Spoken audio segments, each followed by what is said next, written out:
Don't tell me this. I'm going on the train tonight. Don't tell me it.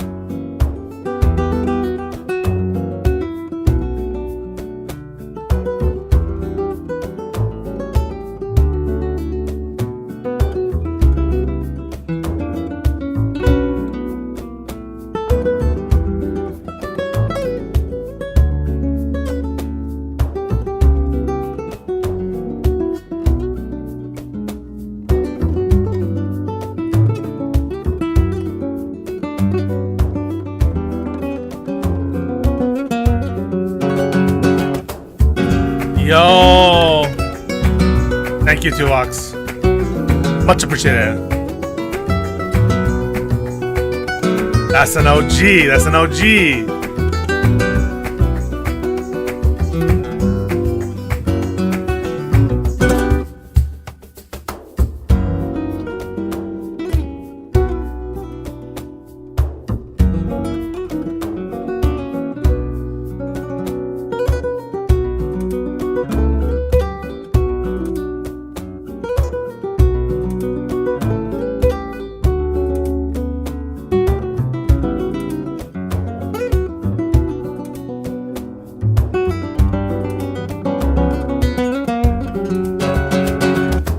You should be lucky to get anything at all, YouTube. It is by the grace of our Lord.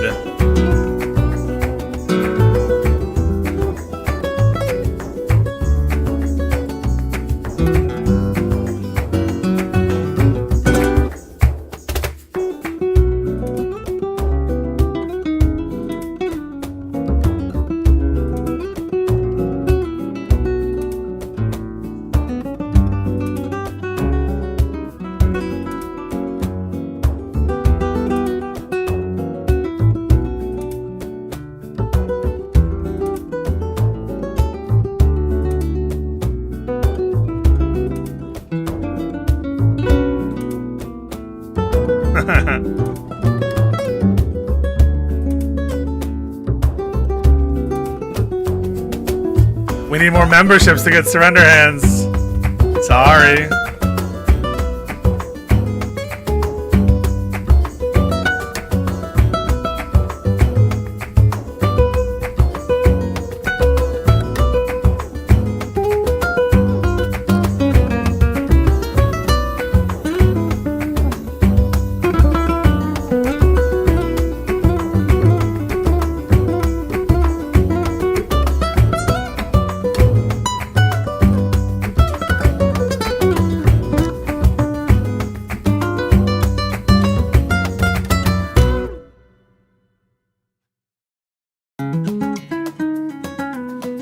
These are pretty good surrender hands, though. Not gonna lie.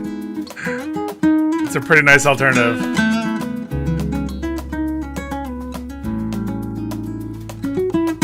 Wow!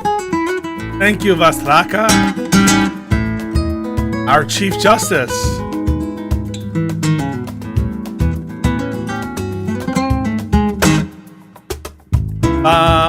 Ba-da-ba-da-ba-da-ba.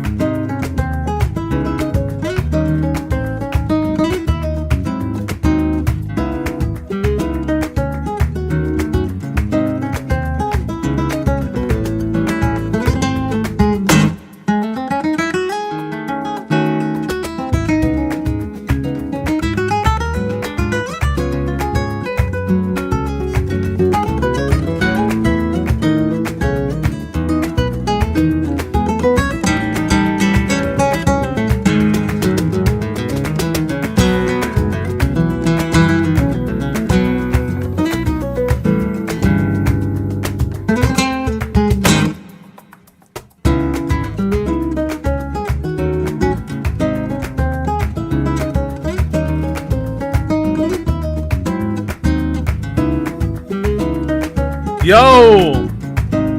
What it is, what it is!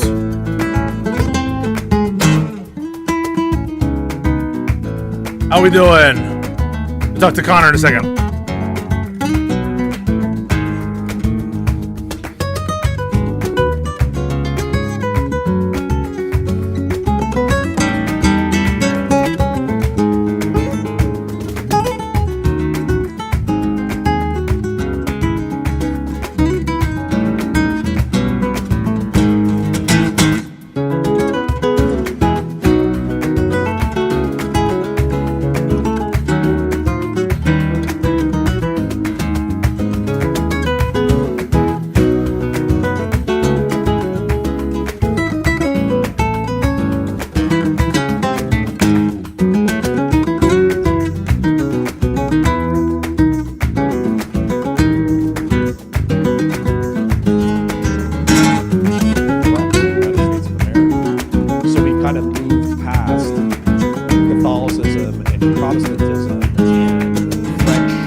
Frenchness.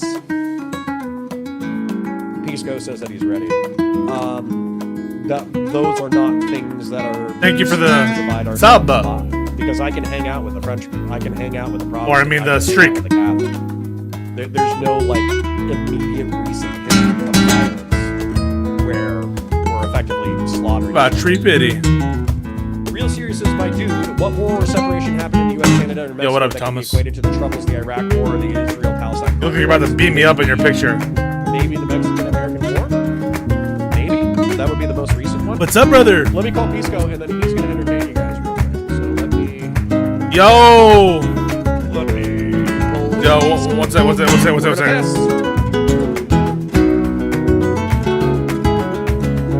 Wait, you can hear me, right? Oh, shit. Oh, no, I can't hear you. 1 second. Let me fix it. I got it. I know what's wrong. It's not your fault. It's on me. It's on me. You want me to... 10 says, okay, so why wouldn't there be a lot of Christians in that region of the world be a good argument to counter the religious claims of X religious group claiming a right to land in Canada?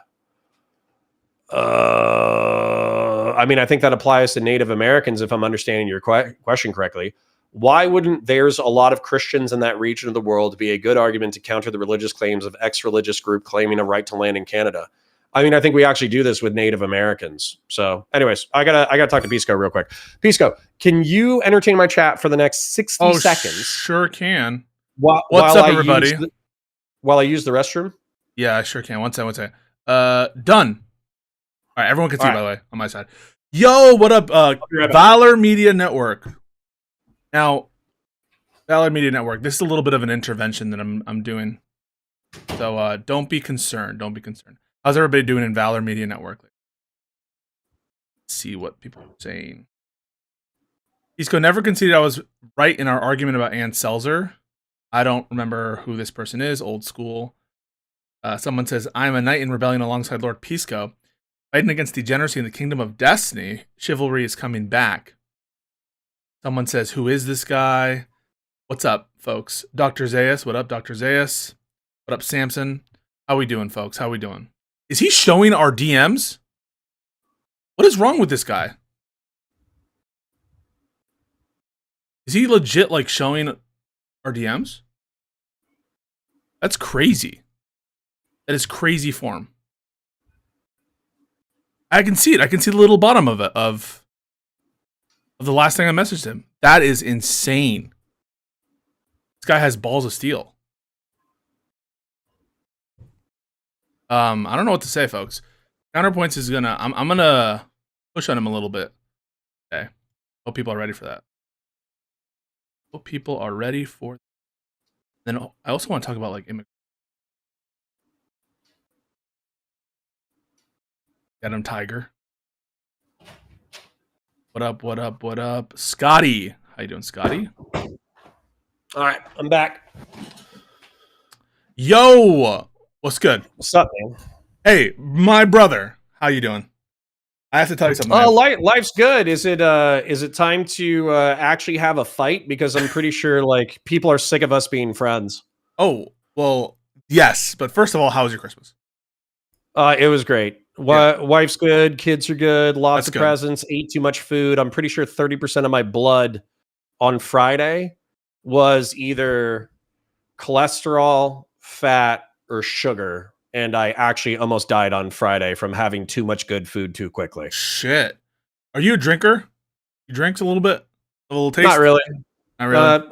On occasion with the wife, if she wants some Chardonnay, and I'll have a 6-pack, or actually had a few celebrations where I drank a 6-pack on stream, but not really. Fuck. Listen, I'm so glad that you had a good holiday. Was Santa, did the kids get what they wanted?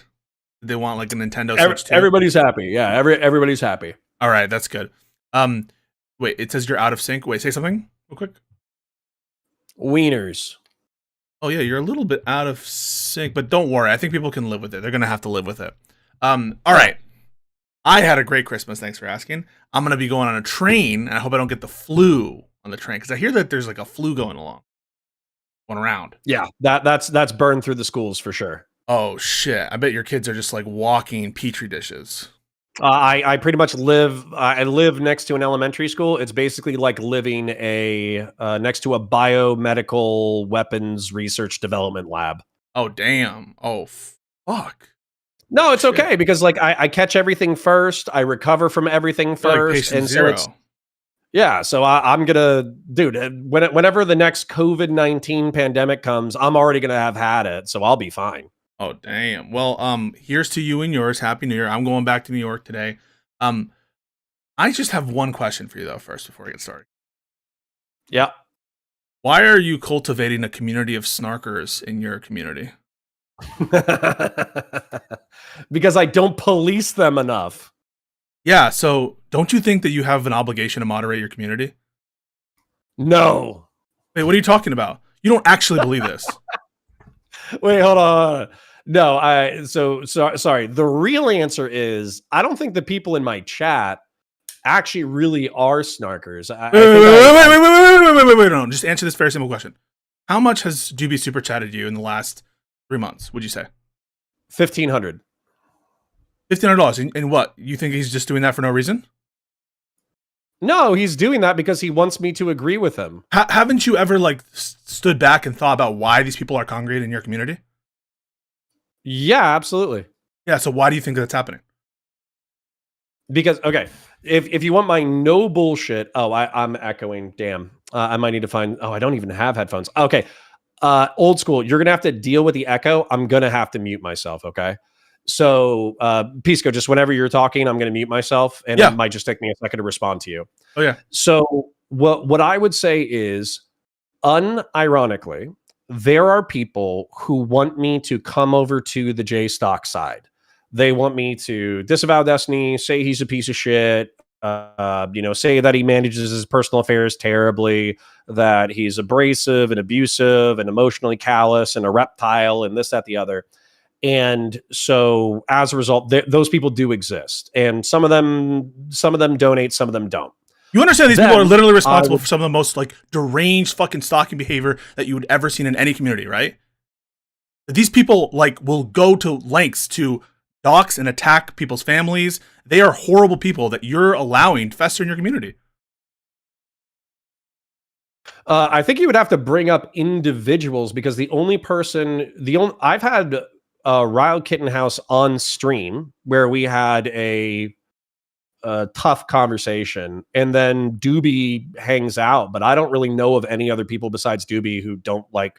There's people who don't like Destiny, but they don't like Destiny, but I don't think they engage. I see your chat, dude. I've seen parts of your chat where people are saying all sorts of crazy shit. Crazy shit. And if that shit was in my chat about you, you know I'd be moderating that. I'm not telling you. Wait, I'm not exercise. What are we I'm not doing telling right you. now? I'm not telling you to ban anybody. I'm not telling. But why haven't you moderated that? Why is your community like that? I'm just asking you to give me an answer. This feels like a thought exercise, not an actual conversation. No, I'm asking why you are cultivating snarkers. Why are you allowing snarkers into your community? You know these people are responsible for lying and bullshitting. Number one, it's funny.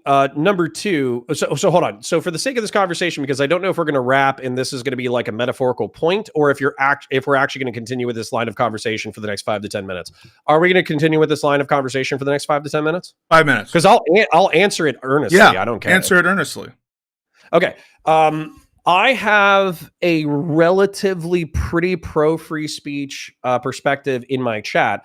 Matter of fact, you can be a Nazi, you can be a piece of shit, you can hate Destiny, you can have a different take on the Red Sea crisis, you can like Hassan Piker. The one thing that will actually get you banned super quick in my chat is being a smug bitch. That's like the fastest way. So if people are making insane accusations to people, you don't moderate that. You don't think you have a duty to moderate that and ban these people? You'd have to give me an example, because even why would I have to do that? Well, I don't watch all your streams, all right? But people know. I mean, come on, people tell me. I think the biggest guy who dislikes. There's a couple of groypers who dislike Steven. I think that Doobie is the only person who makes points about Steven, and some of the points he makes. And you let him stay on there, right? You let Doobie stay in your community? Yeah. Okay. Why should you do that? Well, I mean, if Steven wants to donate $1,501, then I'll ban Doobie.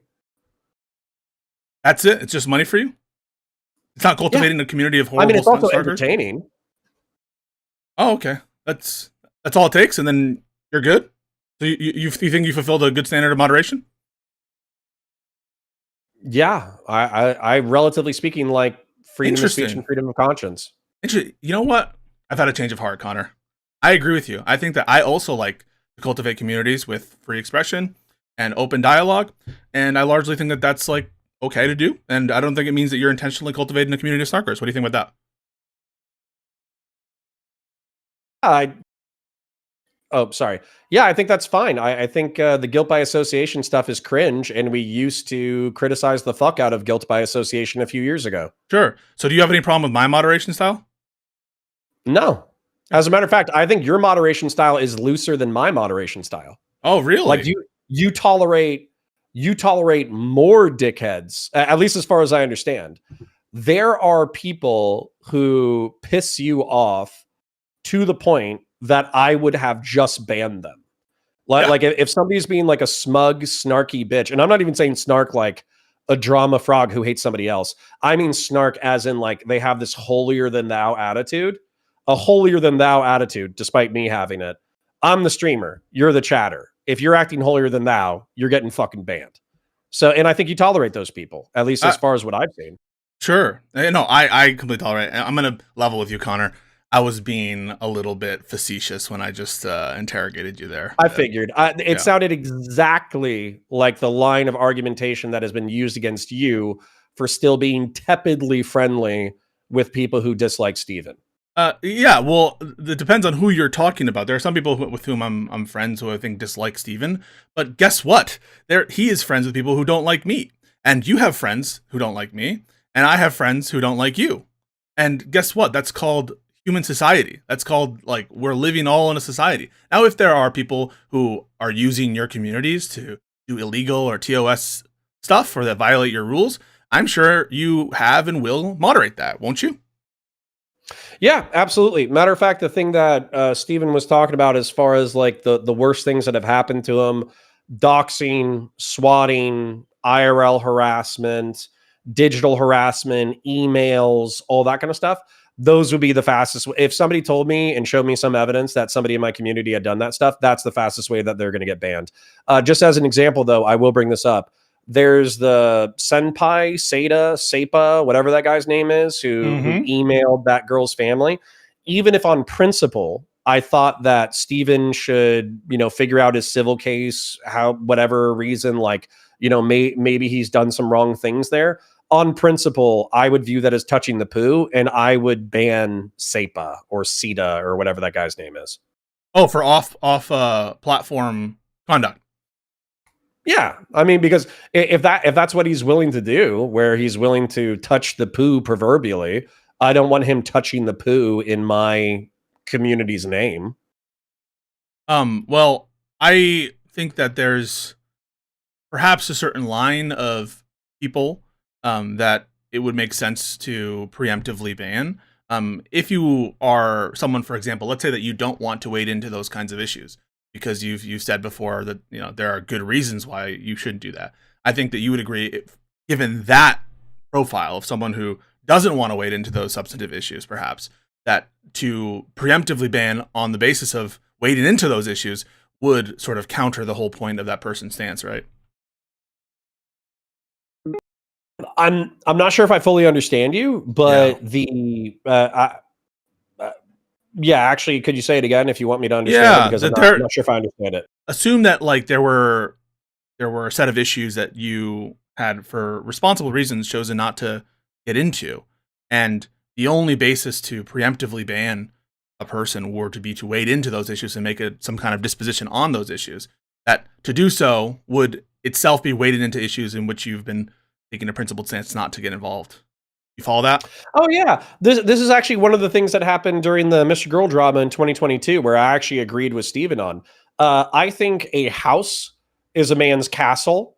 I think a man's chat is a man's castle. I think a man's Discord and Reddit is a man's castle. And therefore, if there is a topic that somebody is repeatedly dragging towards, and it's something that you want to avoid as a community or as a streamer, then yeah, you're a king.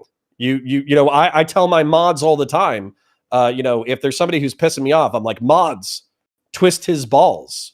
And then those people get banned. Well, I just want to say that I respect your position here. It doesn't sound like you have any problem with how I'm cultivating my community. I, however, I'm taking a look at potential issues, and so people say things to me. And so if there are DGG mods who want to apply to be a mod in my community, I welcome their applications. In fact, I'm taking the time to go and seek out some mods myself.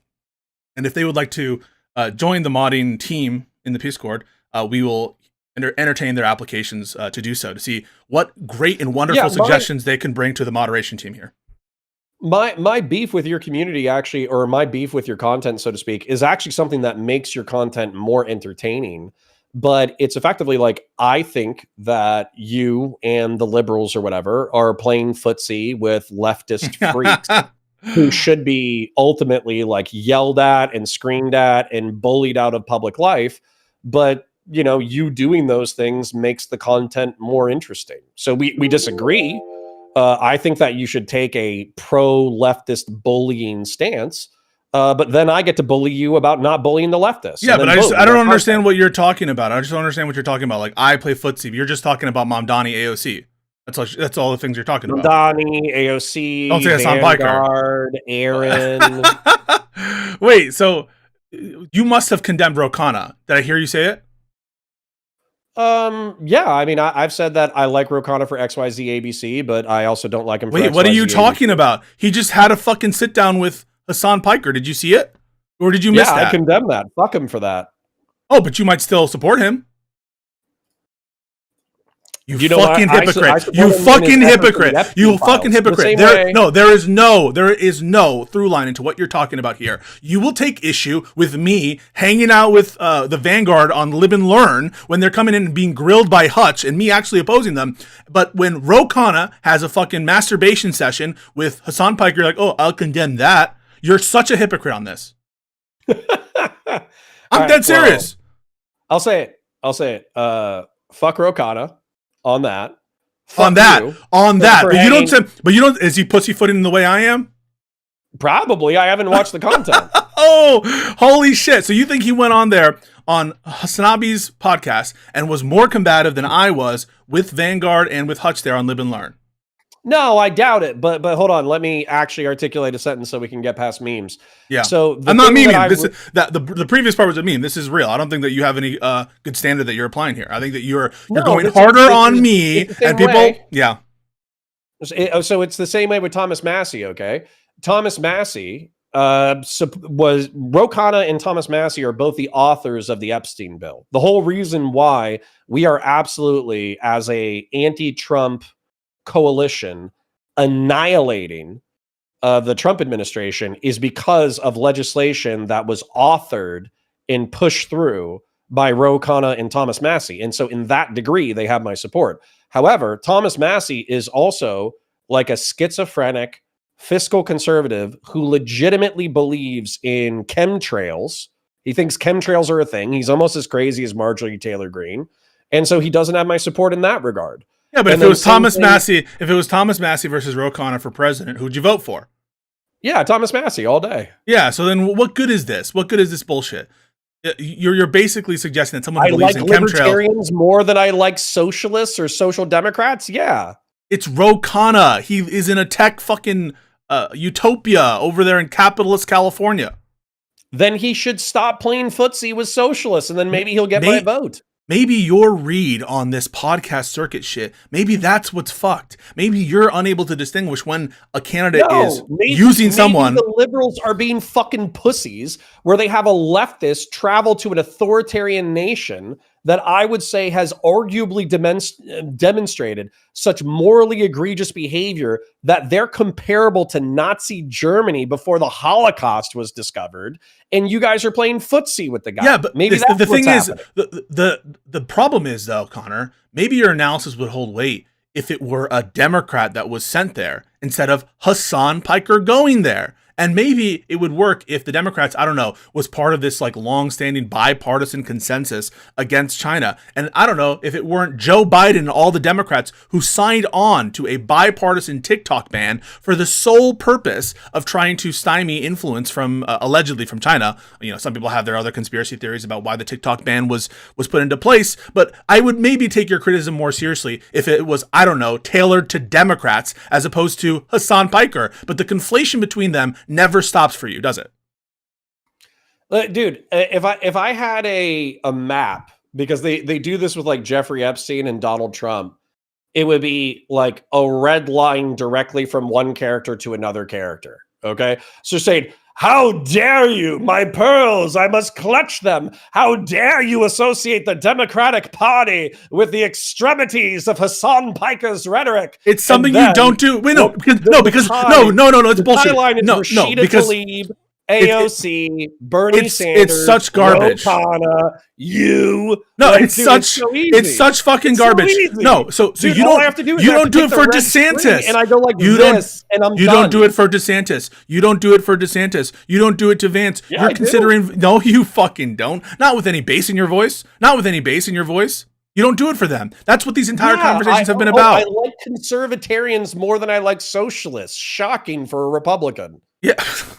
No, but what you're suggesting is a direct through line to policymakers. This is Trump in the White House, Trump with control over the government, Trump with control, a lot of exercising control over the ideology of his base, where it's clearly top down from one direction. What's that direction? MAGA, comparing to some Democrats who are using Hassan's platform to spread their message and their agenda, and who are taking his audience and clearly extracting from him. You are comparing those two relationships and saying, I'm more troubled by a podcast appearance.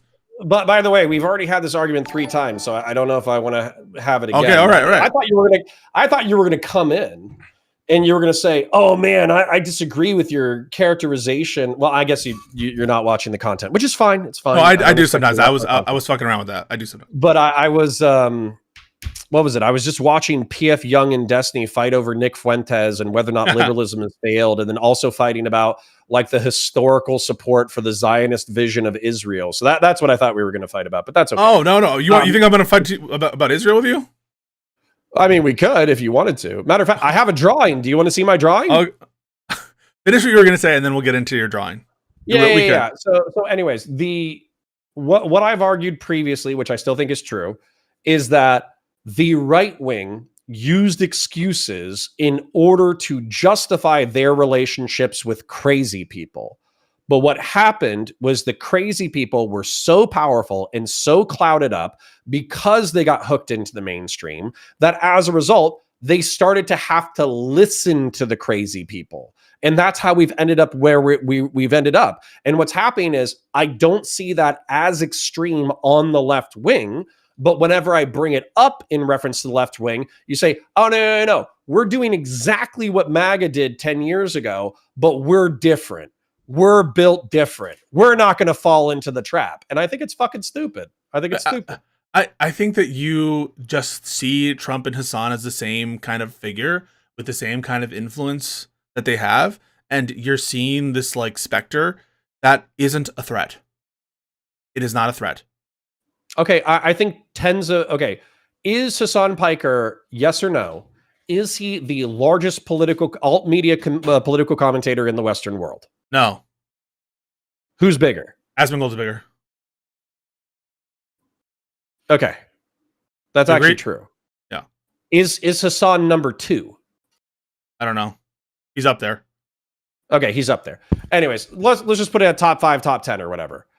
Tens of thousands or hundreds of thousands of people simultaneously believing that advocating for social democratic policy and also that you should sweep for all the authoritarian socialist regimes of the 20th century is repulsive to me. Okay, disgusting. This would be like, I don't know, the Republican Party cozying up to Nazis. It would be something like that. So the fact... Do you understand that the fight right now in the Republican Party is... No, I mean, that's the fight, right? Because we did what I'm warning you against. And you know what the fight is on the Democrat Party? What's the fight right now? Kamala Harris versus Gavin Newsom versus fucking Josh Shapiro. That's the fight among Democrats.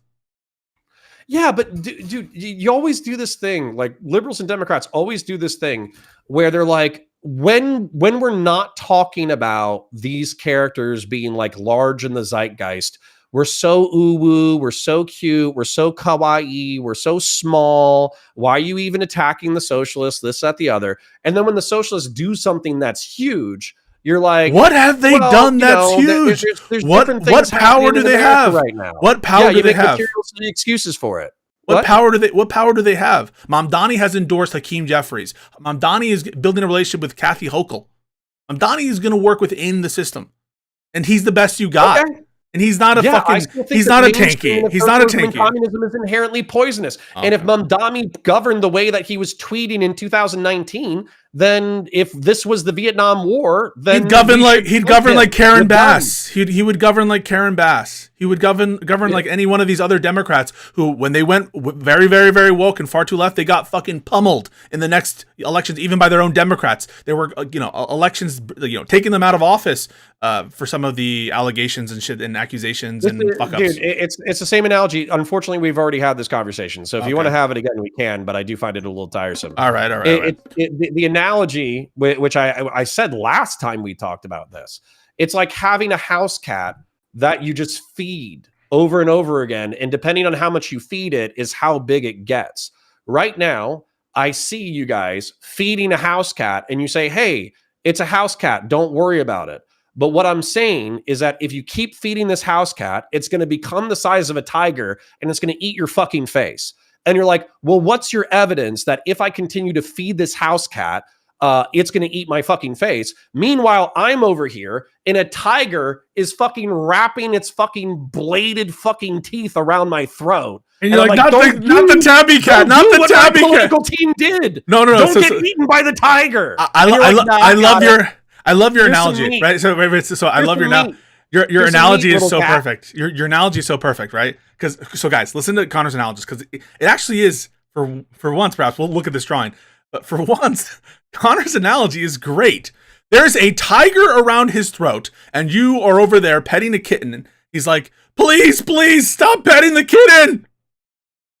That's a great analogy, I'm getting Connor. Eaten by a fucking tiger, and I don't want. That's a great analogy. I'm punching this tiger in the eye sockets repeatedly as it's mauling my throat, and you're like, not the kitten, not the kitten, No. No. But you're like, hey, I'm gonna make another tiger for you to fight 5 to 10 years from now. Do you think fighting one tiger is fun? Do you know what's even better than one tiger? 2 tigers. So I'm gonna make another one for you to fight. You want to know the difference about this cat? This cat has one leg. It has the cat version of, I don't want to say it. Fuck. It's a low IQ cat. Feline AIDS. It's a very beautiful one. Everyone loves the cat, but the cat's not going to be a tiger. All right. It's a tabby cat. It comes as a cat, and the other one's a tiger, and it's eating you. 3 legs, and it's got HIV. Put it down. Stop petting it. Okay, then how about we worry about the tiger that's attacking us? I am worried about the tiger. I'm punching it in the eyes and jamming my thumb into its eye holes. That's what I do all day. But you're also scratching the back of the other tiger right behind it. That's also a fully grown tiger. And you're like, please save me from the little cat. Well, that's because power abhors a vacuum. Yeah. I don't even know what that means. All right, show me your drawing. Israel Palestine shit. There's good tigers and bad tigers. There's tigers that will eat my. So Jen asked this question. So Jen Wink, who I know is known in our communities. Jen Wink, she's snitching on your community. She's like, they're talking crazy shit over there. I don't fuck. Do you think Connor isn't trying to end MAGA? No, I think Connor's trying to end Trump. Connor is considering supporting JD Vance, considering supporting Ron DeSantis. That's MAGA. Connor is not trying to end MAGA. He just doesn't like Trump. No, and also, yeah, you're right, because MAGA isn't going away. We've already had this conversation again. Right, so you're not trying to end MAGA. So Jen is wrong. So Jen is wrong. So Jen is wrong. You're trying to take MAGA and make it a little bit more palatable and be like JD Vance, Groyper adjacent. That's what you want. That's what you and P.F. Young want. All right, so I'll just say it instead of asking Socratic shit. So I think that the reason why populism is working in our current political environment is because of shitty wealth inequality, rapid demographic change, existential technological shifts, and the dissolution of the social fabric. I think those are the 4 things that are motivating MAGA and motivating left-wing populists. And so as a result, I don't think MAGA, the movement that is motivated by these 4 things, I don't think they're going away. I do want a more competent, technocratic political leader to address wealth inequality, rapid demographic change. You want MAGA. Shift, you just want to be of the social fabric. You just want to create an ideological framework to use MAGA. That's what you're doing. So do you. That's politics, baby. No, I want to destroy my enemies. That's what I want to do. No, you don't. You want your enemies to become your friends. This is a democracy. No, you're going to get a gun and you're going to go shoot MAGA? Get the fuck out of here. Not fucking violently, you idiot. I want to destroy them in terms of power. You want to convert them to your political tribe. I don't. The MAGA ideology, I want to destroy that. I want it to discredit it. I want it to be out of power. You're not going to. Matter of fact, Zoran Mamdani, you know what his favorite thing was that he said during the Trump press conference where they mutually glazed each other for 45 minutes? He said, "Oh, it was actually crazy, Mr. President. People walked up to me on the streets of New York and they said that they voted for Trump in the general, but they voted That's called pandering. That's called pandering. Economically populist. Do you watch like advertisement? Like, oh my god, I didn't know that this was better than the leading brand. It's called pandering. That's not MAGA ideology. That's the ideology I want to end. I'm not trying to talk about like rounding up people or anything. I'm trying to end economic populism. You know why? I want the people to be so happy that they don't even want economic populism. That's what I want. I want to design a technocratically competent society to the point that the working class and middle class don't want to rebel because they actually like their lives. I'm getting triggered. I want to lull the proletarian class to sleep. I don't want them to be revolutionary. I want the proletarian class to work 40 to 50 hours a week. I want their wife to not work at all or work part-time. I want them to be able to afford a reasonable standard of living and afford having children. And I want their kids to go to good schools, and I want their kids to have decent economic opportunities. And you want white people to be a plurality. And you want white people to be plurality. The slumbering proletarian giant that Hassan Piker and Zoran Mamdani want to shake awake to the point that they can overthrow the economic system. I want to pet that giant's back until he's lulled into beautiful sleep. So if that's the case, what's wrong with Ro Khanna going on to Hassan's stream to lull the populist tiger asleep? Well, I have to actually watch the content. Oh, so there's nothing inherently wrong with going on Hassan and doing a little belly rub as long as you're trying to lull the populist tiger to sleep. Isn't that what you're doing? Okay, but is he smart enough to do that? Because most of you guys are not smart enough to do that. Fuck you. This is all ad hoc. You're inventing new things when you realize that your entire framework for what you're talking about is absolutely compatible with having amicable podcasts with lefties you don't like. You're like, oh shit, I have to come up with some other reason to distinguish my criticism of Pisco and all these other people in the Vanguard. No, I think this is bullshit. What's bullshit about it? Not only, no, this is total bullshit because I said in reference to the Vanguard thing, nobody gives a fuck that you're talking to the Vanguard. Nobody would give a fuck if you went on to Hassan Piker. The question is whether or not you would actually differentiate your positions to the point that you guys don't seem like you're friends. Well, hang on a second. Wait a second. So the Hassan, we'll talk about whether that's a criticism that's the last. Does Hassan's base, do the people who watch him, do they have genuine economic concerns and genuine like things that we ought to appeal to? Okay. So then what exactly is wrong? If it's okay for Mamdani to go to and I think it's fine for him to go to the White House as an envoy of New York City, meeting with the purported president of the United States, and to have this little conversation and to kind of signal and do the kind of virtue signal of, oh, everyone cares about the same shit type deal that every politician does. What's wrong with that for lefties and for libs trying to actually bring into the fold the more populist and disaffected members of the left? Because that's like being in 39 Germany and being like, there's this socialist critic of Adolf Hitler, and he went up to Berlin, and then he was kind of, he talked some crazy shit about Hitler like a few times, and he still said that he has those beliefs. But realistically, he was cozying up to Hitler in 39 because he wants some territorial concessions. He wants Hitler to let him keep a few Jews. He wants Hitler to give him some like redistributive economic policy so he can implement the socialist agenda. And so that's like the question. This is why a lot of people get frustrated with the left is like, is Donald Trump a megalomaniacal, incompetent, degenerate freak who is killing hundreds of thousands of people through incompetence and who is fascistic in his political leanings, or is he somebody that you need to kiss the ring for in order to get concessions?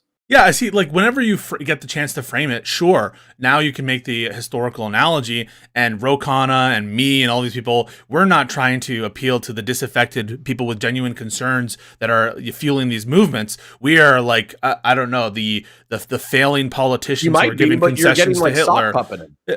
Okay, who's getting sock puppeted? On what basis are you to say? Why don't I say you're getting sock puppeted by the Tealite, Yarvanite class of fucking techno-fascists? You're right. I'm being raped by a tiger right now, Pisco.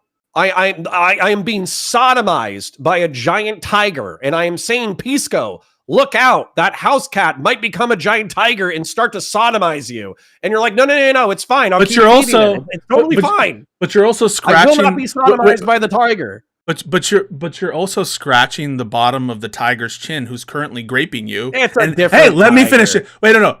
You're scratching his chin, and saying, "Daddy, chill." That's what you're doing. That's what you're doing. And meanwhile, yes, that's what you're doing. Maybe the tiger has some good ideas in some points. All right, I mean, okay. Prediction time. If I were to ever to collab with Hassan, what would the reaction be on in any context? It depends on how hard you went. If you guys are like best buddies and yucking it up and having a good time, it would be you're a more or less how I do it with you. More or less how I engage with you. That's the fucking sentence that you're probably asking for.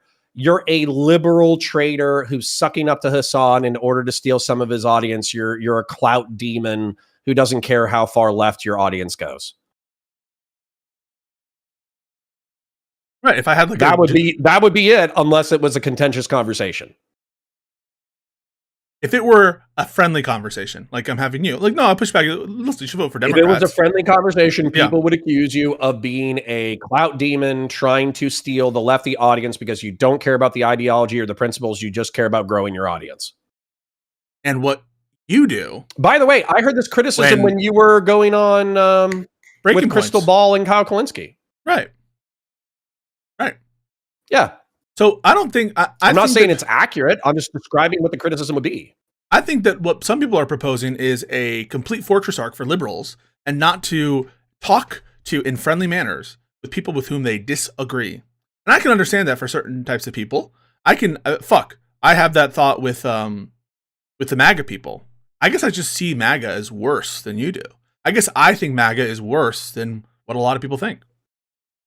Dude, I spend 70% of my time bitching about MAGA. What are we talking about here? No, I'm not saying you. I'm saying other people. I don't think I spend 70% of my time saying I'm currently being sodomized by a tiger, and I really wish he would get out of my butthole. Like, but also, daddy chill. But also, daddy chill, and maybe maybe you're the next tiger in line. I'm going to give the keys to the castle. This is actually an interesting part of the conversation. Yeah. This is an interesting part of the conversation. So I believe in Burkean conservatism, which basically means deferring to the status quo, but and then criticizing and needling progressives and liberals and implementing the good ideas and getting rid of the bad ideas. That's Burkean conservatism. Okay. Now, liberalism. Can you just repeat the last part of that? So Burkean conservatism is all that plus getting rid of bad ideas and getting good ideas? Yeah. Okay. So as an example, though, liberalism is oftentimes rooted in maximal human freedom. We just disagree on where those lines are. Here's a silly, but I think informative mind exercise. Let's say that you could generate, I'll just use sanitized terms for the sake of the conversation. Let's say that you could generate illicit pornography from AI that did not technically hurt anyone.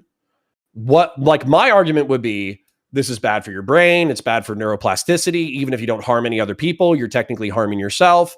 Any more than regular porn? Reasons why we prohibit these. Wait, any more than regular porn?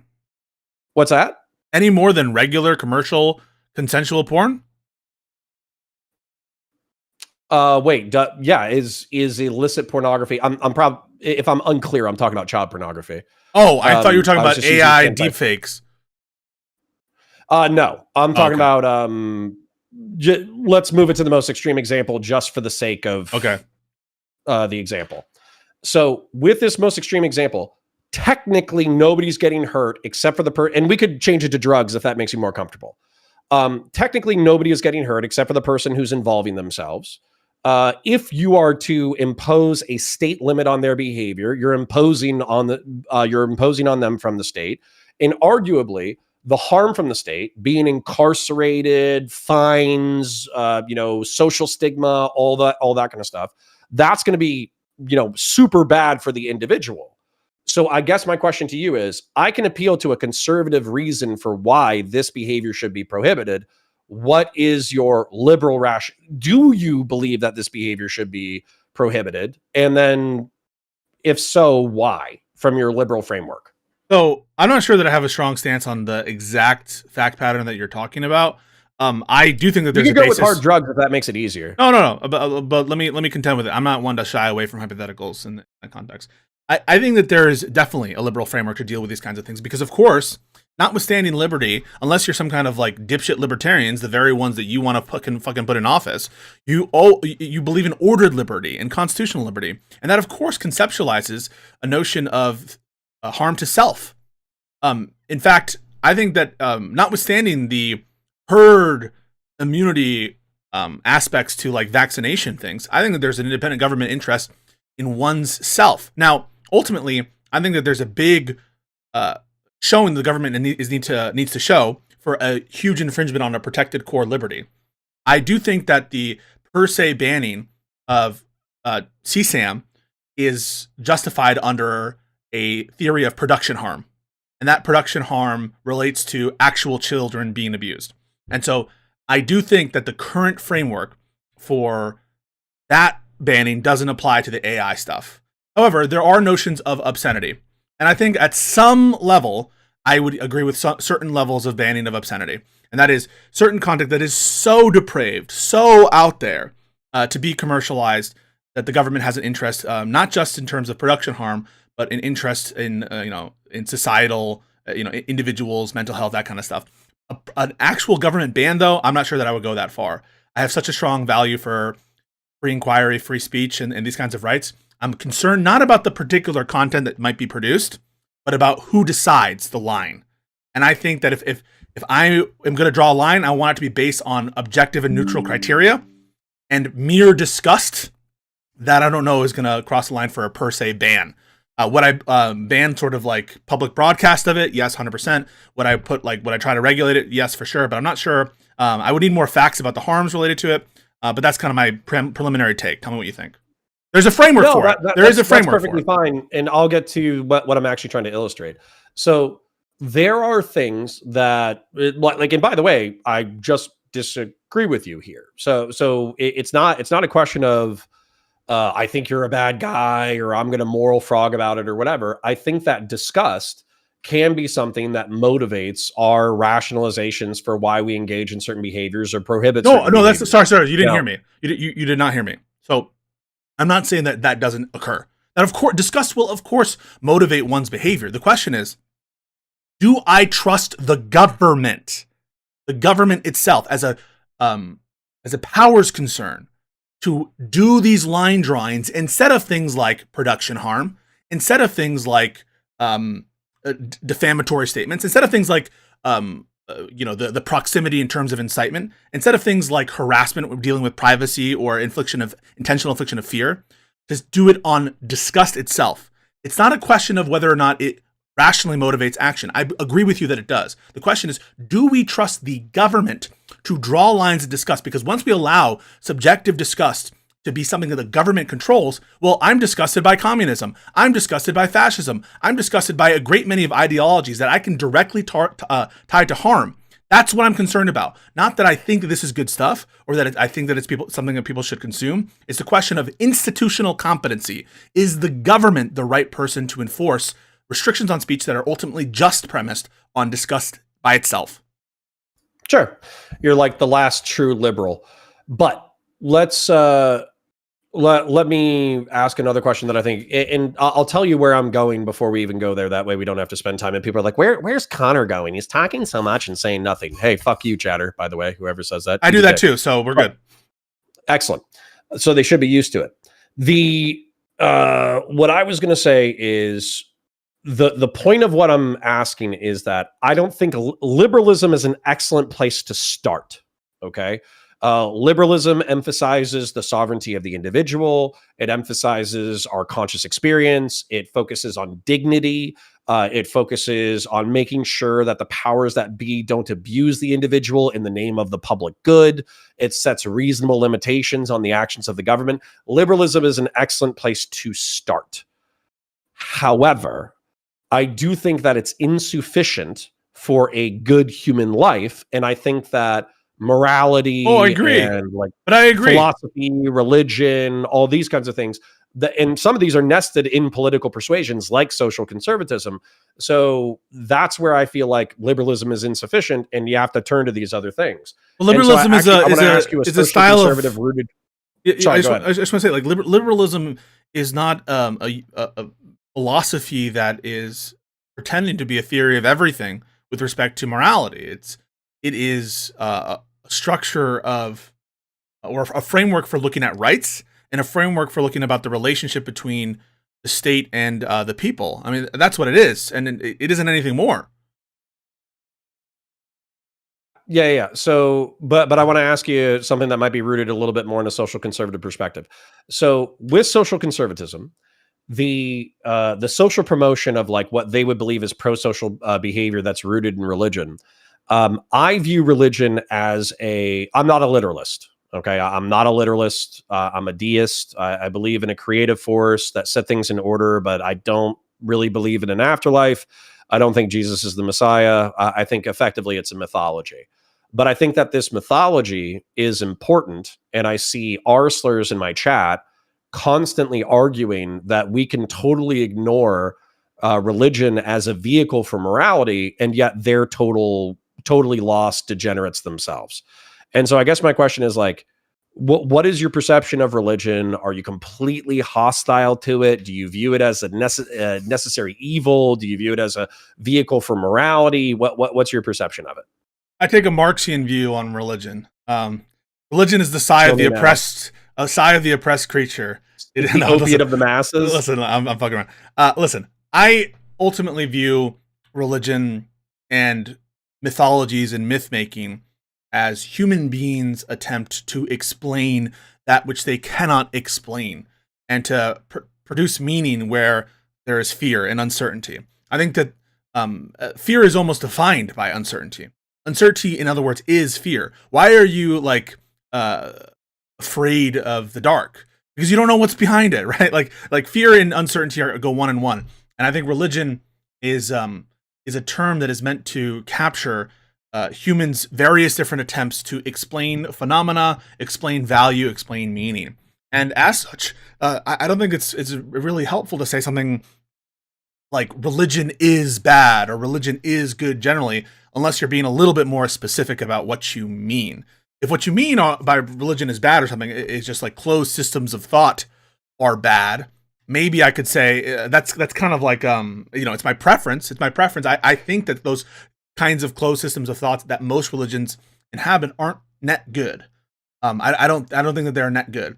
There are aspects about certain religious philosophies, certain religious communities that are very positive.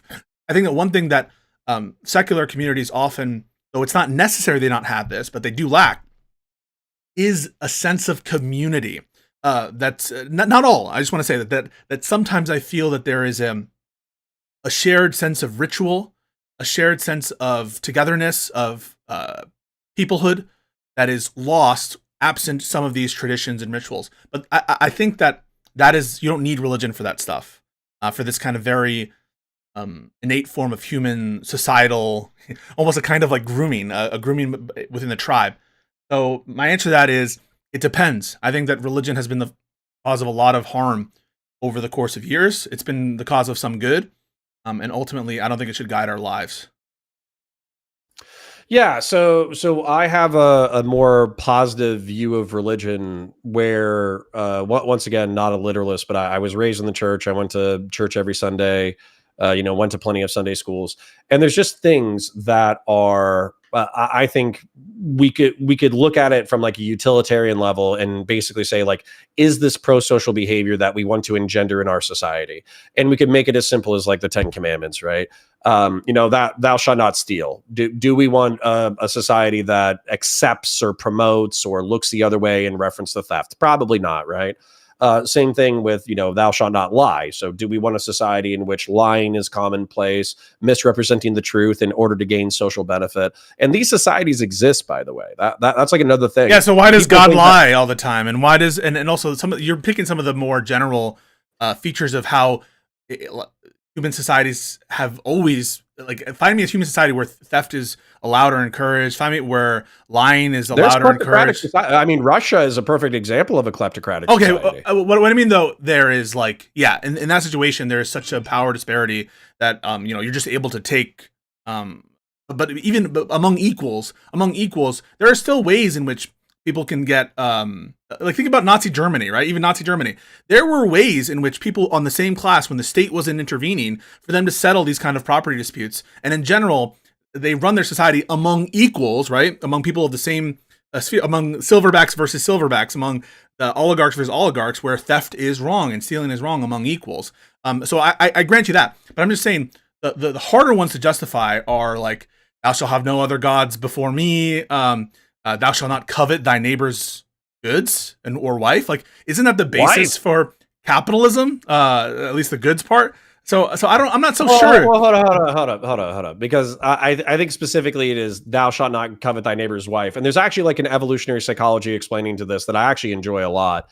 So it's believed that the 10 Commandments were effectively Moses getting, because he was the tribal chieftain of Israel when they were leaving Egypt and going into Israel and Judea, right? Or what would be Israel and Judea. And so the argument is that, like, well, tribal chieftains were the people who were deciding disputes. And so the 10 Commandments are not so much actually God telling Moses to tell the people what the 10 best rules are in order to live life.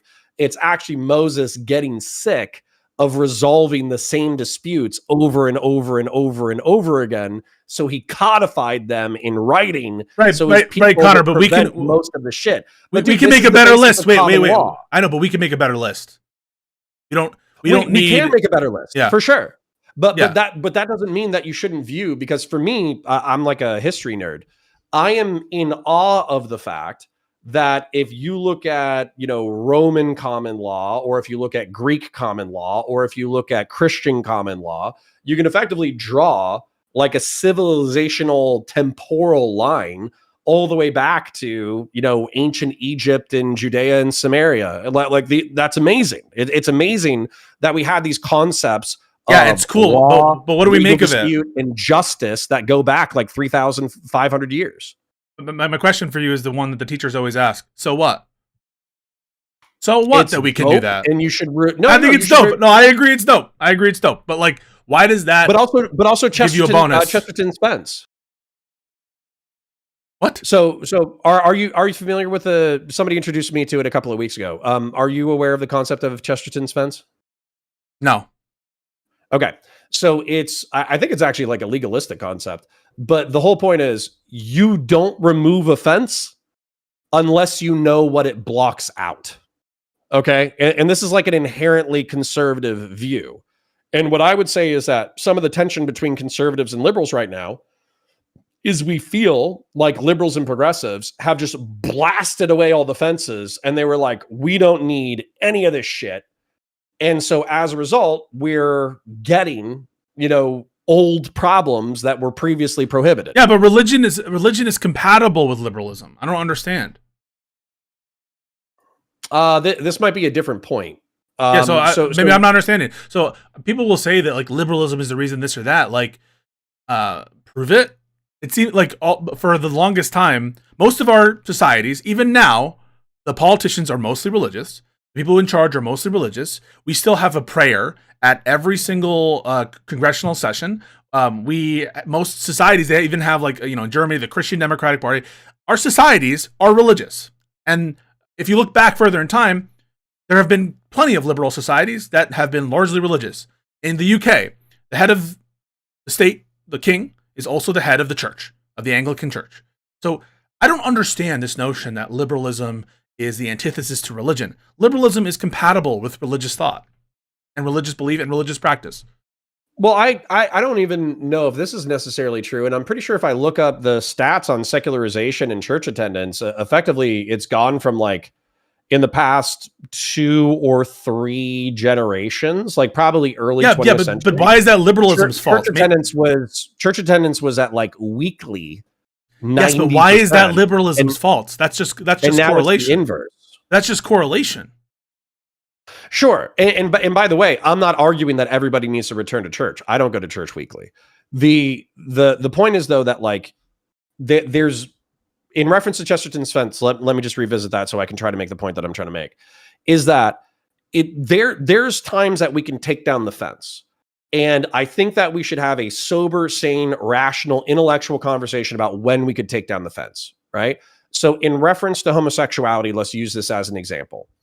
The reason why people probably put up the fence in the ancient world was because we didn't have the same level of like sanitary practices that we have in the modern day.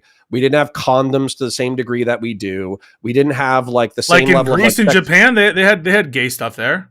They had, I'm sure, well, less. Right, but that's what I'm saying. But the Jewish, the Abrahamic prohibition against homosexuality was likely a correlation with disease. Same thing with like shellfish and pig. You need to prove that.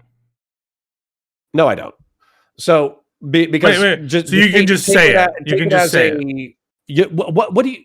I don't even want to get into this because like, why do you think shellfish were prohibited in the ancient world? Because Frank ate a shellfish and he had an allergic reaction and he fucking died. Why was pork I'm saying don't you have in the ancient world? It's because it was improperly cooked and they fucking died. That's why that shit was prohibited. You're just saying it. Why did they take people's? Why did they circumcise people? Take people's foreskins off?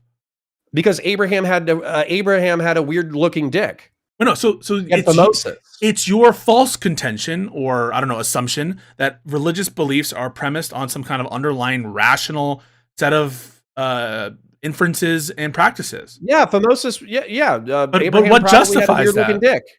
No, but that is a pure aesthetics. That would belie your notion that there's some like underlying health rationale. Phimosis is a real medical condition that can be painful. Uh, When the hood of your foreskin fuses to your dick tip, and then your penis continues to grow, and circumcision can also gets boners. It's painful. Yeah, circumcision is like especially a real medical condition that occurs in like 2 to 10% of the population. And circumcision cannot be the cause of infection and disease and stuff, especially back in the day with older instruments. No, it can be, but a properly done circumcision can prevent phimosis. Okay, and what about but what is it really your contention that the religious practices from the Bible are based in some rational or logical set of choices that support human flourishing in some kind?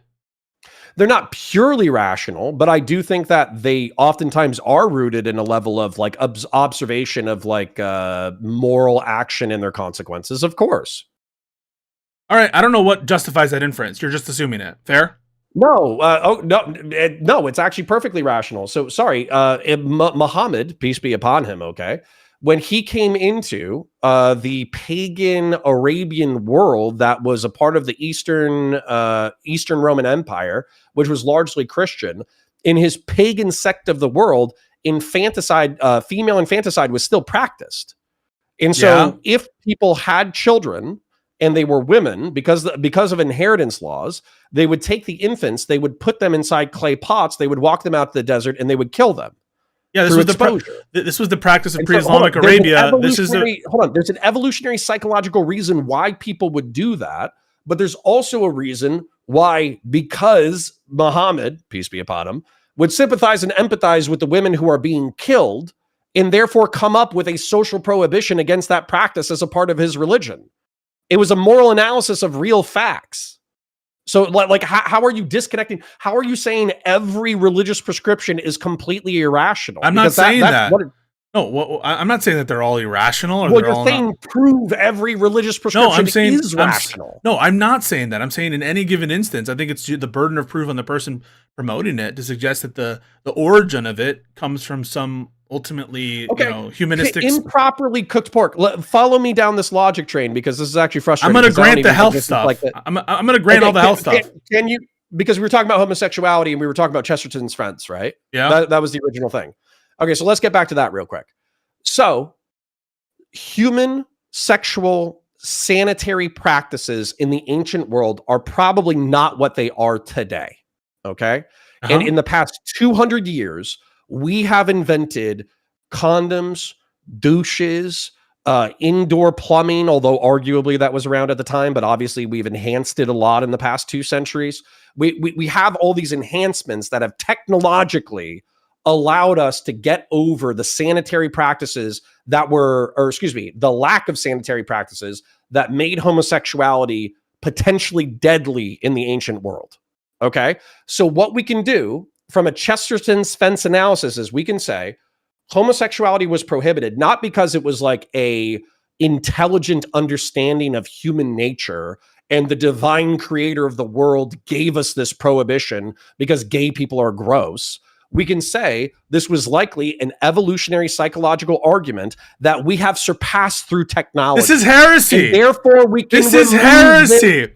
This is heresy. This is revisionism. This is heresy. Correct. I'm not a religious literalist. Okay, but all you're doing, right? All you're doing is, and you think you're smarter than everyone, is you are editing what they take to be the inherent word of God, or at least divinely inspired word of God. And so, like, you're saying, I know what these people meant. I know what the people Correct. Okay, but that would be anathema to any religious person who was serious about their conviction. Yeah, it would be anathema to any literalist. Anybody who thinks that the planet is 6,000 years old, anybody who thinks that Jesus Christ or Muhammad or Moses or whatever, they literally heard the voice of the creator of the universe, that you're right. This would be against their beliefs. So if you feel confident to edit the Bible with a scalpel, I'm just going to do the same thing. Yeah, but yours is worse than mine. Okay, so it all gets ground down into a moral argument. So what do we need the religion for? Correct. No, because of a conservative perspective, which effectively says there's a reason why we created these fences and created these rules. Okay, all right. So the hubris, hold on. The hubris of modern people is believing, somebody said it, there are no fences. There are no rules. We can create all of the, but in any given instance, basically, are you talking about burdens here? So burdens. Who has the burden to show to bring down the fence? Is that what you're trying to say?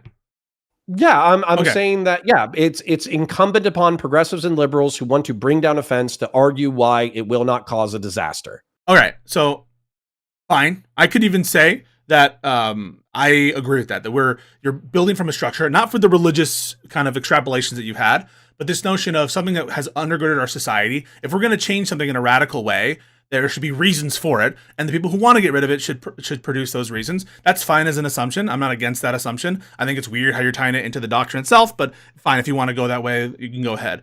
I don't understand what it has to do with fucking liberalism, because liberalism doesn't make prescriptions of those kinds. It's not liberals who have, from the perspective of liberalism, the framework, the structure, they're perhaps people who consider themselves liberals who have, attacked religion and what have you. But the structure of liberalism is totally compatible with religious ideology, with religious thought. And so in what sense are you attacking liberalism for the fault of lack of religiosity or whatever, what have you? Given two things, given the fact that religious thought is compatible with it, and there's nothing, in fact, it would be incompatible with liberalism for the government actively to go against religion. That it would be, in other words, freedom of religion is one of the liberties entailed by liberalism. And so fact number one is religious acceptance is not, or at least we should not allow our government to affect those things. And liberalism supports the freedom of religion. And then number two, the fact that lack of religiosity is occurring in Western society, that you're just trying to track a correlation and causation. You haven't even done the building blocks of establishing a link there. So help me out with those, what I think are two pretty big gaps. Yeah. So I don't know if this is going to directly answer it, but I think this is at the heart of what we're arguing about. So if you want me to repeat myself or answer it differently, let me know. But it is my perspective that the conservatives, regardless of time period, are the people who are staring at all of these proverbial or metaphorical fences, and they're saying, we should keep these fences. Now, some of those fences are irrational. Some of those fences don't make sense anymore. I think homosexuality, as an example, is a fence that no longer makes sense. All right, which fence makes sense that liberals are trying to tear down? Well, I mean, homosexuality is also, transsexuality and homosexuality are obviously two of the fences that have happened in the past 50 years. Okay, got it. So, but you agree that those fences, that people should be allowed to be trans and that people should be allowed to be gay. But there's details to this and there's nuances to this, which I don't think that you're calculating because you kind of want to gloss them over. You understand that libertarian and liberals and non-religious conservatives are okay with tearing down the trans fence exclusively for adults, right? Yeah. No. And that a shitload of the contention and a shitload of the cultural backlash over the past decade has been specifically about trans kids. Yeah, I mean, I think that that's how people have tried to frame it, and that's how they've always done it. They did that with homosexuality too, counter. They said, this is about the kids, about protecting kids, gay people abuse kids, and the reason people are gay is because of abuse from early years, and so this is really just a parenting issue. So yeah, I understand that they framed it as a kid issue, and I can understand, even in the gay context, even the trans context, genuine concerns on that front. I just don't understand, what is the fence that liberals are trying to tear down from the structural perspective of liberalism that conservatives are trying to keep up, that you think is going to unleash this parade of horribles? Well, I mean, we could actually just go down a list of them. And by the way, it might not even be liberals who are necessarily doing it. It could, in fact, be progressives. And I do differentiate liberals, progressives, and leftists separately. But because of our political binary, liberals are oftentimes in a political coalition with progressives and leftists, right? So when you refer to liberal, so then we just need to clarify terms. When you talk about liberals, are you talking about the political left in America, or are you talking about liberalism doctrine of the structure of ordered liberty and government. I think for the sake of this conversation, we should probably say the left wing of America. Okay. Because otherwise it's going to get too messy. All right. So then I'm with you. Go. Okay. So the left wing of America, arguably, when it comes to gay rights, which I agree with, but trans rights, which we need to be nuanced about, illicit drug consumption, and immigration. Those are the fences that we're fighting over right now as a society. Okay, so this is stupid because when you talk about immigration, fuck you. There's nothing wrong with what I just said. Yes. So you're pretending that immigration is this old as fucking dirt fence that liberals are trying to tear down, and by which you mean the political left. And there's two huge problems. I mean, it's happened since '65. There are two humongous Oh my God. You're actually believing Fuentes on the Immigration Nationality Act and Hart-Celler. This is how far your Fuentes rot has gotten. It's you just cited it's the Fuentes. Moral. You just cited the Fuentes talking point of the Hart-Celler Act. You just did it when he totally lies about that. If you look at demographics, it's undeniable that the Hart-Celler Act changed the demographic content of people who immigrated to this country. I'm not even saying good or bad. I'm not even saying good or bad. You're making an additional leap. No, you heard this from Fuentes. I know it. I know I listen to Fuentes, bro. It doesn't matter where I heard it from if it's descriptively true and if I'm not making a moral claim about it. You're the one jumping to a moral perspective on it. So here's the problem. So problem number one is, for most of human society, open borders, including in America. The first restrictive immigration law in America, the Page Act, 1875. For most of our history, from the framers to that point, no restrictive immigration laws in America. People just come across. So you're trying to cite this long... Nobody else had the technology to come across. What the fuck are you talking about? Wait. If that's the case, then don't say this is a rule as old as time. Don't say that then. It doesn't get all of this. Hold on. No, it isn't. Do I need to pull up wolf migration patterns for you? Dude, what does that matter? Wolves don't have... Do I need to pull up the history of every empire on Earth? What the fuck are we talking about here? You're saying that people haven't collectivized, you could just go places tribally based off of ethno-religious background. That's different. That is different. That's true within borders. How is that different? That's true within America. That's true. That's true of human society. That's true of creatures. What are you arguing? You are conflating this tribal associative sort of natural biology sense of migratory patterns with the immigration problem. Different things, Connor. Different things.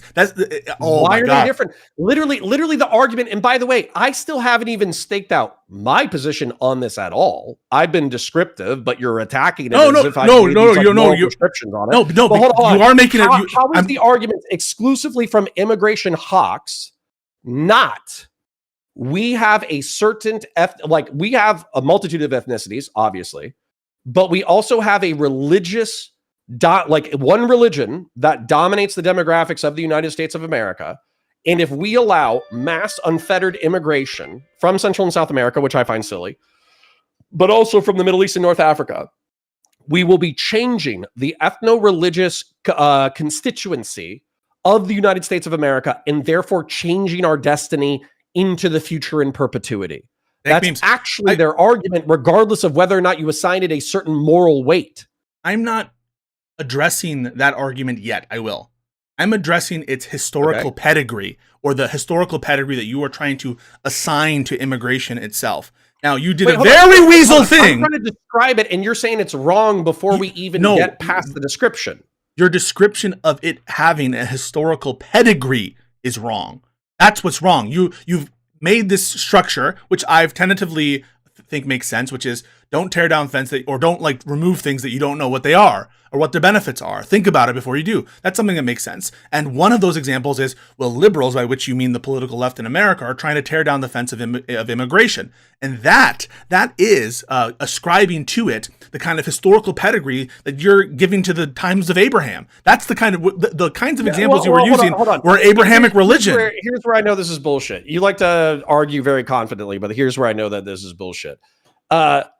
Benjamin Franklin was one of the founders of this nation. he was bitching about mass German immigration as soon as the founding of the nation happened. Yeah, so what? All these conversations. No. There was all these conversations about Native American integration. There was all these conversations about Mexican integration into the United States. There was all these conversations. There was like the Chinese Exclusion Act, which we would need to look up for. So pretend like I know about that. Actually, the founding fathers were agnostic on the ethno-religious makeup of the people coming to the United States of America. That's the only that's not what I'm saying. That is true. Didn't say that. Thomas Jefferson. Hang on. Everybody else had a fucking opinion. So this is the problem. This is why people call me a pedant, is because people will sneak into the conversation concepts that aren't heard when they say the word. So when you say liberals are trying to tear down immigration and it's an offense that has the historical pedigree going down back to the days of Abraham or some other time immemorial type style idea, what everyone hears is immigration from the point of view of nations, immigration from the point of view of restrictive immigration laws. That's what everybody hears. Now, what you just said, and what I wouldn't uncover if I wasn't specific with my language, is something different, which is concerns regarding religious ethnic groups and being part of an ethnic heritage and race of people who is at least powerful. Yes, that concern tracks, or hysteria, some might say, tracks back thousands of years, but it's not what you said. What you said was immigration. I mean, literally, I just Googled, like, when was the first American immigration law, and it was No. Shut the fuck up. And it had what to do I with said. Race. Shut the fuck up. I did not say the first immigration law. What were the words I chose? I don't even know. It's because you don't fucking listen. Because you don't fucking. So shut the fuck up. No. You just made a claim. This is why. Because people will just lie. Counter. Isn't historically true. Counter. You just lied. I didn't say, or you didn't listen. And I don't know which is worse. No, I said the first restrictive immigration law, by which I mean the border control. So look up the Page Act right now. Go to Wikipedia. No, the 1799 Act. No. You're talking about the Aliens and Sedition Act. I'll be a pedant. So 1799 Immigration Act specifies that free white persons are the only people who can be naturalized in the United States. Is that an immigration? If a black person comes to the United States, can they become a part of our nation, Pisco? Connor, is that a natural? No? Connor, would it restrict? Yes or no? So if a black person comes, yes, they could come. They could come. They could. Connor, they couldn't become a U.S. citizen. What did you just say there? Look at that sleight of hand. Sneaky shit from you. Sneaky as fuck. Counter. No, I'm not doing this anymore. I'm not. Counter. I'm not being nice anymore. That's a naturalization law, isn't it? Yeah. It's not an immigration law, is it? I mean, I'll take. Is it an immigration law or not? Is it? What is immigration? Act of 1799 is what you just described immigration or naturalization. Which is it? Let me take a look. No. What? Just answer the question. Look at me and answer the question. I have to Google it. No, you know what it is. It's not immigration to change status to become a citizen. That's naturalization. When you immigrate somewhere, you physically move to it to live there permanently. You know that's what immigration is. You don't need to look that up. Are you a stupid person? No, I do need to look it up. You don't need to look that up. You've been in the debate space for way too long because you keep assuming bad faith where none exists. Because you're trying to dunk on me right now, and you're the one actually. So you just tried to fact check me in real time to say you're wrong. Actually, from the framing, we've had restrictive immigration laws, and what you just pulled up to try to dunk on me is a total sleight of hand, which are the naturalization laws restricting to a given race, which has nothing to do with what I'm talking about or what you purport to be talking about, which aren't restrictions on naturalization, restrictions on immigration. This isn't even like relevant to the original conversation, but I'll read it for you. It's fine. This is an AI overview. Okay. So the first U.S. immigration law was the Naturalization Act of 1790, which established the first uniform rules of U.S. citizenship, allowing free white persons who resided in the U.S. for 2 years and showed good moral character to become citizens, also granting citizenship to their children under 21 and children born abroad to citizens. This foundational law, like I don't know what this is. The United States to regulate naturalization was limited to white Europeans and set the stage for future and more restrictive immigration policies. Also, before you freak out and start screaming and like virtue signaling to your chat, would you say that a residency requirement has something to do with immigration? No. Residency has nothing to do with hang on, immigration. Hang on. So residency requirements for purposes of naturalization doesn't have to do with immigration. Restrictive immigration. Who do you think is being naturalized after they've resided in the United States? That's different. The laws I'm talking. I think it's Americans who have always lived in the United States. I don't know if you got this from. I don't know if you got this. I don't know if you got this from Destiny, where you do this word association. So you do a word association of immigration. Yeah, when you know what I'm talking about here. What we're talking about are people traveling to a place to live there permanently, and in the context of residency requirements for naturalization, that's residency is not known as immigration. Someone could be a resident for their entire life. If you move someplace in order to live someplace permanently, what's that called, Pisco? Yeah, what's that? What you just said? If you what? If you move that, right. In order to live there permanently. So here, I'm about to just completely demolish you. Can you be a resident can you be born in this country? At that time, could you be born in this country to certain types of people and not be a citizen of the United States? Yeah. Okay. That was true back then. So you could be a resident, having never lived anywhere else but the United States, and be subject to the naturalization laws, couldn't you? Sorry, you're going to have to ask that again. I was Googling something. They're different concepts. Immigration relates to people coming into the country to live there permanently. Now, residency requirements apply both to those kinds of people, but also other types of people. And so what you're trying to do here is dodge what it was an enormous blunder on your part, which is to try to fact check me on what I meant as though I were wrong by your AI summaries. So why don't you just grant me my point? Does this work for your audience? Is your audience retarded too? Do you have like Andrew Wilson's liberal audience? Like, do they say like, because this is something I'm just going to be disrespectful to you the same way I was disrespectful to Andrew Wilson. Does halfway through an argument to saying like, I demolished you, I annihilated your butthole with this argument. Do you find like a bunch of like retards in your chat being like, yeah, you was America open borders? Wait, so you don't even dispute this. I'm not gonna lie. So when I said the first restrictive immigration law was in 1875 and 1870s, do you dispute that? Yeah, I dispute it. Yes. Okay, what's one restrictive immigration law? I would say that residency applies to immigrants, and therefore it's an immigration law. There's nothing funny about it. Okay, so let me just change the wording. We can show who's working. Immigration are separate concepts. Yes, they're separate. Divorce as oil and water. They're separate. So let's just show who's playing word games. Silly. Let's show who's playing word games. Do you agree that America was open borders until 1870s?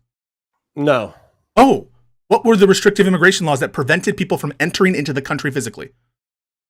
I would say I don't know what the laws on the books were, but I would say so how would you know? How would you know? American territory was actually pretty well defined during the time of the 13 colonies. Sorry, and Native Americans were not prohibited within the borders of the United States. So wait, hang on.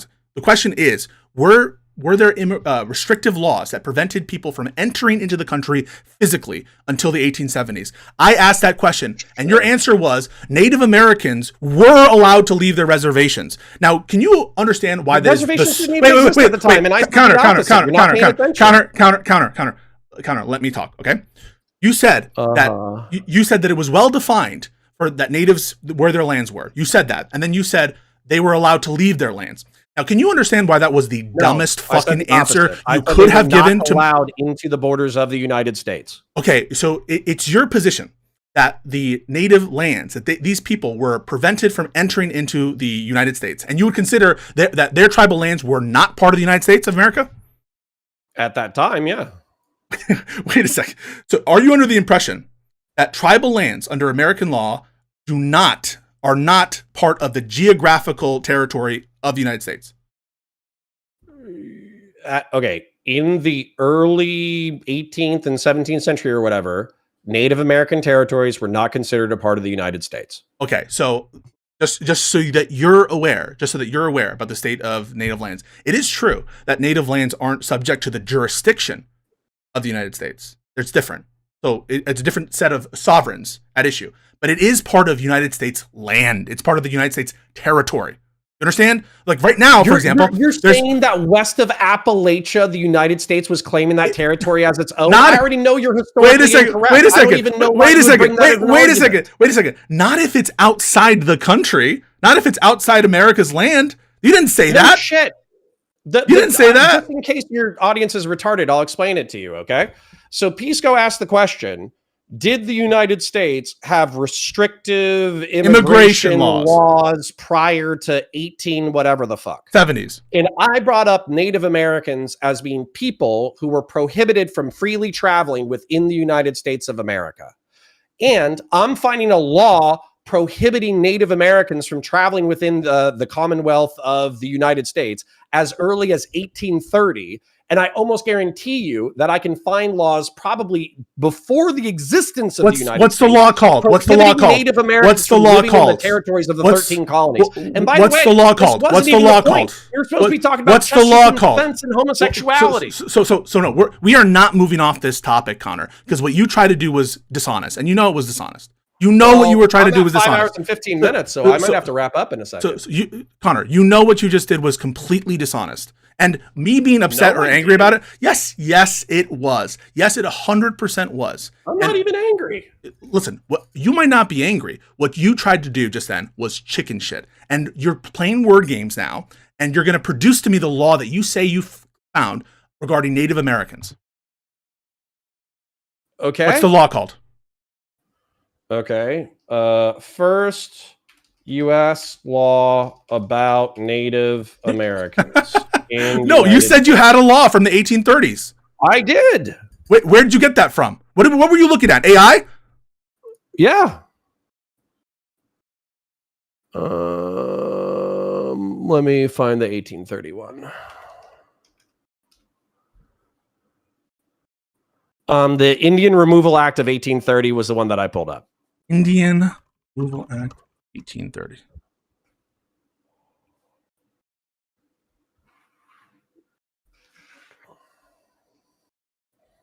This is Wikipedia. Also, I could do like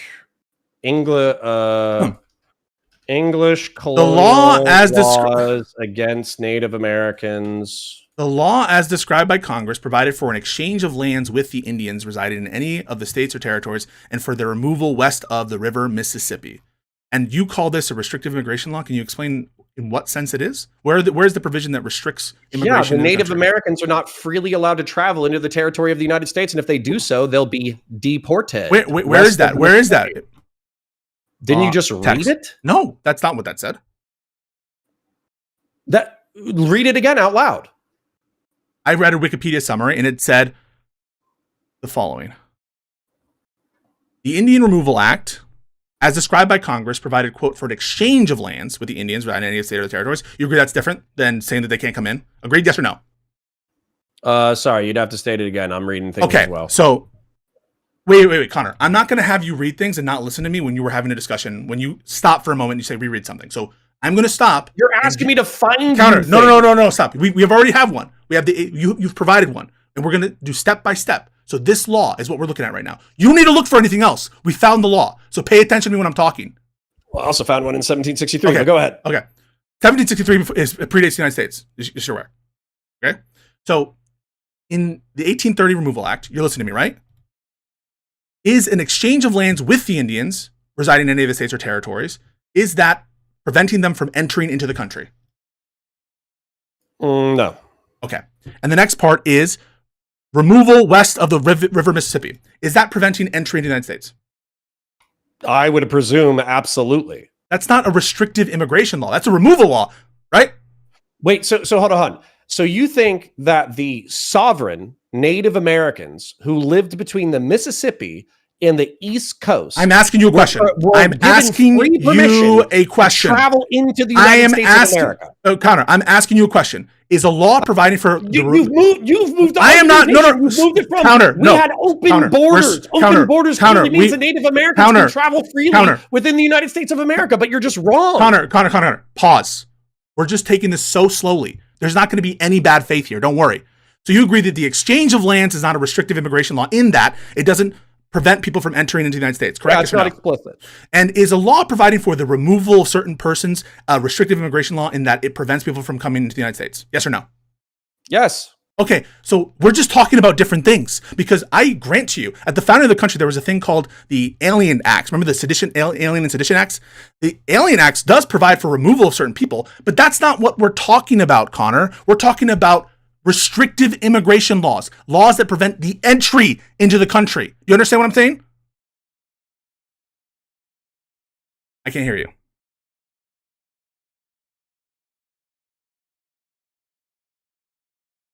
Sorry, need to click the mute button. Laws that make it illegal to enter the country. What you're saying is, because I think that anybody with a functioning brain and probably a brain stem could see how flatly absurd this is. And I do have to go in a second, but I'm happy to continue this tomorrow. Or the next day, dude. Or the next day. So what you're saying is there was the Commonwealth of Virginia, right? It was a state that was a member of the 13 colonies. I didn't mention that. And in a Native American, Lakota, Dakota, Sioux, Cheyenne, Apache, whatever, they show up to they show up to the borders of the Commonwealth of Virginia, and there's a constable who's responsible for that territory. And so the constable, I didn't say any of this. I didn't say any of this. He goes, oh yeah, Native Americans, go ahead, go right on in. We're open borders. We have no laws about Native Americans. You can go right into the Commonwealth of Virginia. So Connor, you agree I didn't say any of this? That's what the definition of an open border would be, Pisco. Wait, no, Connor. You understand I didn't say any of this? You just said this. Yeah. I'm using this as an example. So when you said that the United States was open borders, do you understand how the middle 20th century? Do you understand how much of a it's not laughable? It's not laughable. It is not laughable. No, I'm going to. So you're implying that Connor, blacks, Native Americans, Frenchmen, Canadians, Brits, they could all travel freely to the United States. That's what you were saying. First of all, yes, they could travel freely to the United States under the law. Under the law of the United States, that is true. Including Native Americans and Africans? Including Native Americans, including Africans, and some of whom were brought here against their will. But let's just see very quickly. I'm not going to be distracted. What you just did was so slimy as to be indistinguishable from bad faith. What you just gave was a fact pattern in which, you think all of these, another destiny tactic. If all of a sudden we had 1,000 Native Americans show up all of a sudden to the Commonwealth, that a constable looking at them under the authorities of the Commonwealth of Virginia wouldn't say something? Do you understand how bad faith of representation that was? Yeah. Do you understand how bad faith of representation that was? Can you explain why it's bad faith? You're saying it's bad fucking faith to logically extend your own arguments. No. The question isn't, would someone do something? Would someone say something? Would someone be upset about something? Probably wouldn't let them into the fucking Commonwealth. What was the fucking question, Connor? Well, I mean, I'm about to read the Alien and Sedition Act. Yeah, the Alien and Sedition Act provided for the removal of persons deemed to be alien enemies. And also, and that's currently what we're dealing with the Alien Enemies Act. That's removal. Okay, so you're saying up until so what a constable would do, or what a federal representative would do, is they would say, "Welcome in, Native Americans, blacks, Frenchmen, and Brits." You just did it again. Look how fucking bad faith you are.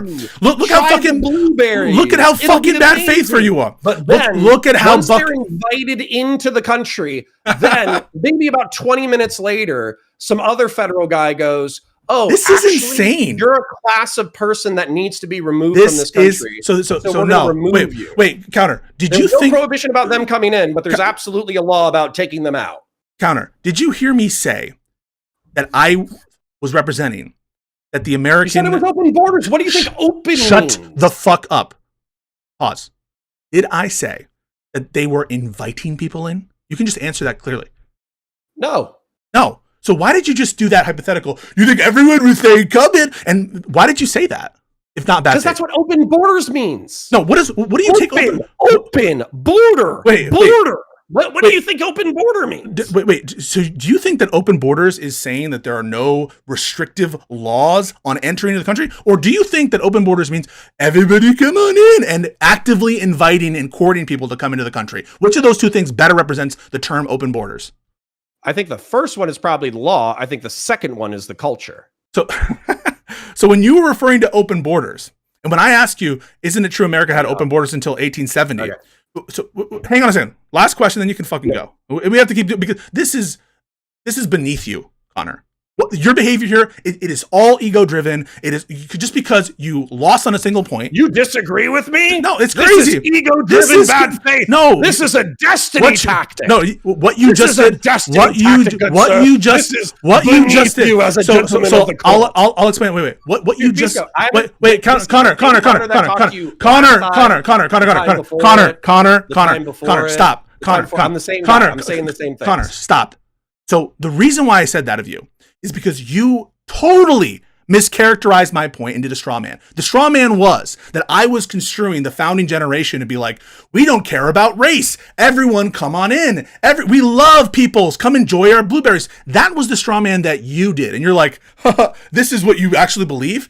That's bad faith, Connor.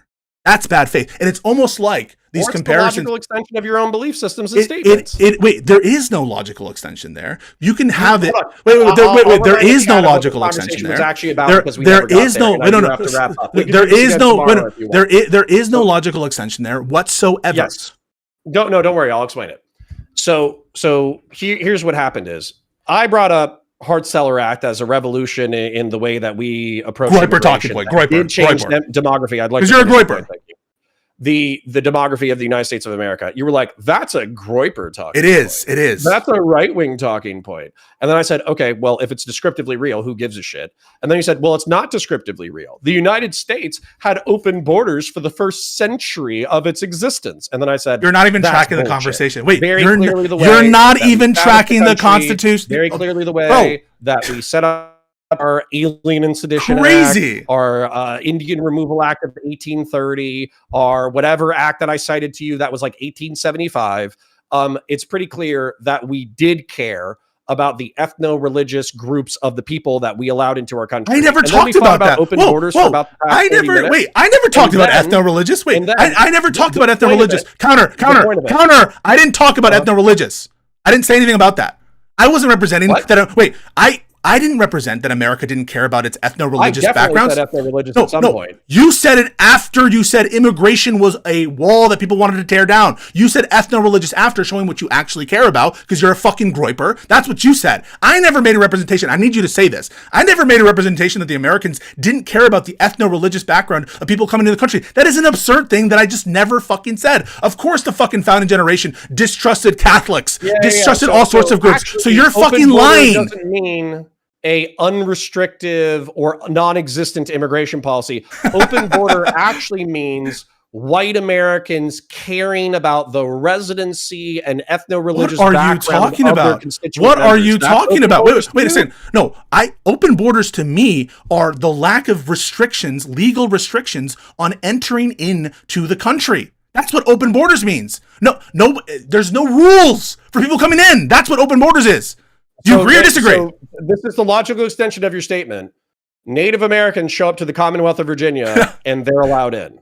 So allowed in, when you say allowed in, there is no law that requires them to be stopped, that prevents them from entering. That's the actual, yes, that is what's going on here. There is no restrictive immigration law. By the way, there's no internal checks within the United States either from a customs perspective, but there were no restrictive immigration laws in the United States. Now, does that mean that you couldn't find me an example of some 100 natives crossing where some constable gets a band of people to push them the fuck out? No, that's not what it means. Does that mean that I'm saying there were no removal laws under the United States? No, I'm saying only what I mean, which is there were no restrictive immigration laws preventing the entry of peoples into the United States. Does that mean that nothing was ever done with vigilantes, that there were ever like bad constables or whatever? That's your straw man. That's your mischaracterization.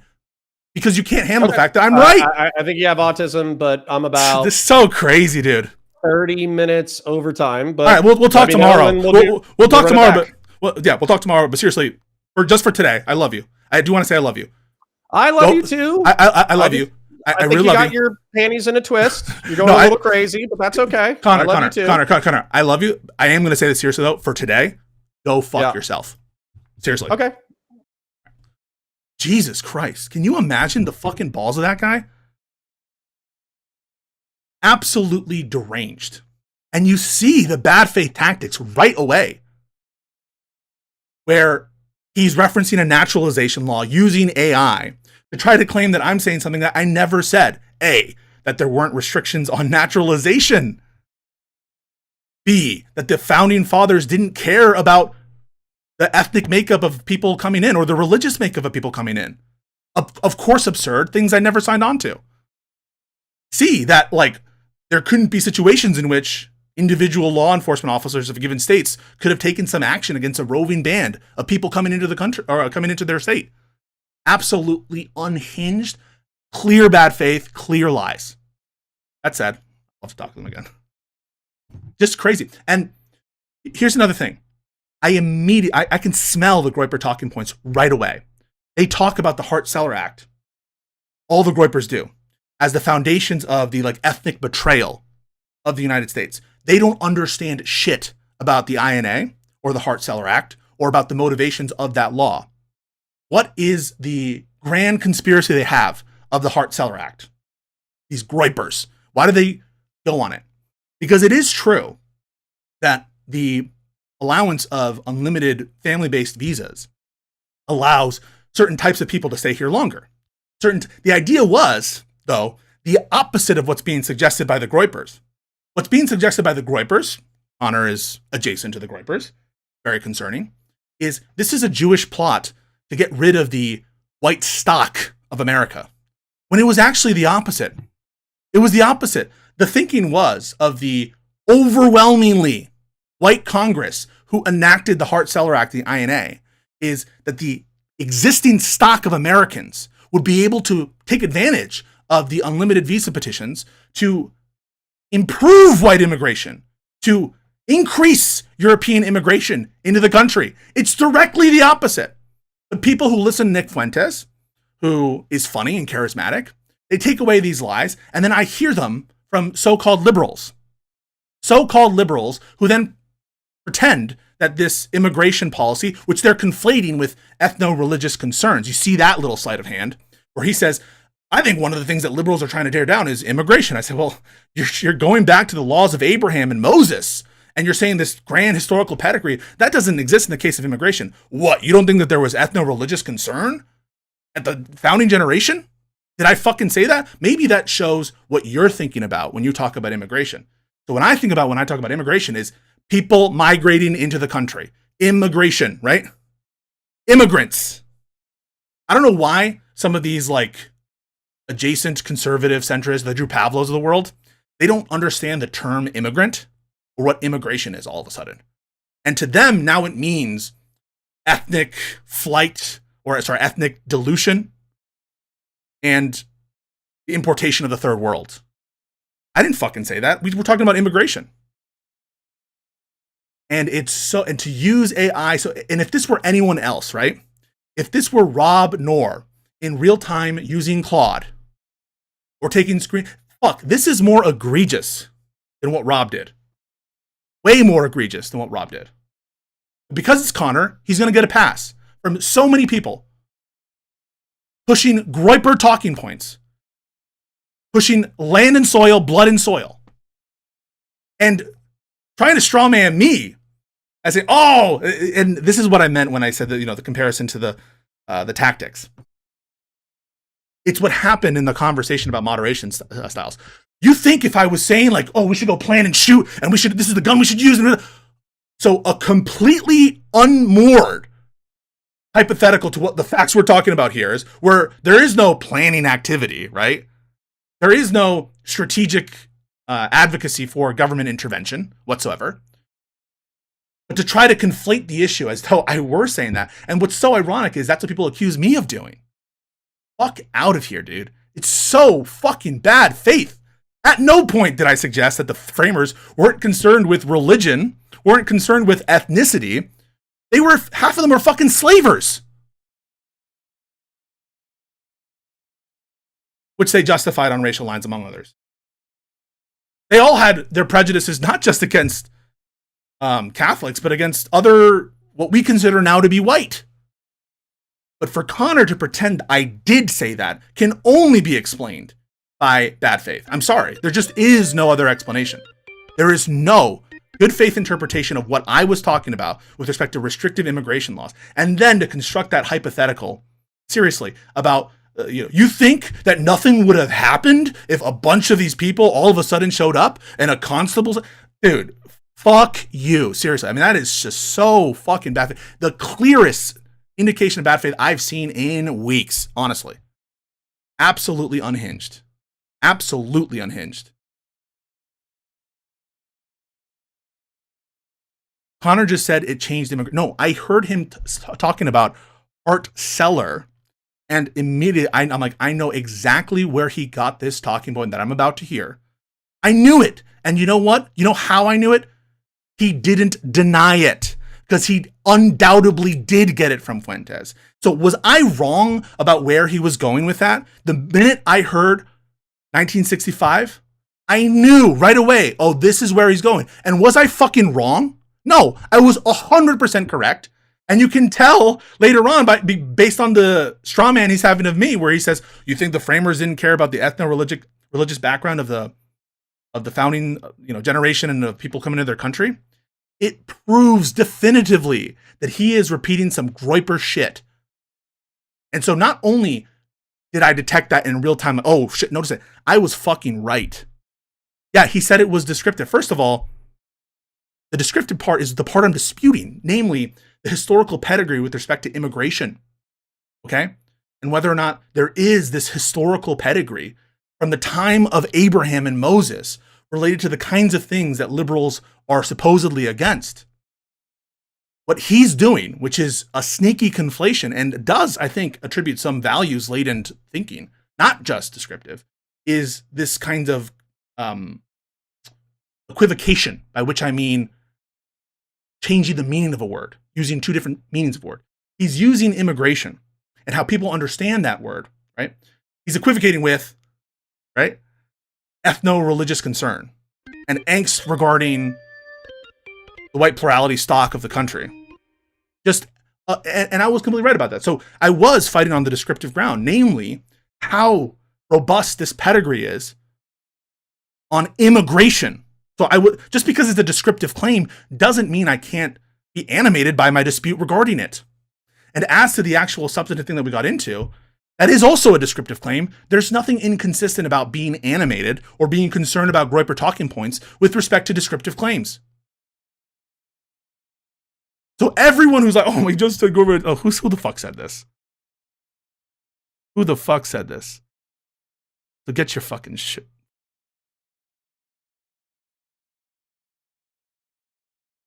Yeah, he said it was descriptive. Yeah, so this person, if you're implying that therefore there was nothing controversial in what Connor was saying, or stupid about what Connor was saying, or bad faith when he started responding to me and saying, hey, you're just wrong, Pisco. Look at this naturalization law. Then I just don't even know what you're saying. Unbelievable. Unbelievable. And this is someone who I think, I really like Connor. But today, I'm at my wit's end, man.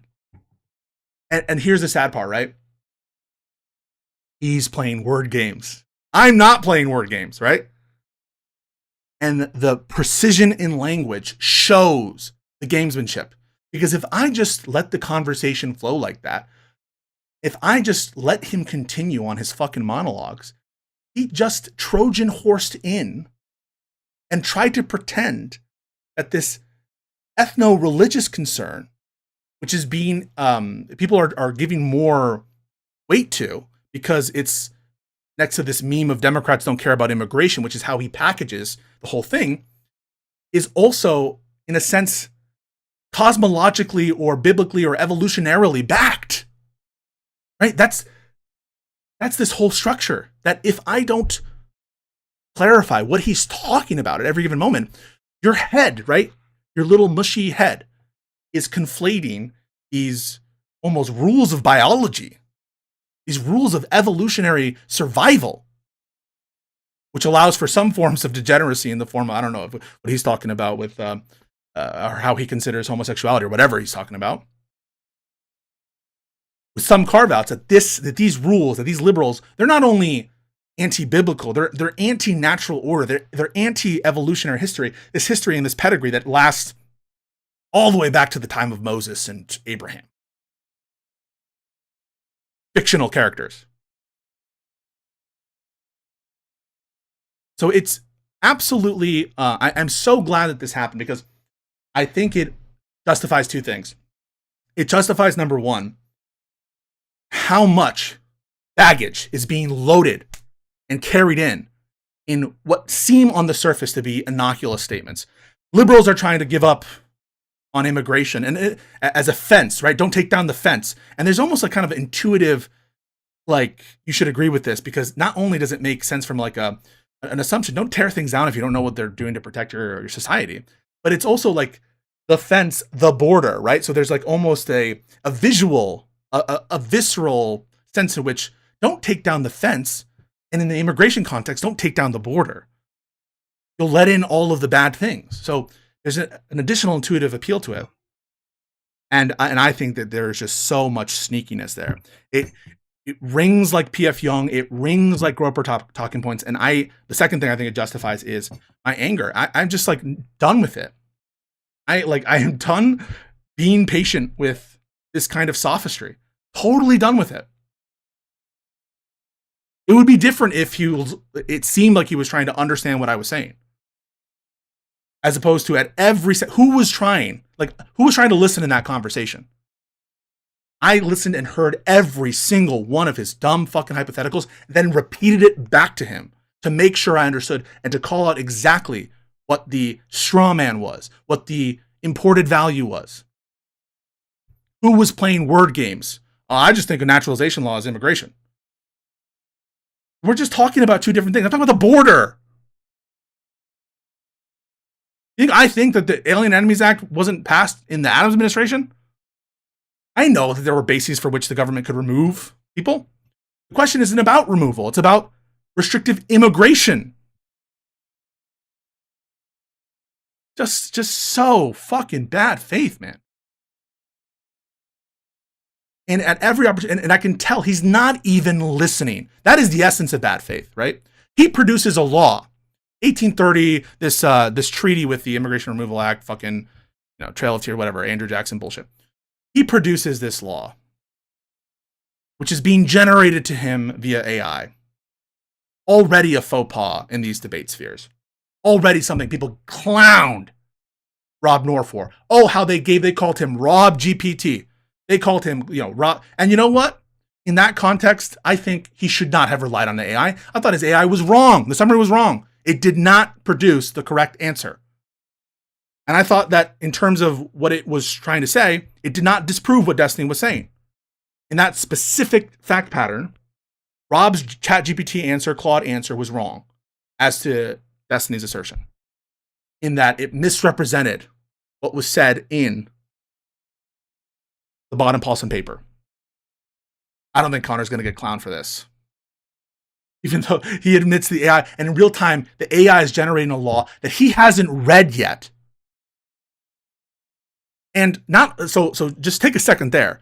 From a position of authority, right? Not from a position of like, hey, take a look at this. Maybe this, not as a builder, but like, I just produced you 2 laws, whatever. So I think you're wrong. I need to go. Not from a position of let's build together, but you're wrong and I just disproved you. And he takes issue with me taking a moment to like, well, let's talk about this fucking law. Let's talk about what it says. And when I'm repeating back the phrase, he says, could you kindly repeat that back? I go back to where I was and I'm like, okay, this is what I'm saying. He's not even listening to me.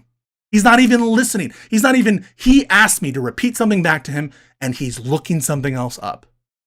Isn't that the essence of bad faith?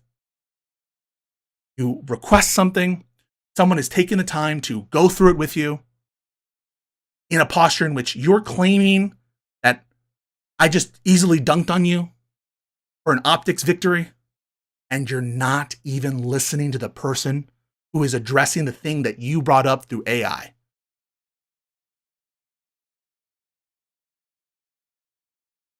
It's shameful, man.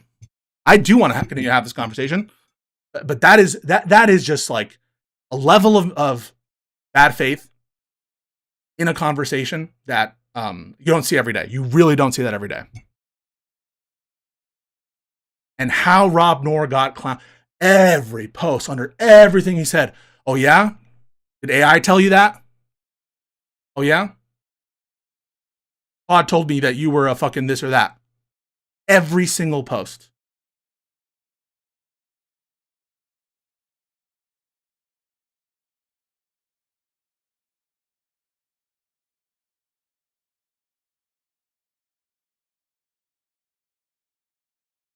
I don't know, man. It's fucking, it is wild, dude. Absolutely wild. Absolutely wild. And I know Rob Noor, when he was doing AI stuff with me too in the last conversation, and it pissed me off then as well.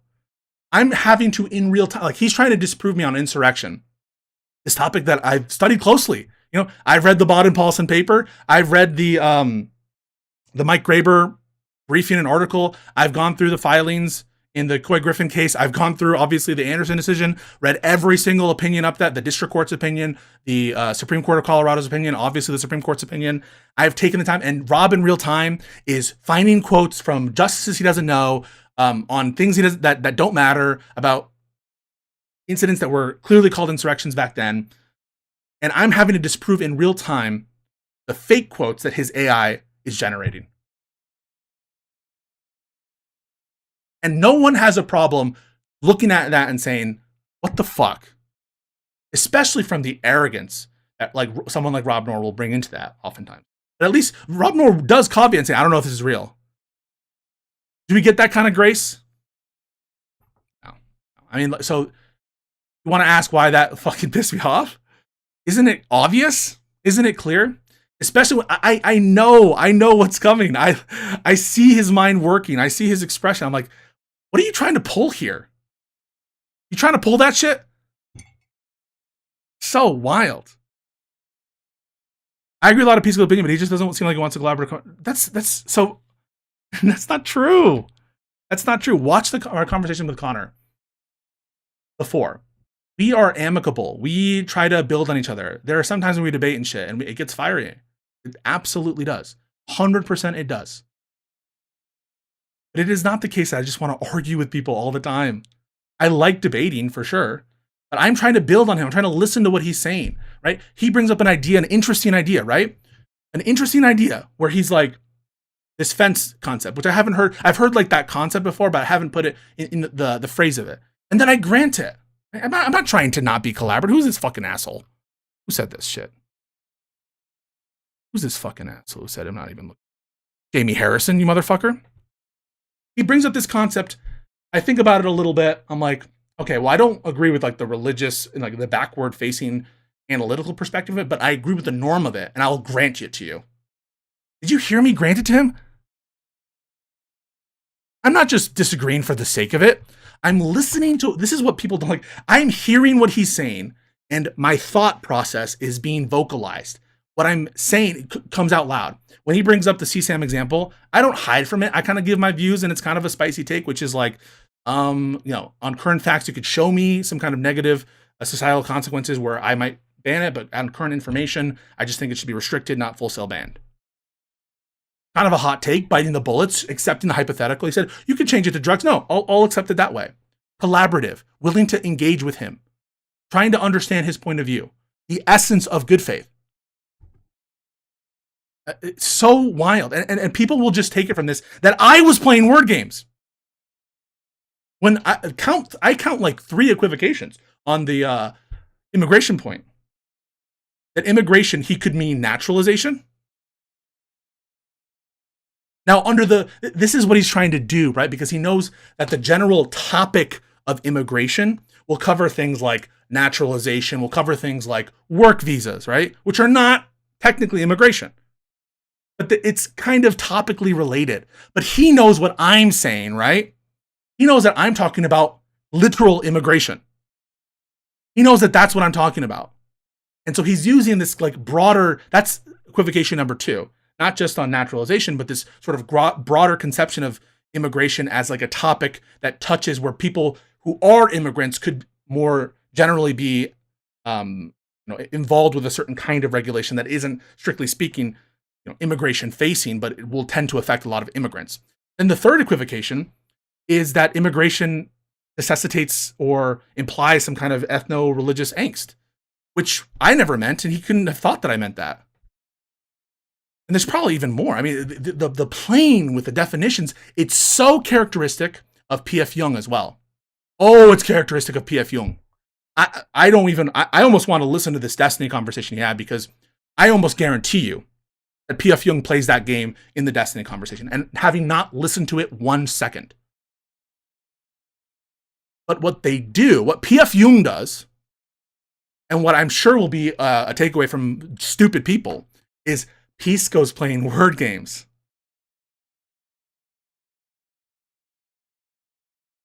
So wild. So fucking wild.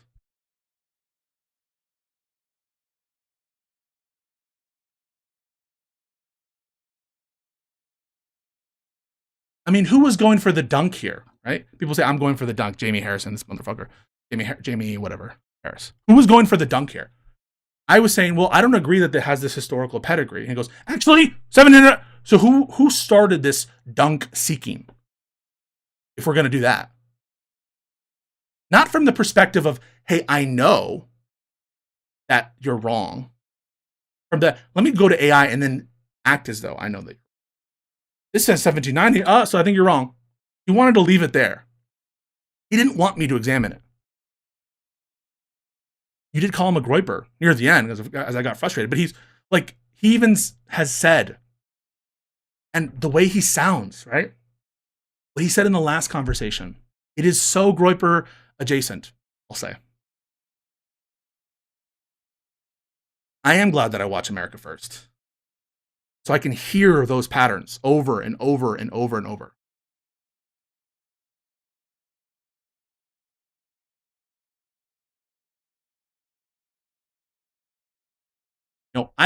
I'm trying to grapple with also, there's another equivocation on liberalism, right? He says liberalism has caused the decline of religion, or he's implying strongly that religion is like counterpoise to liberalism. And then partway through that, I'm like, well, hang on a second. Are you talking about liberals or liberalism? Because liberalism, as I understand it, is like a structure of navigating the relationship between the state and the individual with some normative values regarding people's inherent rights and what that relationship should entail. But it doesn't, strictly speaking, claim to have the answers for how to live a good life, and it's not incompatible with religion. But then he changes it to, oh, well, liberals want to take down these things. Do I like spend time being like, oh, admit you were wrong on that? No. I just say, okay, on that, I'm with you, I say. It not only is the accusation, I think the accusation of bad faith towards me is itself bad faith. Crazy, crazy, crazy. Absolutely insane. And look at this dipshit. Instead of talking about immigration, you reverted to pretend the word immigration didn't include the thing you do. No, what I was talking about, restrictive immigration laws, open borders, people coming into the country. That was the scope of what I said, and he knew that. He fucking knew that. Not the topic of immigration, like, oh, I'm an immigration attorney. I do things like visa petitions. I do things like, an EAD if you're already in the country. I do things like, I help people get their driver's license in the state if it provides it. Where an immigration lawyer might deal with topics that immigrants tend to, do. But what they're doing when they do that isn't facilitating, quote unquote, the immigration as such in the way that I was talking about, right? And it was clear I was talking about borders. It was so clear. Hence why I said restrictive immigration law, not there were no immigration laws at all. I said, go back in the tape. And the minute that Connor said, you said there was no immigration laws, I immediately corrected him and said, you're just discounting what I said. I said, there's no restrictive immigration law. So crazy, dude. And people will walk away. Think of that. Just replace the word AI with he read a book and you'll be okay. I don't even know. I think half these people are bots. Crazy bots. No, I am shocked by people uncritically believing Fuentes. And I correctly gather. This is what's so fucking. I mean, at this point, I am going to go into another topic real quick, and it actually does deal with immigration because it super interested me. I think that you guys should be armed with it on immigration stats, and I think I think you should look at what I'm going to show you in a second. But if I'm rambling right now and you just want to leave, that's fine. I'm not getting enough credit for predicting that. Like hearing him say 1965 immigration law, my mind went, "What law is that? INA, Hart-Celler? Boom. What has Connor been listening to a lot of lately? What I've been hearing a lot about him lately in terms of ethno concerns and the white pluralism and his weird comments about Republicans and him admitting that he believes a lot of what Groypers say and a lot of what Fuentes' ideology is. And it goes, oh, okay, the Groypers. And they also have this theory. And then that all happened in the span of half a second. And I was fucking right. And people will use that as a point against me. That my assumption, when I heard that, informed by Connor-specific observations, informed by my being attentive to political analysis from all sides of the aisle, including, especially, right-wingers, Groypers, Trump supporters. Frankly, I spend more time doing that than I do the tanky lefty stuff. Some people say that maybe that's a failing of mine, that I should spend more time like I do with the Groypers, and I'm willing to do that. Like I do with the Groypers, and like I do with the right-wingers, spend it on the tankies. That's a criticism. I'm willing to hear that. Because I don't. You know, I listen to, whenever they shit on Cenk a little bit, the Vanguard, breaking points, if it's a topic that interests me, Kyle Kalinske when he's ranting about Trump stuff, I don't as much listen to the lefties presenting as lefties all the time. Maybe that's a blind spot of mine. I'm willing to acknowledge that. But they don't give me credit for correctly diagnosing where that conversation was going in the split of a second.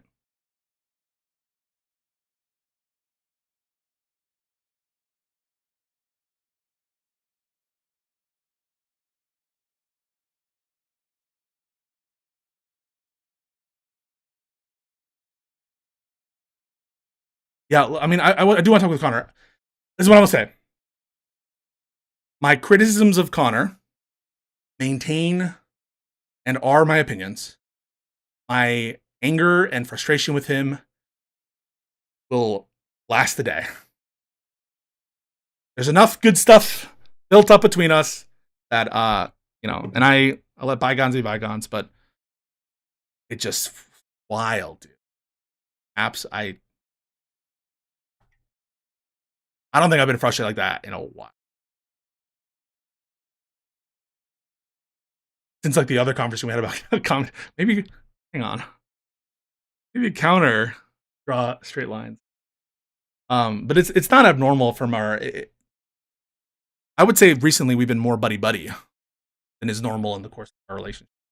Back in the old Twitch panel days, he and I would go after each other hard. Very hard. There's like 4 tankies on all online politics. Please tell me how relevant Caleb Maupin. Oh, I remember Caleb Maupin. I just saw I don't know if I was recommended this because I'm a tanky, but I was recommended an infrared Haas video. Okay, I was like, what the fuck? I think it's because the other day, it might have been like 4 or 5 days ago, I think I searched the that is what we are. We are that, which is like that's an S tier video where they do the little cartoons.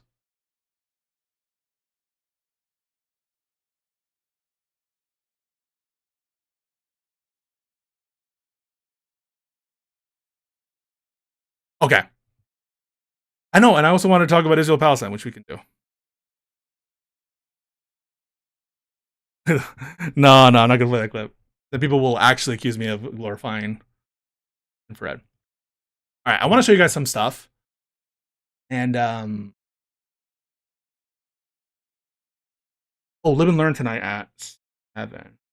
I think we don't have Hutch.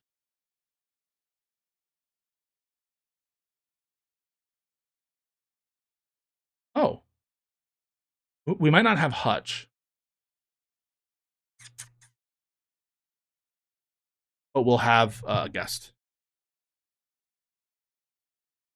I can be way more racist. I think I searched stats maybe. All right, I want to show you guys, speaking of immigration, some immigration stats that you guys have a sense of the numbers that people are talking about. What's typical, right? And I think that will help you in these debates that you're having with people, assuming that you're having such. How do I do that? Oh, that's why. Source.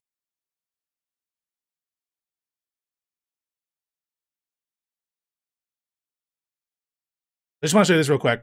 Won't take too long. I think it'll be useful for you guys to have a sense of the number. Always good to have a sense of the number. All right.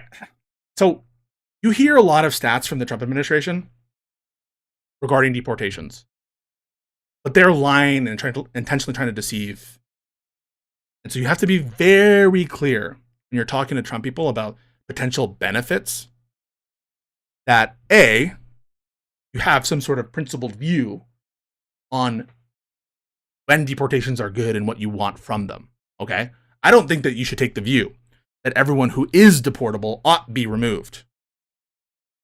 One, because some people we think should be integrated into part of our societies, notwithstanding the fact that they're removable. B, because some people might be eligible for other kinds of relief, and maybe they just don't have the access to resources to press even meritorious claim of relief from removal. And so I think that you should start by, when you're entering these debates regarding deportations, have a grounded normative view on when deportations are justified and when they're not justified. But then two, I think you have to have a sense of like what the populations that we're talking about are in terms of deportations versus rejections at the border, etc. And so let's get into it. Let's start first with Biden's last year. The number cited, and this is from ICE, okay? This is the main number from ICE. Now, the DHS has multiple different branches to it that deal with immigration. There's ICE, Immigration and Customs Enforcement. There's CBP, Customs and Border Protection. And there's USCIS, United States Immigration and Citizenship Services. Okay? USCIS deals with a lot of the affirmative application stuff in the interior of the country. They also handle sometimes visa processes from outside the country that are referred to them from state or that start with USCIS and then go out to state department. And they do a lot of like the processing, internal work of affirmative applications, that kind of stuff. ICE does a lot of the internal enforcement of what's going on, and CBP is the border control. They do a lot of stops at the border, inspections. They also enforce other kind of sort of good restrictions, in addition to people restrictions. But the ICE number, I think, is usually what people mean by deportations, is the number you get from the ICE reports. DHS might give additional numbers, but when you're talking about deportations in the main, which are a lot of these like internal deportations or processing through a final order of removal after someone has had their day in immigration court or being subject to like expedited removal, you're looking at the ICE number, okay? And so Biden's last year, there are about 271,000 deportations from ICE. Now, you might be asking yourself, why are these years so low, right? And what a propagandist will tell you is they stopped enforcing immigration in these years, in these fiscal years. And you also notice that Trump's fiscal 2020, and these are fiscal years, right? So they're released in the fall, and so they cover end September, go up to the September. I think they start fiscal year. Stupid. Let's go. Starts October 1st, ends September. Okay, you got it. I should have been able to derive that because I know when it ends. Okay, so ends September 30th, starts October 1st. So this one would, fiscal year 2020, would start in October 2019 and run until September 2020. Okay? Trump's is down too, right? So who knows why these were low? You guys know?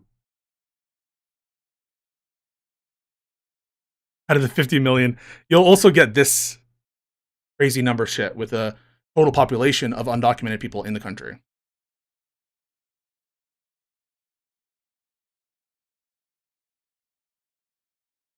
These numbers look very low. COVID, yeah. So what happened in these years is there was less internal enforcement because of COVID, and a lot of the enforcement that would otherwise be done by ICE through apprehensions at the border and then release into the country to do the processes, right, were done through rejection at the border under Title 42, which was stopped after, and they'll even note this, I think. Actually, I don't know if they noted it, COVID. At some point, I'm sure, in this thing.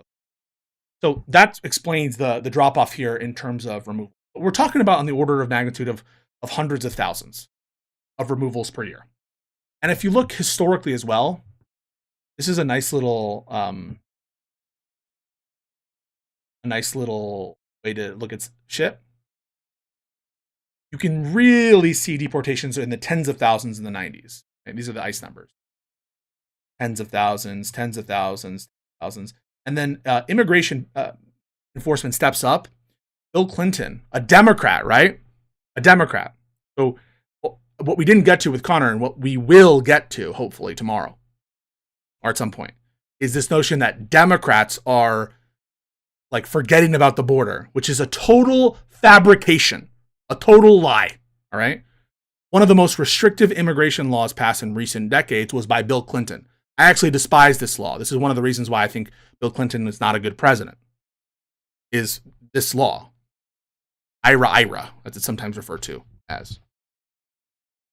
But he steps up enforcement in a major way. And you can see, double deportations after the laws pass, increasing deportations even more, increased authorities, all right? This is all pre 9/11 too. So there's no DHS before this. So this is this is INS, I think. INS? And fuck, am I crazy? What is it? Internal, no, not INS. Am I crazy? Oh, what is INS, right? Immigration. Is it INS?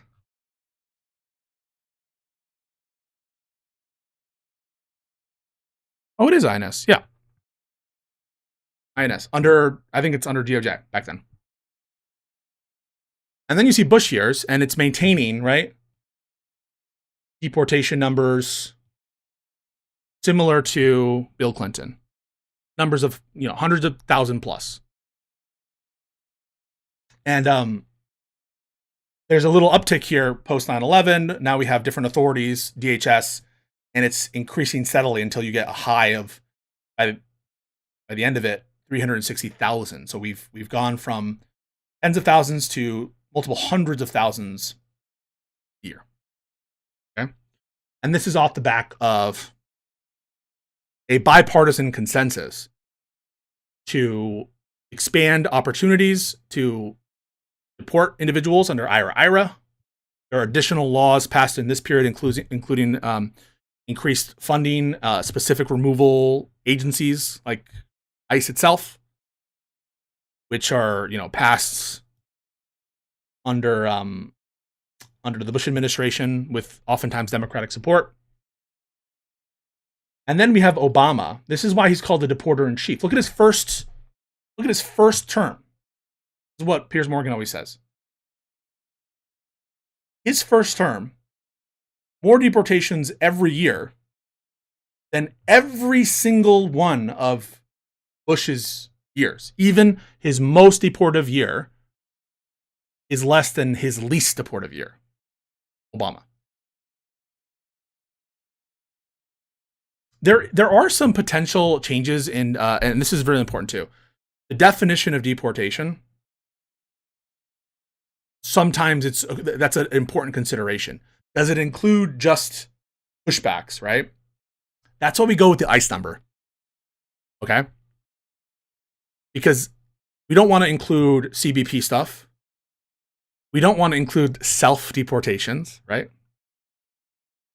We want to go with the ICE number, which I think is the most consistent of the deportation. Okay? And 2012 continues to be the record. Trump will probably beat it this year. But it's not orders of magnitude that he'll beat it. But this is the most. 400,000 in a fiscal year.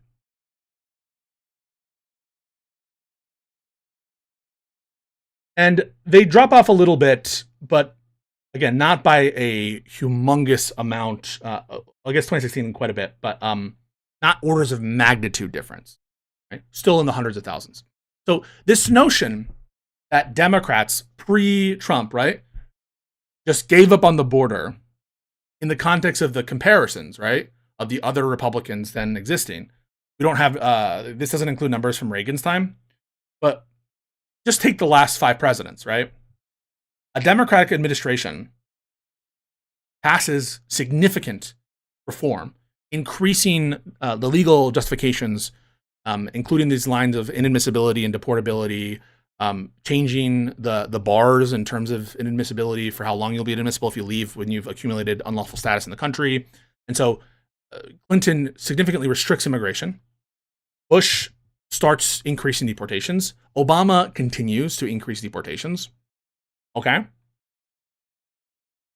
Now, Obama does something else here that a lot of immigration advocates like. They hate this part of it. A lot of immigration advocates support DACA, which was this policy of deferred action on an enforceable legal status, but it is not a discretional non-enforcement as to certain people who were brought and are eligible under a given criteria. Big fight in the courts about it, and so that's the kind of trade-off here. But everyone, no one seems to have a problem with the quote-unquote dreamers, except for the gripers. You might have to ask them. But in general, there's a bipartisan consensus that something should be done with the dreamers, right? This label has now become even almost like a propagandistic label that is even used by the Republicans and by Trump himself, right? Trump will refer to them as the dreamers. That label stuck, and it isn't what people are typically talking about. It isn't even really the issue with birthright citizenship. Because birthright citizenship is people are citizens if they're born here. This is different. These are people brought as children under 18 in specified situations and that have certain eligibility criteria and that continue to meet. While there were fewer removals and returns under the Obama administration than each of the 2 prior administrations, these declines may be assumed against the backdrop of a significant reduction in border apprehension that resulted from a sharp decrease in unauthorized inflows, in particular Mexicans. Right. So there's also change in immigration pattern that will happen. Right. A lot of this early stuff is primarily immigration from Mexico. So all of this context matters. When you just get the numbers, people are able to use the numbers to make whatever kind of my point is that Obama had fewer internal removals than the prior administration. Internal meaning ones by which they're not subject to apprehension at the border. That's just like not what I'm talking about, though. Right? Because that number is also being used in the Trump number now. Okay? We're just talking about the different achievements, so to speak, or numbers, and that part is being held consistent across the administrations. But no doubt, I'm not going to say that Obama for this number is doing the kinds of thing that Trump is doing internally, right? You should not take what I'm saying to be like, Obama's no different than Trump on immigration. That should not be your takeaway from this. So thank you for that comment. Just to compare the magnitudes of the claimed success of Trump administration for all we're suffering in these different policies, and to have a thought about what's behind it. What are the values underlying it? In addition to this information, like the migratory patterns here matter, right? Like a lot of this is Mexican immigration into the country from the border. And what you start to see is a shift from Mexican immigration to Central American immigration. And that really ramps up during the Biden administration and during the first Trump administration. Okay. And then you see these start to come down. What Obama and Democrats often cite is that their focus is on using limited resources in deportations to target bad actors, people who have crossed the border multiple times, people who are previously subject to final orders of removal, people who break laws, that kind of shit. Then we have the first Trump administration.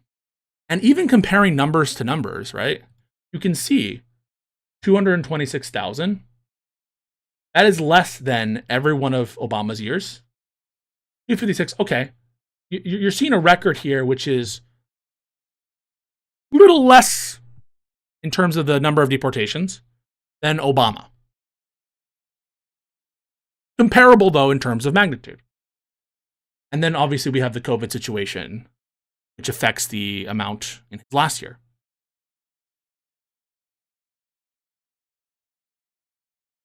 But so far, there is no sane person, I think, who can take a look at these deportation numbers and conclude from this that Democrats don't want to enforce immigration law. An argument that is sometimes made is, well, Democrats have a looser border control. But that's just a statement, right? It needs an actual argument behind it.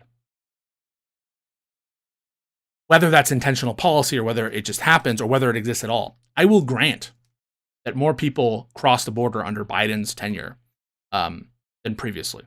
But the question is whether or not Democrats wanted that, whether they did it on purpose, or whether or not they didn't. And continued enforcement of immigration and deportations lends credence to the notion that immigration law is continuing to be enforced, all else equal. Especially when the Biden administration is, continuing public health authorities to do even faster, or rejections, really. They're not full deportations, but they're faster. So here we have Trump's first term. And in general, the Groyper people that we're going to talk to Connor about, hopefully tomorrow, see this as a failure. Because they see the numbers of illegal immigrants in this country as already catastrophic. In Trump's first term, he's not even cracking, what is this? Not even like a million deportations over the course of 4 years. And you have to, consider also the amount of people coming across the border. It's part of that calculation. Then we have Biden.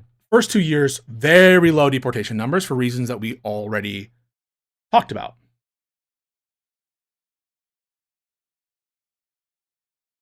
Biden did order a pause on certain final removal orders for 100 days. These are people subject to final removal orders, just putting a pause. And it was blocked after 6 days. So when people tell you that Biden stopped immigration enforcement, it's a lie. He ordered a pause on people who are already subject to final removal orders. They're already ready to go. They just paused sending them out, or they were trying to. But even that policy, right, to review, to make sure that this isn't and this is something, by the way, that we want after Trump's term. I would want to do a pause, because think about all the bullshit that Trump has probably already done in this term with people who are innocent, people who haven't had access to fair process, whatever. We're cleaning house. We got to make sure that everything here is done right before we deprive people and we exile them. So I don't think that this pause is inconsistent with a desire to enforce immigration law. it's consistent with a desire to figure out what the fuck happened in the first deplorable years of Trump, what they did. Wow, thank you for the raid. And it was blocked after 6 days. So everyone who will talk about, thanks Gust X broadcast, this 100-day pause as though it were significant overall enforcement, they're either ignorant or they're lying to you. Biden did not stop enforcing immigration law. Biden did not stop apprehending people.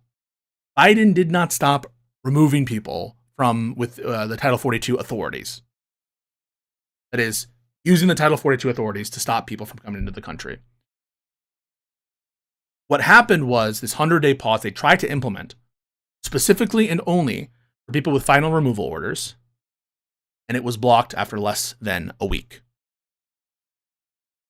This Remain in Mexico program, we're talking tens of thousands of people here in this program. And again, this was stuck in the courts as well.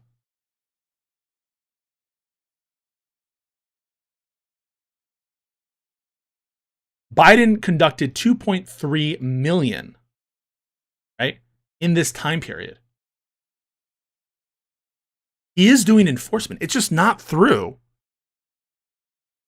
the typical authorities. It's through faster authorities, right? It's through expedited removal and Title 42. And we're talking 2.3 billion over the course of his presidency. So is it fair to add these numbers directly to what's happening here? I would say no, because the previous presidents didn't have access to those authorities because there was no public health emergency. But it shows you, like, in 2021, the act of pushing people out of the country, preventing them from coming in, that mere act, right?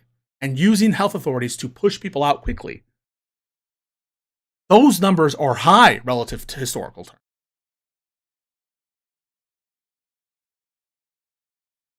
Yeah, shout out Gus Broadcast. Appreciate you.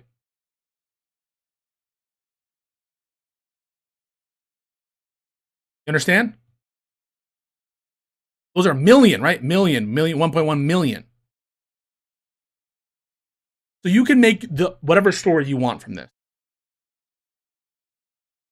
What I don't think is a plausible story is Democrats stopped enforcing the border.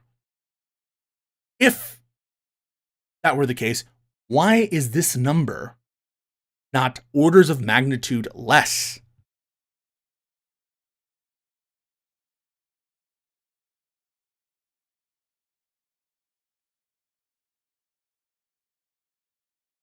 Why is this what it is?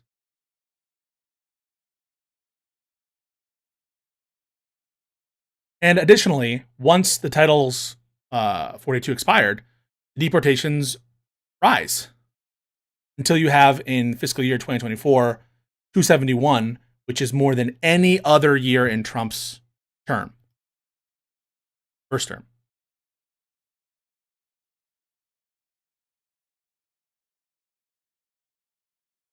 Right? And it makes total sense. Now, more people crossed the border once the public health emergencies were starting to run out, and we need to understand why that happened. Did that happen because Democrats wanted them to come? Well, that's a case that needs to be made. And I think the answer is no. I think the Democrats suffered because politically. And I think that the action taken by Biden is inconsistent with that intention. Not just what occurred in 2024, when, of course, it became even more of a political issue. But this was an issue early on. You think that Biden didn't want to win the midterms? We lost the House in 2022. So this is not something from a political perspective that it makes sense that Democrats would want. unless you buy this like, oh, they want them so that they have voters in the future. But then it's just not clear that this is gonna like, okay, so Biden is thinking about 18 years down the line when he's dead, help Democrats he won't know ever, as opposed to his legacy. Which of those do you think he's most interested in?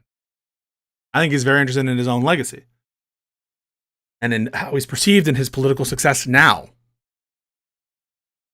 There's a kind of urgency to Biden's how he acts.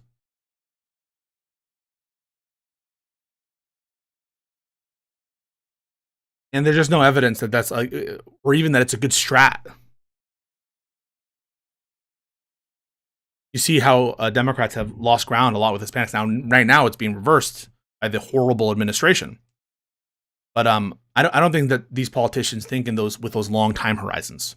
Even more of a reason to doubt what I think Counterpoints probably believes, some version of the Groyper narrative regarding Hart-Celler. That if anything, right, these people who passed that law wanted to maintain current European stock and were thinking with that object in mind. But it didn't seem to be this political calculation in the future related to Democratic success. And this law was passed in a bipartisan fashion by Republicans as well. And so then maybe the argument goes, oh, well, it helped them too. Well, and where is this this argument about the machinations for the politicians with the border?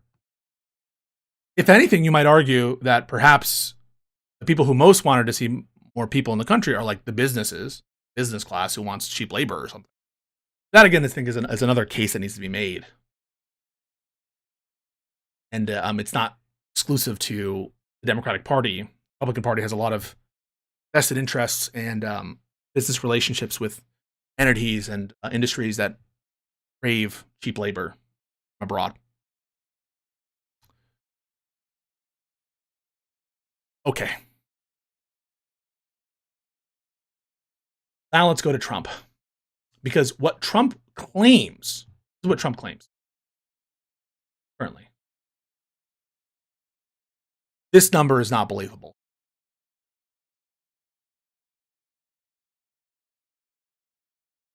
It's not true.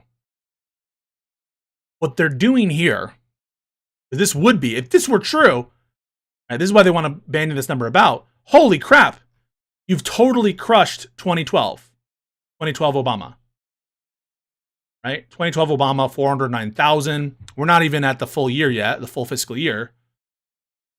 We're not even at a full fiscal year. And remember, the presidencies don't line up perfectly with the fiscal year. So you just keep that in mind as well. We're not even at a full fiscal year yet. And they're claiming over 200,000+ more than the most deportations that we've had in any presidency. 2012 Obama. And more than, Trump did in a single year at the end of his term there. Similar to what he did in his first fiscal year. Well, I mean, he presided over only, part of this year, right? It's similar in quantity there, right? And the reason is, you guys should follow this guy, Aaron. I don't know how to pronounce Reiklin Melnick. He's very lib-pilled, very immigration-based pilled, very legal-oriented, very good follow for you guys. The real number so far, up to 11:30, he says, is 320,000. This seems a lot more believable, right? And what Aaron says, the public affairs official at ICE screwed up and is using DHS inflated stat, which counts as deportation, things like people with visa issues turned away at airports, which the ICE numbers, right, don't include that as deportations. And this number is more in line with what we've come to expect. And just so you know, I'm not making up these. I mean, the orders of magnitude here, just cross-check from the official report, right? Just like one of these numbers, fiscal year 2024, 271,484 with this website, right? 271,484, it's the same number, right? 142,580, 142,580, 72177, 72177, 591, 59011. Right, so This seems to be more or less reliable in terms of the magnitudes that we're seeing. And the 300 or so number would be a market increase from Biden's last year so far, and not even at a full fiscal year. We're already 30, 40,000 more deportations, if it's true, and we'll show how he gets there. But it's not an order of magnitude, not yet, right? We're not talking about a different, like 4 or 5 times more deportations. Maybe if we're talking about those early years, but you know why those are anomalous, for the reasons related to the expedited removals in Title 42 processes.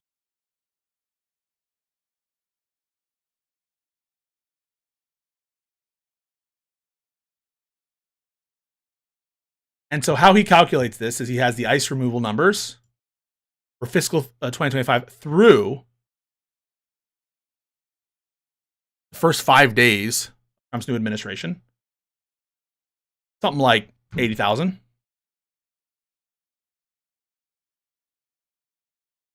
Then he goes to the ICE removals through to 9/20, significant part of the year, up to the rest of fiscal year 2025.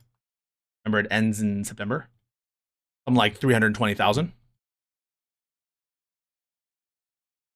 And then so far, excluding like November, or September, because the shutdown, the data is slow, 70,000 there. So you have to discount fiscal year that doesn't include Trump, right? For 2025, those months of Biden. And that's where he's getting the estimate to 300 so thousand. At its current pace, ICE was averaging around 1,200 removals per day in October and November. So if we add that to the missing data from September, and the first 20 days in December, we get around 350,000 ICE removals, give or take a few thousand.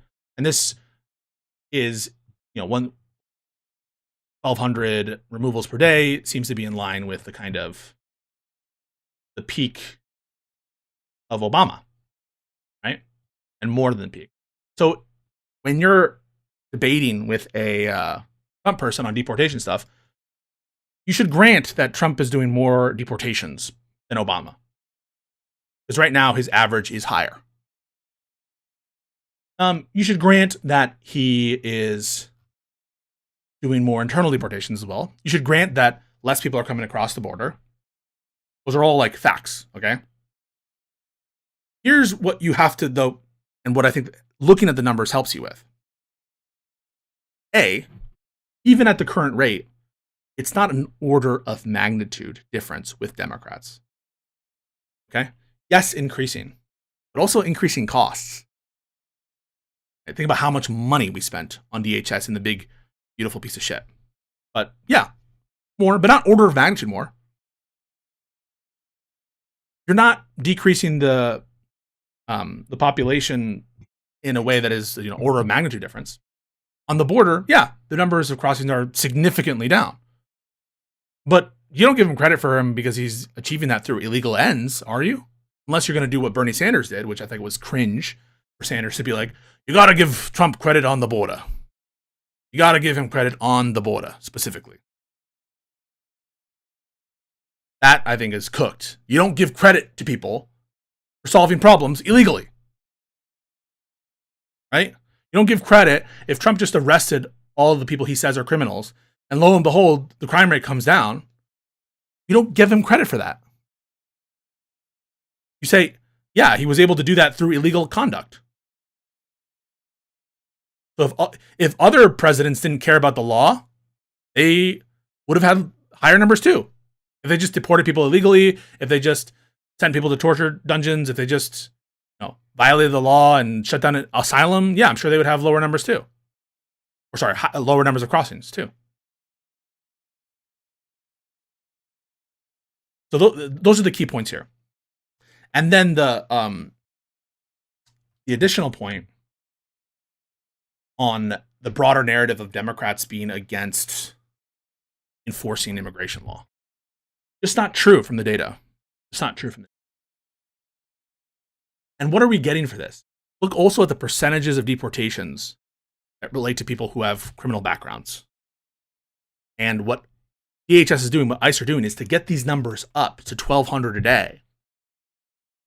They're having to go through to easy targets. there's a mandate from Miller et al. To keep the numbers high. Well, that's going to necessitate them getting into your life more, being more present, and doing more controversial shit. And it's no surprise therefore that the approval on immigration comes down. Americans say they want mass deportation. They also say they want mass amnesty. You ask them. It just depends on how you ask them. But what we know is that approval on immigration stuff, even on border stuff, you know, the last poll I saw has Trump like +1 on border, if that. Immigration down double digits.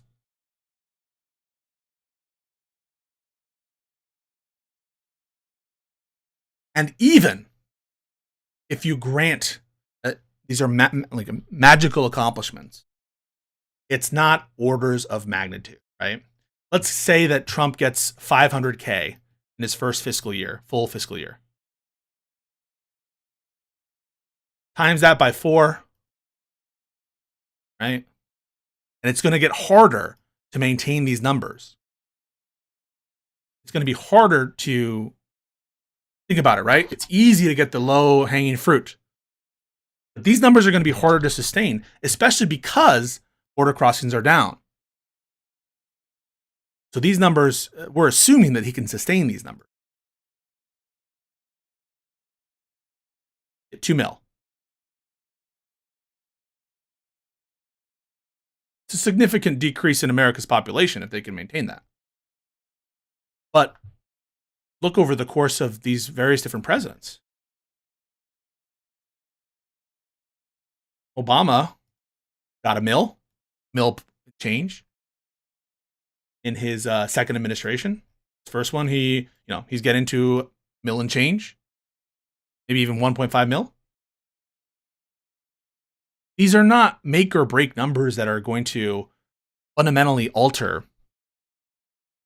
the overall picture from a population perspective. What it is altering fundamentally is the relationship between the federal government and people in the continued infringements on liberty, the continued excesses, the continued cruelty.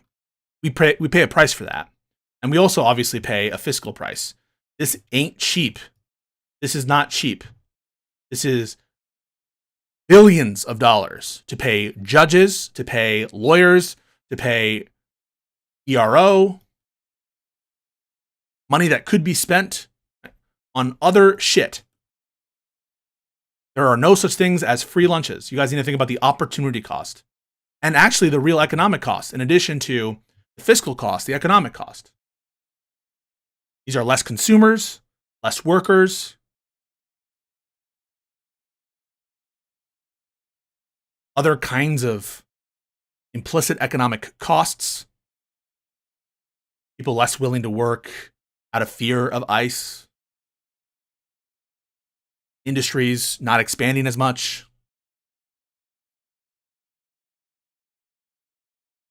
So yeah, this is even like the rosiest picture. It's a significant increase. It's not orders of magnitude. The border part is being done, and as well as the interior part, is being achieved through illegal means. And it's costing us a lot. And also look at these numbers of the removals. 88,000. The Biden administration was focusing on criminal histories.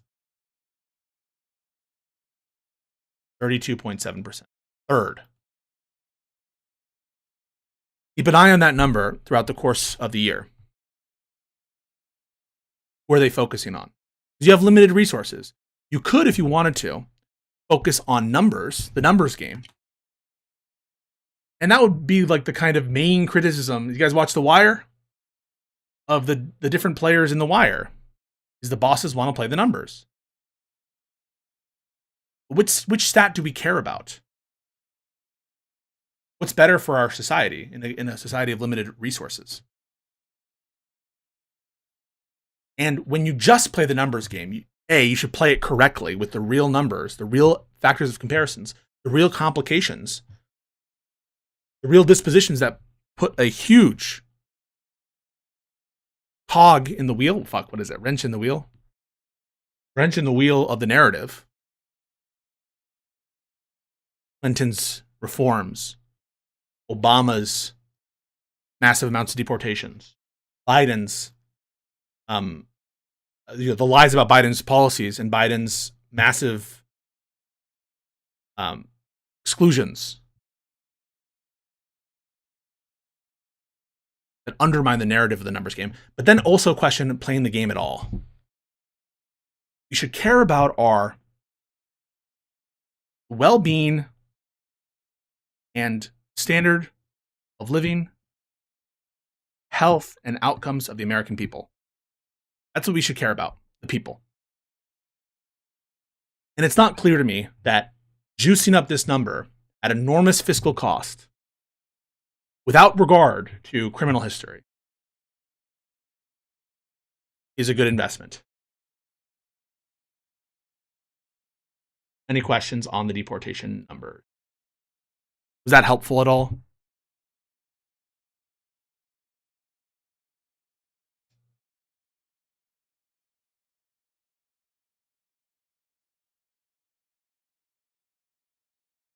Good to know, Excel. Let me say something we should consider.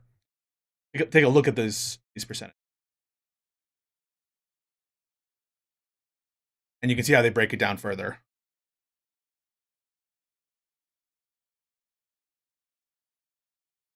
These assaults might be doubled up per person, by the way, so we don't know if these are...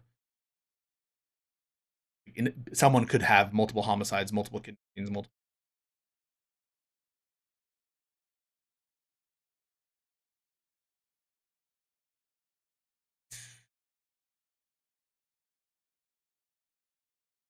And you can see for removals by arresting agency, this is arresting agency, right? We have CBP arrests and ICE arrests. Let's get you a look at like the maybe the amount of percentage of stops here. And CBP does most of the stops, right? See? Most years. Most times. Or comparable. ICE. And you have massive.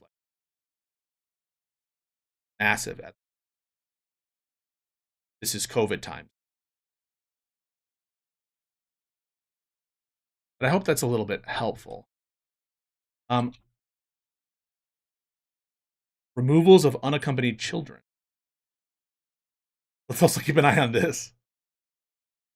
Trump had 6.3 thousand removals of unoccupied children. Same thing here. And Biden reduced these significantly. Query whether this is what we want here.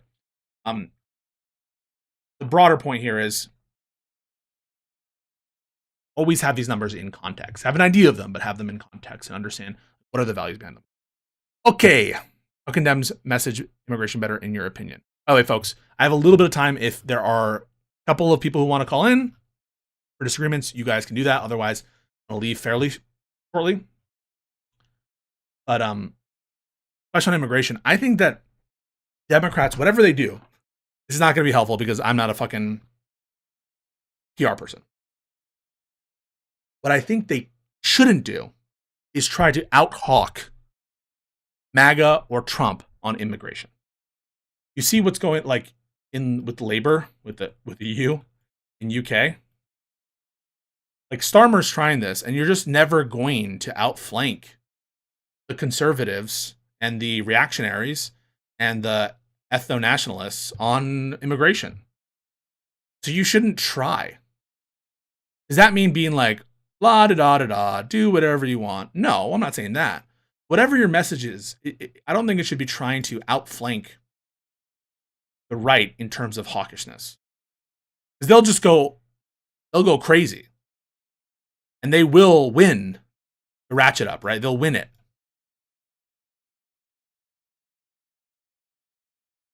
You say, we want no immigration. They'll say, we want to deport all U.S. citizens and remove their citizenship if they don't have Anglo blood or something. I'm expecting. They'll win this arms race. So I don't think you should play it. I think there are additionally, there are some smart people who have like different ways to describe issues.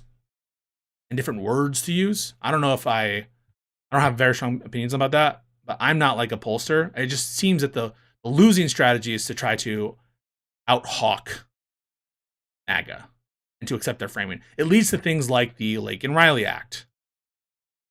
It leads to things like illegally closing the border if you're Joe Biden.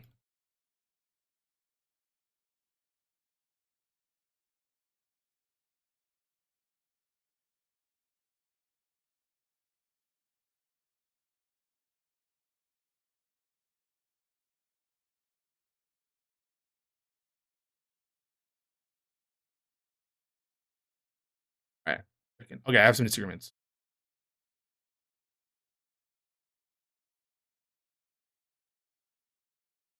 Yo, what up? How you doing? Hey, Pisco. What's up, brother? I just I could not. I'm still stuck on the Connor thing earlier. Yeah, I could hit me. not believe some of the things that I heard. But hey, good to talk to you, longtime fan. You know, Yeah. fellow Latino. Yeah. Yeah. La cultura. What were you hearing? What yeah. bothered? What bothered you? I sat. Well, I caught the latter end, so I think I jumped in at the last like 30, 15 minutes. And I think I jumped in shortly before the whole like residency, and like when you were questioning him, like, you know, is there a law prior to so and so date that restricted immigration or whatever? And he said, oh well, this one naturalization, whatever. Yeah. Why did you? I feel like you let it go too quickly on like the difference between naturalization and immigration to Connor in that moment. Because you think I let that go?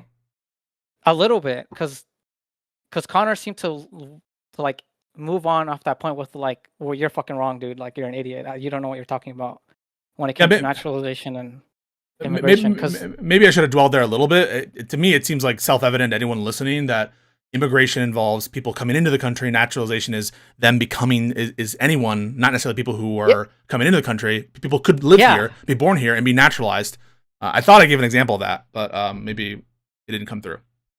Yeah, well, I mean, from my understanding, as an immigrant, and maybe even more like in a historical context, so if you're an immigrant, you're immigrating here for whatever reason. For whatever reason, even now, like you can even like current day, you can come here for school. You're not like naturalized. You're not a resident. You're just here for school, and you will go back. Some people like.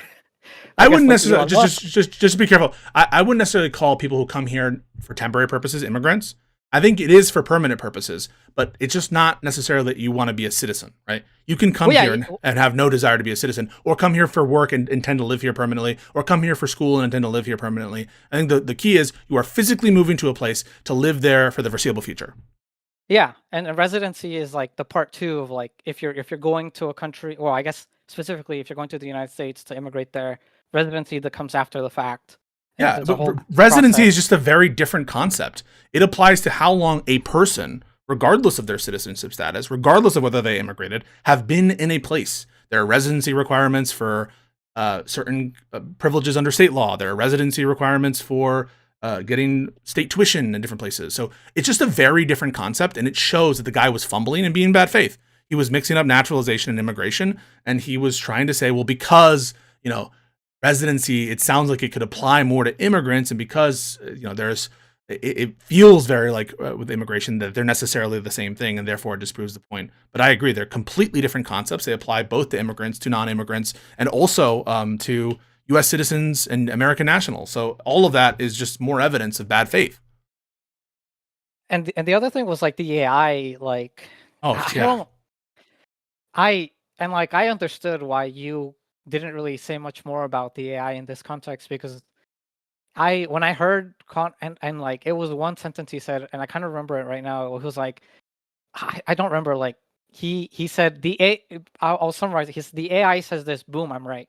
But like, yeah, you asked him like, well, what law specifically? And he goes, like, he didn't want to give it. Yeah, he didn't even want to give it. That to me shows, like, that to me is the definition of bad faith. If you say a thing, try to win on it, and then try to invite scrutiny on what you just said, it is by definition you're trying to avoid it. You're trying not to talk about it, the thing you just said. So you just want to win without there being an actual discussion of the thing it is that you brought up. And then to not listen while we're going through the law that he brings up after using AI to try to win the argument. Like, I don't understand what else you need to show bad faith. But people will take that conversation, and because I'm like pissed at him and like and telling him to slow the fuck down and being like, you're a fucking asshole, they'll be like, he was bad faith. He was trying to do this bad. But no, I agree that the examples that you're bringing up, and if this were any other person, right? If this were Rob Noor trying to pull the AI shit, can you imagine the threads, the fucking comments, the amount of memes that would be made about abusing AI, this kind of shit? It's so stupid. Pisco, it made me so mad because I like Connor. I like Connor too. I don't like Rob. I think, oh my god, I like Rob as like a good character to come in and like, you know, have a discussion with, argue, whatever. Yeah. Rob handled AI better than Connor did. Rob looked at what the AI said, was like, well, it's telling me this. What can you tell me about it, Pisco? Because I don't know if this is necessarily right. And so for Connor to sit there, read the AI summary and be like, oh, you mean Rob did better? Well, I'm right. Oh yeah, Rob did better, you mean? I thought you said Connor did better. Yeah. No, which made me more upset that Yeah. Connor just sat there and was like, oh, I'm right, because the AI... Yeah, Rob at least was like, this is AI. I don't know if this is right. Yeah. 100%. I understand why I didn't push back, but I wish you pushed back more on that. I don't know what to do about it. Like, there's so many things that he's trying to like sneak into what's going on, and specifically to fuck with me. Specifically to like to try to fuck with me and to try to derail. That I take that as like the height of I don't know. I that is just definitionally bad faith to me. I wasn't. There's another thing that I wasn't necessarily going to talk to you about, but somebody jumped in and was like, they asked me about Ethan and what I thought about the whole Ethan case. Yeah. I kind of like support the whole deal with Ethan has going on right now, but only because I'm more on like the YouTube end of copyright. And I think I've mentioned this in your chat before, where you're looking at this a little bit like almost like an outsider when it comes to like why so many like YouTube content creators and maybe some YouTube communities are so pro Ethan in this lawsuit, because you're arguing about the lawsuit on like whether it's ethical to bring this like under a nefarious motive, like external to the facts of the case. Yeah. Which I can grant you, and somebody talked to me about that, and like on a premise of like bringing a lawsuit for nefarious reasons, I could say like that's wrong. You know, we wouldn't want that in an ideal world. Mm-hmm. But I'm also here to talk to you about why it seems like a lot of the YouTube people seem to not touch the ethics argument, because I don't think they care. And you mentioned this a lot, like you don't think that people care about copyright, but I think it feels like you're saying that in the context of like, well, look, he has this ulterior motive, you know, copyright isn't the main issue here, so I don't think the copyright matters. But the feeling that I get on the YouTube side is, for like maybe like 2 decades at this point, there's been a long-standing beef between people on Twitch and people on YouTube when it comes to copyright and fair use. Mm-hmm. Like a lot of YouTube I agree with that. Yeah, have always been super salty. I just don't think this is part of that. Maybe not specifically like in Ethan's arguments, but I definitely think it's a part of the people who are like, yes, Ethan, go get him, because this is exactly what they've always wanted for years. Like, I doubt it, because they're not complaining about all the other people who infringed. They're like, oh, finally, they're going after the worst of the worst. But this should be a message to someone like XQC and Asmongold. We're not going to take it anymore, and we should be doing more of this. But no one's saying that. I would agree with you, but I just don't think people. People don't care. That's what I'm saying. People don't care. There was a conversation about fair use. Some people care. Ethan cares sometimes about it, but not here. People don't care about this in terms of copyright. And if they did, their behavior would be completely different. I don't know exactly, because I mean, we're talking about people at the end of the day, right? Like, we're talking about humans. So people have like internal biases and whatever, and there's no perfect human that's gonna be like, I care about copyright and like I will react appropriately. So like, I feel back in the day, XQC and especially Hassan, and even like, I don't know if you know Trainwrecks TV, like all these people were massively hated on for like their reactions and react streams and the issues with copyright that might arise there. But nowadays, people like XQC, well, Hassan has his own separate set of issues, but I don't think he reacts as much as he used to like YouTube content as much, or maybe I don't watch him enough anymore these days. But I think people don't, they're not as on all these people because they're favorites right now, and you're not gonna like just necessarily insult your favorite. Yeah, it means you don't care, right? You don't care from a principled perspective. I think that's the answer for some people, but at the same time, can you give an example of someone who? Can you give one example of a commentator who you think has had a genuine position here, which is grounded out, where a significant portion of it relates to the copyright trends and infringement trends on YouTube? Anybody? For me, I think it would. I mean, I haven't heard anyone speak too That's much what I mean, about yeah. anybody else. No. Right now. No one is casting their arguments in terms of underlying infringement trends, infringement with respect to like YouTubers. Infringement is a necessary condition to do the lawsuit, and so that's the way in which it comes up. Is like, well, did they infringe? But that's just like repeating like the requirement, the necessary condition to bring the lawsuit in the first place, which is that there is infringement. But that doesn't mean that's what people care about. What they care about is the pretext. They're using it to get to other stuff. Well, I think we're running into like this is like a really weird. It's kind of like an idea that it's not really much an idea, but it's an impression that I get. I feel like a lot of the YouTube people technically want to live in a more oppressive copyright like world where people are, well, hold on. I feel like from a certain perspective, they'll look at something and be like, oh, well, you're not reacting enough, or like this isn't fair use or whatever, or you're gonna get us all in trouble. Like they kind of view the world of copyright on like in digital media in a sense where like if they can get jumpy at something, they will, but at the same time, it's an over oppressive view of copyright, I think. No. Who wants this? Who's saying we need more DMCA? We need more copyright enforcement in this space. It's not about DMCA. It's not about DMCA. DMCA is a type of enforcement of copyright. No, I understand, but the thing is like when it comes to the like differences that we find on Twitch and YouTube, I feel like the reason you see this strong reaction, or you used to see this strong reaction all the time, and now it's like a little bit more, I guess, nuanced around the Ethan lawsuit for some people, is because they pictured a world where copyright restrictions were supposed to be more oppressive.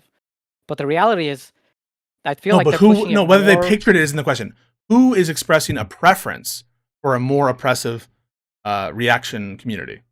I mean, this is like an opinion from YouTube maybe like 10 years ago, so I don't know if I could specifically reference anybody right now. I can only tell you where like this kind of mentality kind of sourced from a little bit.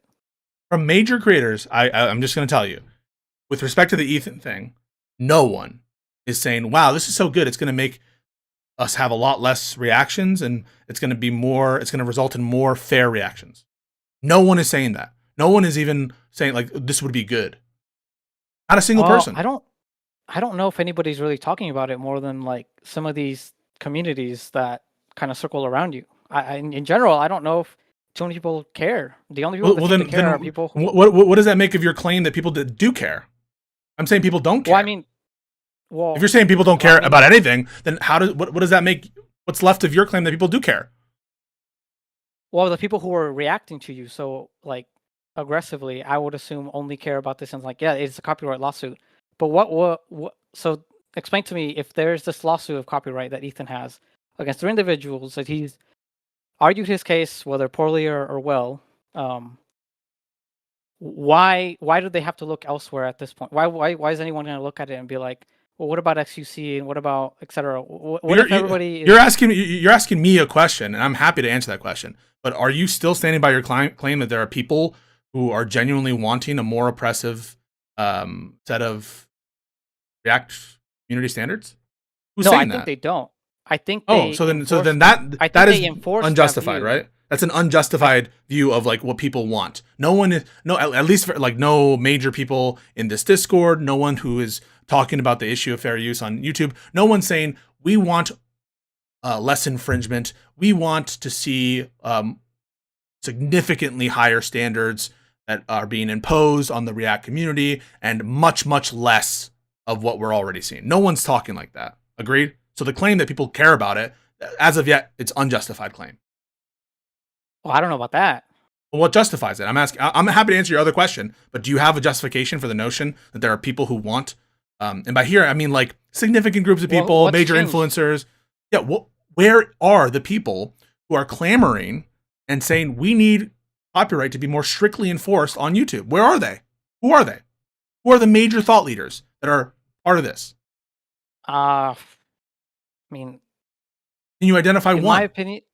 my opinion, well, I mean, I don't really hang out around this type of community so much anymore. Then how could you justify? No, whether you hang out there or not, are you aware of them? Who are the identities? Can you identify a person who epitomizes this view of copyright, that copyright should be more enforced on YouTube than it is?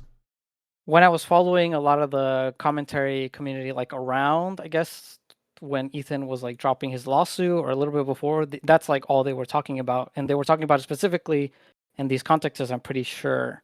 Because like a lot of them were like saying like, oh, copyright, and like we've been warning people for years. Like that's all they kept saying. I'm pretty sure.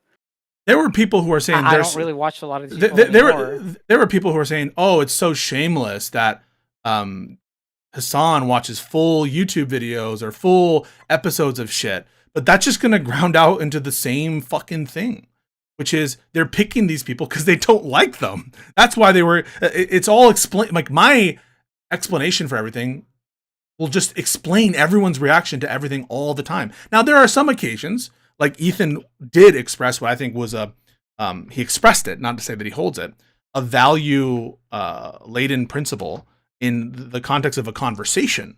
But in terms of actual advocates who are saying, who are advocating for more enforcement of copyright, they stop short of that. It'll be related to the kind of theoretical conversation, but they know it's an unpopular opinion because in the bottom of your heart, you know that you want to be able to watch what you want to watch on YouTube.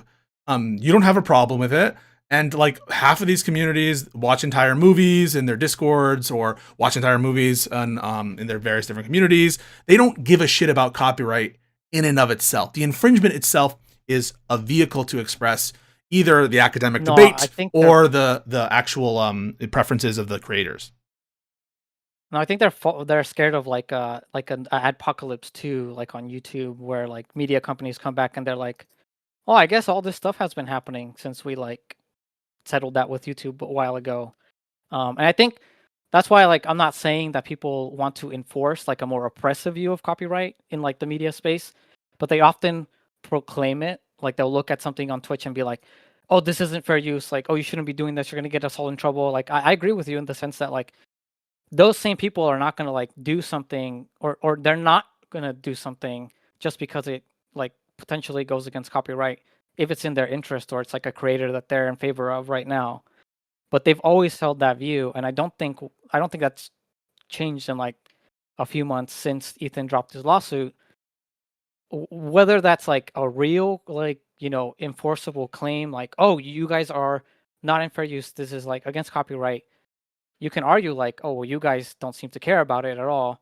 But I feel like they that's how we always like evaluate intentions and evaluate people's motivations. So when you see Ethan reacting to XQC's reaction of his content nuke, does he seem upset?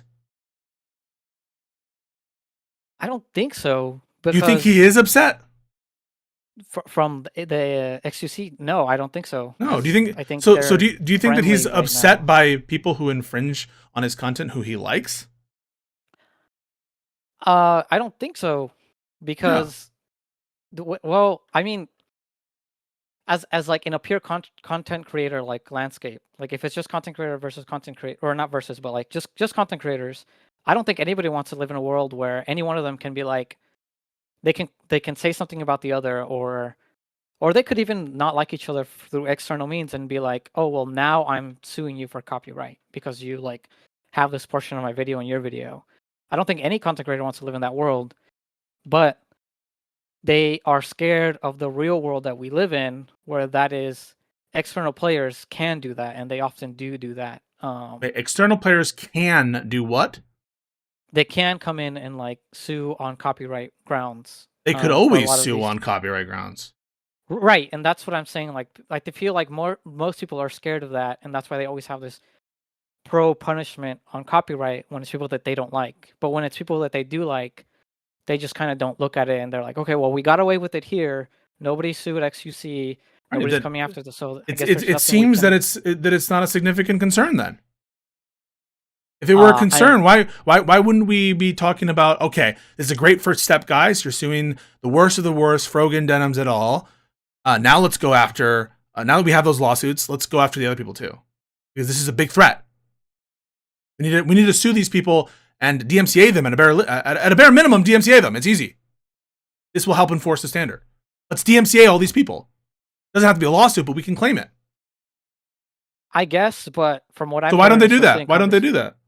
So the reason they don't do that is from what I've heard in conversations that I think people like Nicholas Diorio have is, I think in the past he said like it's like the greatest sin for a copyright or no, for a content creator to like send the DMCA to silence other content creators like that. But it's not for a lawsuit. Think about that for a second. A lawsuit is worse than a DMCA claim. Agreed? Right, but we're talking about a lawsuit when it comes to like I guess actual infringement. Right. Yeah, there's tons of actual. You agree? There's a shit ton of infringement of Ethan's video all over the place. He should DMCA them all if he's being consistent, right?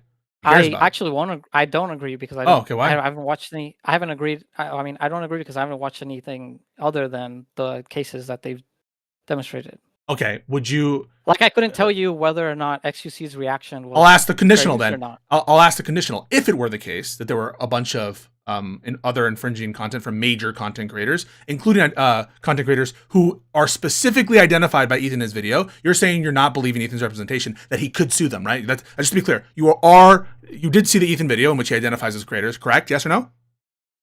I think so. I don't. So just to be clear, you are not agreeing with Ethan's representation when he points to XQC and Asmongold as being people he could sue into rake in millions of dollars. To be clear, you don't believe him. No, it's not that I don't believe in it. It's that I don't know if he's necessarily characterizing it. Okay, so I'll ask in the conditional. If it were the case that there were clearly infringing content by big content creators, the fact that you wouldn't, at the bare minimum, DMCA those people, that would tend to lower our prior that you actually care about this looming threat that you're describing people do care about. And that's evidence against the claim, right? At a bare minimum, you will say that hurts the case. At least, right?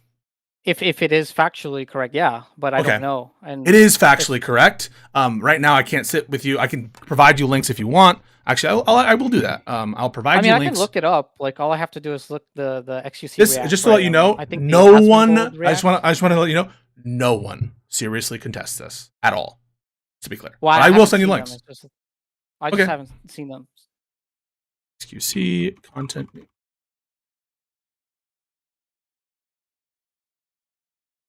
Here is a link to XQC's reaction. And so the only contention I have with what you're saying and like saying like, oh, you don't believe Ethan when he says this is that I don't know if Ethan is saying like I could sue these guys too because they are infringing on my copyright, as much as he's saying I could sue these guys too because they reacted to the content nuke.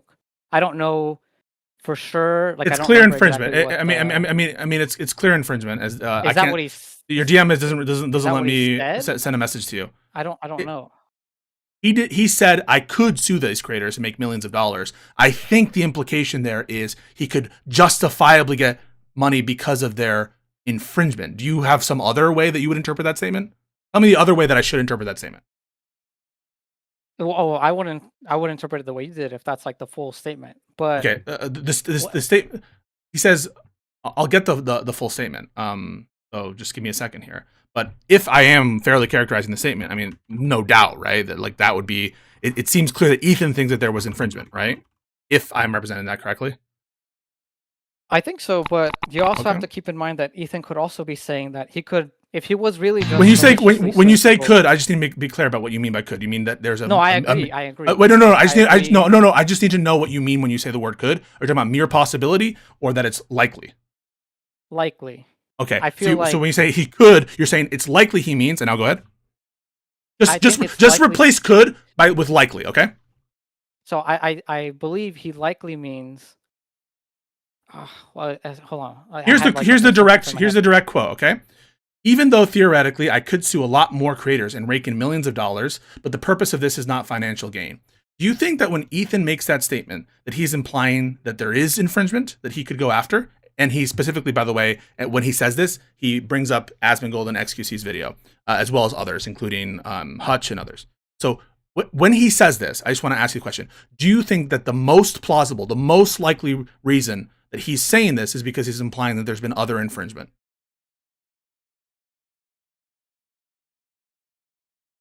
Yeah. Yes. Wait, why are you reluctant to say that? I just want to know what the hesitation is. So in my head, if I remember, well, go ahead, say it one more time. Okay. Do you think that the overwhelming, most likely reason that Ethan would say the words, even though theoretically, what he said? I'm about to say it. So I'm asking the question, which contains the quote. Do you think that the overwhelming likely interpretation of the following phrase, quote, even though theoretically I could sue a lot more creators and rake in millions of dollars, but the purpose of this is not financial gain. People like XQC and Asmongold may have watched the entire thing, but I would never sue them just for doing that. When he's doing that, is he implying, yes or no, that Asmongold and XQC are infringing, yes or no? I will say yes if we're reading the statement. Like, do you believe him? But hold on. Before we get there, yeah.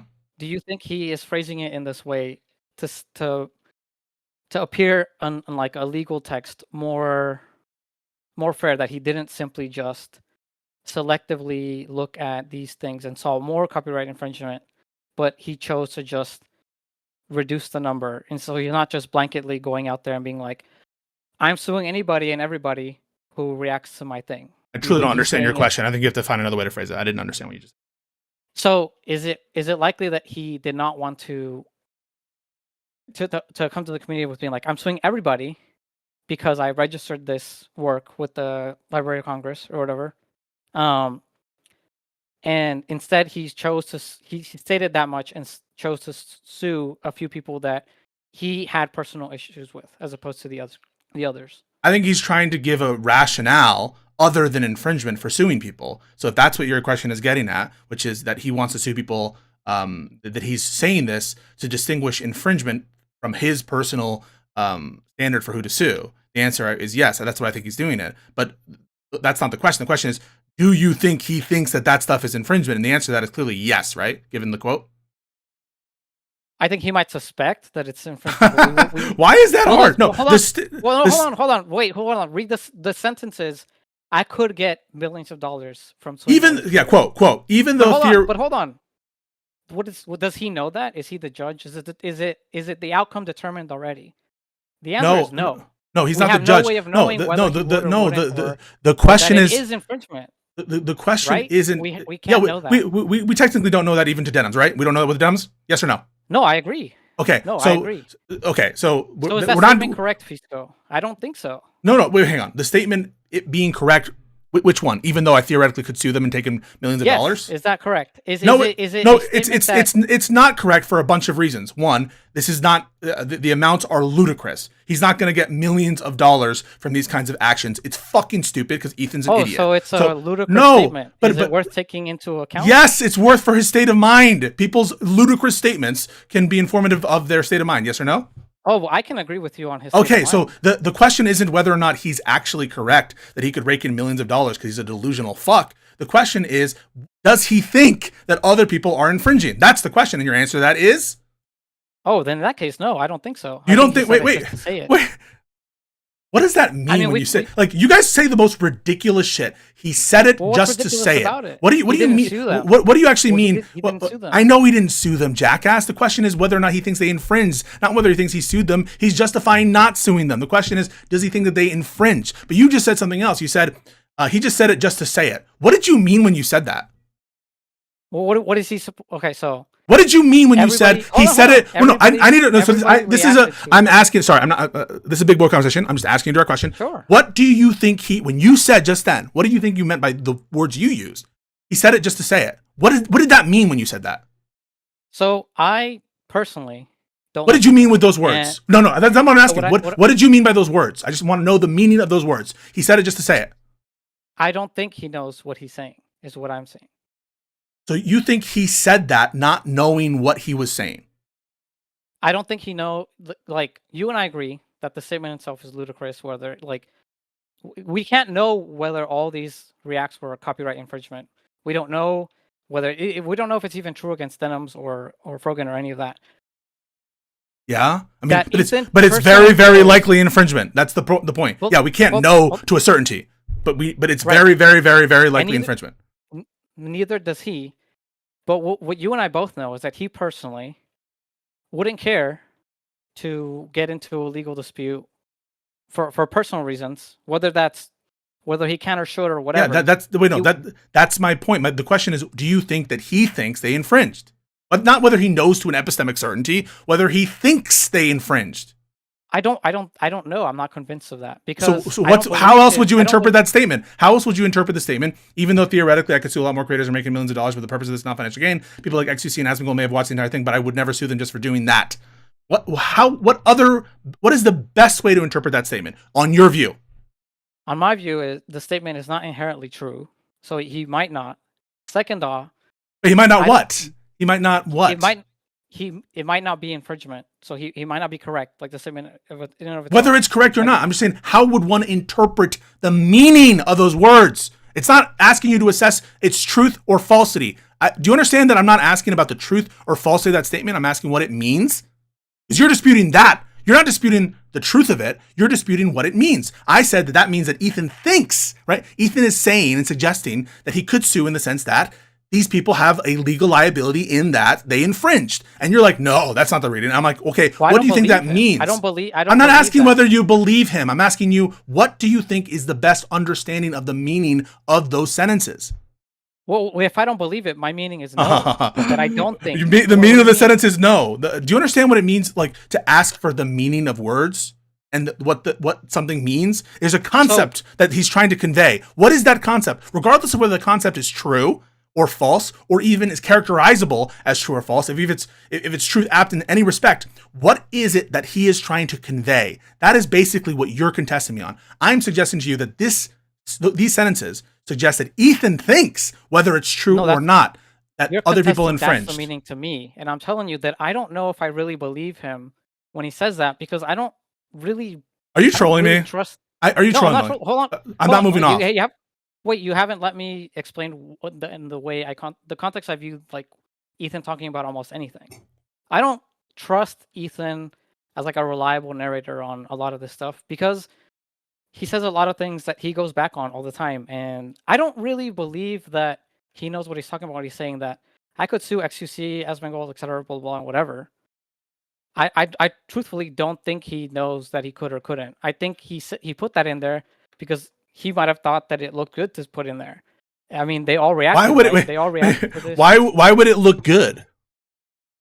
Because he's stating that more people potentially infringed on the work, but he's not looking to just. Wait, isn't he indicate? Wait, no. So wait. You just said it yourself, right? He is indicating that more people possibly infringed. Now, let's just change what the actual answer is, because you said possibly. Well, let me just. Well, hang on. You said possibly there. It's not right. Wait. Stop. No. Okay, go ahead. He's not suggesting that other people possibly infringed. He's suggesting that they very likely infringed, and he's choosing not to go after them. Isn't that the better interpretation of what he means? Regardless of whether it's consistent, regardless of whether he's a schizophrenic and is going to forget what he said later, regardless if it's just anything that you're saying, which is so stupid, that's the best meaning of what he meant there. And when you say it looks good, you mean to say he's trying to portray him as merciful in that he has other claims, choices in action that he's not going through. But part of thinking that it looks good entails you suspecting that Ethan thinks, or at least wants you to think he thinks, that those cases are strong. I agree. Okay. I agree with that. So then what is the last thing you said? That's exactly what I agree with. What is the basis to believe that Ethan is being insincere when he says that he could go after people but is choosing not to? Why do you think he's being insincere? What are the reasons you think that he's actually lying, which is what you're suggesting? I don't know if he's lying, but as much. What else would it be? Wait. If he was misrepresenting his confidence about whether he could sue the people regarding the infringement and is choosing not to, that would be a lie, wouldn't it? Wouldn't it be a lie to say, oh, I could go after those people when you couldn't go after those people on your view, on his view? That would be a lie, right? So if he didn't believe, well, no, I actually no, I'm not certain. I think so. If he truly believed that he could go after them, or he believed that it was nebulous enough, or there was infringement, and he no, if he didn't think that and he said as much, yes. Yes. Okay. So what is what leads you to believe that Ethan is lying when he says he could rake in millions of dollars, but is choosing not to do that? Well, the thing is, I don't know if he's lying for this purpose. What is the evidence? What is the evidence you have that he's in fact lying? Well, hold on. I don't believe he's lying. Do you believe he's lying or not? Wait, do you have a position that he's lying or not? Do you think he's lying about that? Or, well, I think it would be de facto a lie, but I don't. Wait. So you do think he's lying? Is that yes? Why are you squirrely weaseling out? No. I'm done with this shit. Stop trying to filibuster. Do you think he's lying about that? No, I think that he is misrepresenting. Is that wait? Why are you saying? So I'm giving you the word lie. Why are you rejecting the word lie? Okay. Well, can you ascribe that a lie is always negative or not? No, that's not what I'm saying, that it's always negative. Yes, I'm asking you just, so you think he's lying about his confidence about the case regarding potentially, I guess, XQC and Asmongold. And I'm asking you now, since you said it was since you said it was a lie, I'm asking you, what is the evidence that Ethan is lying about his belief on that? Well, I think it's because... What's the evidence is the question. What's the evidence? That's the question. The only question is what the evidence is. What is the evidence that Ethan is lying about his confidence regarding XQC's infringement and Asmongold's infringement? Just so you know, you're going to look so fucking stupid when you say this, because it's Ethan's long-standing position that all XQC does is steal people's content, including in the very tactics that he's using in this case, which is to steal their thumbnails and put his face over it. So you look like a fucking fool trying to defend the idea that he thinks it's not infringement from XQC. That is so fucking ludicrous that you can come in here to say that.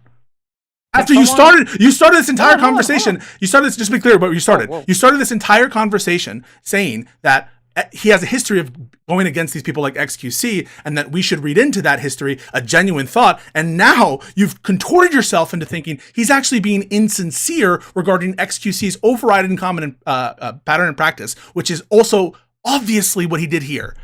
So please explain why you think Ethan is being insincere regarding XQC's and Asmongold's transgressions on his own copyright. Why would he lie about that? And what's the evidence that he actually did lie about that?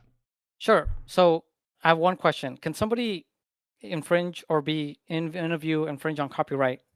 That's a question. It's not an answer. What's the evidence? Hold on. You proclaim that XQC must have infringed because he always infringed, and Ethan said that he infringed. No, that's part of what I said. What you just said. You said I would look. No, wait, hang on a second. So no, it is no.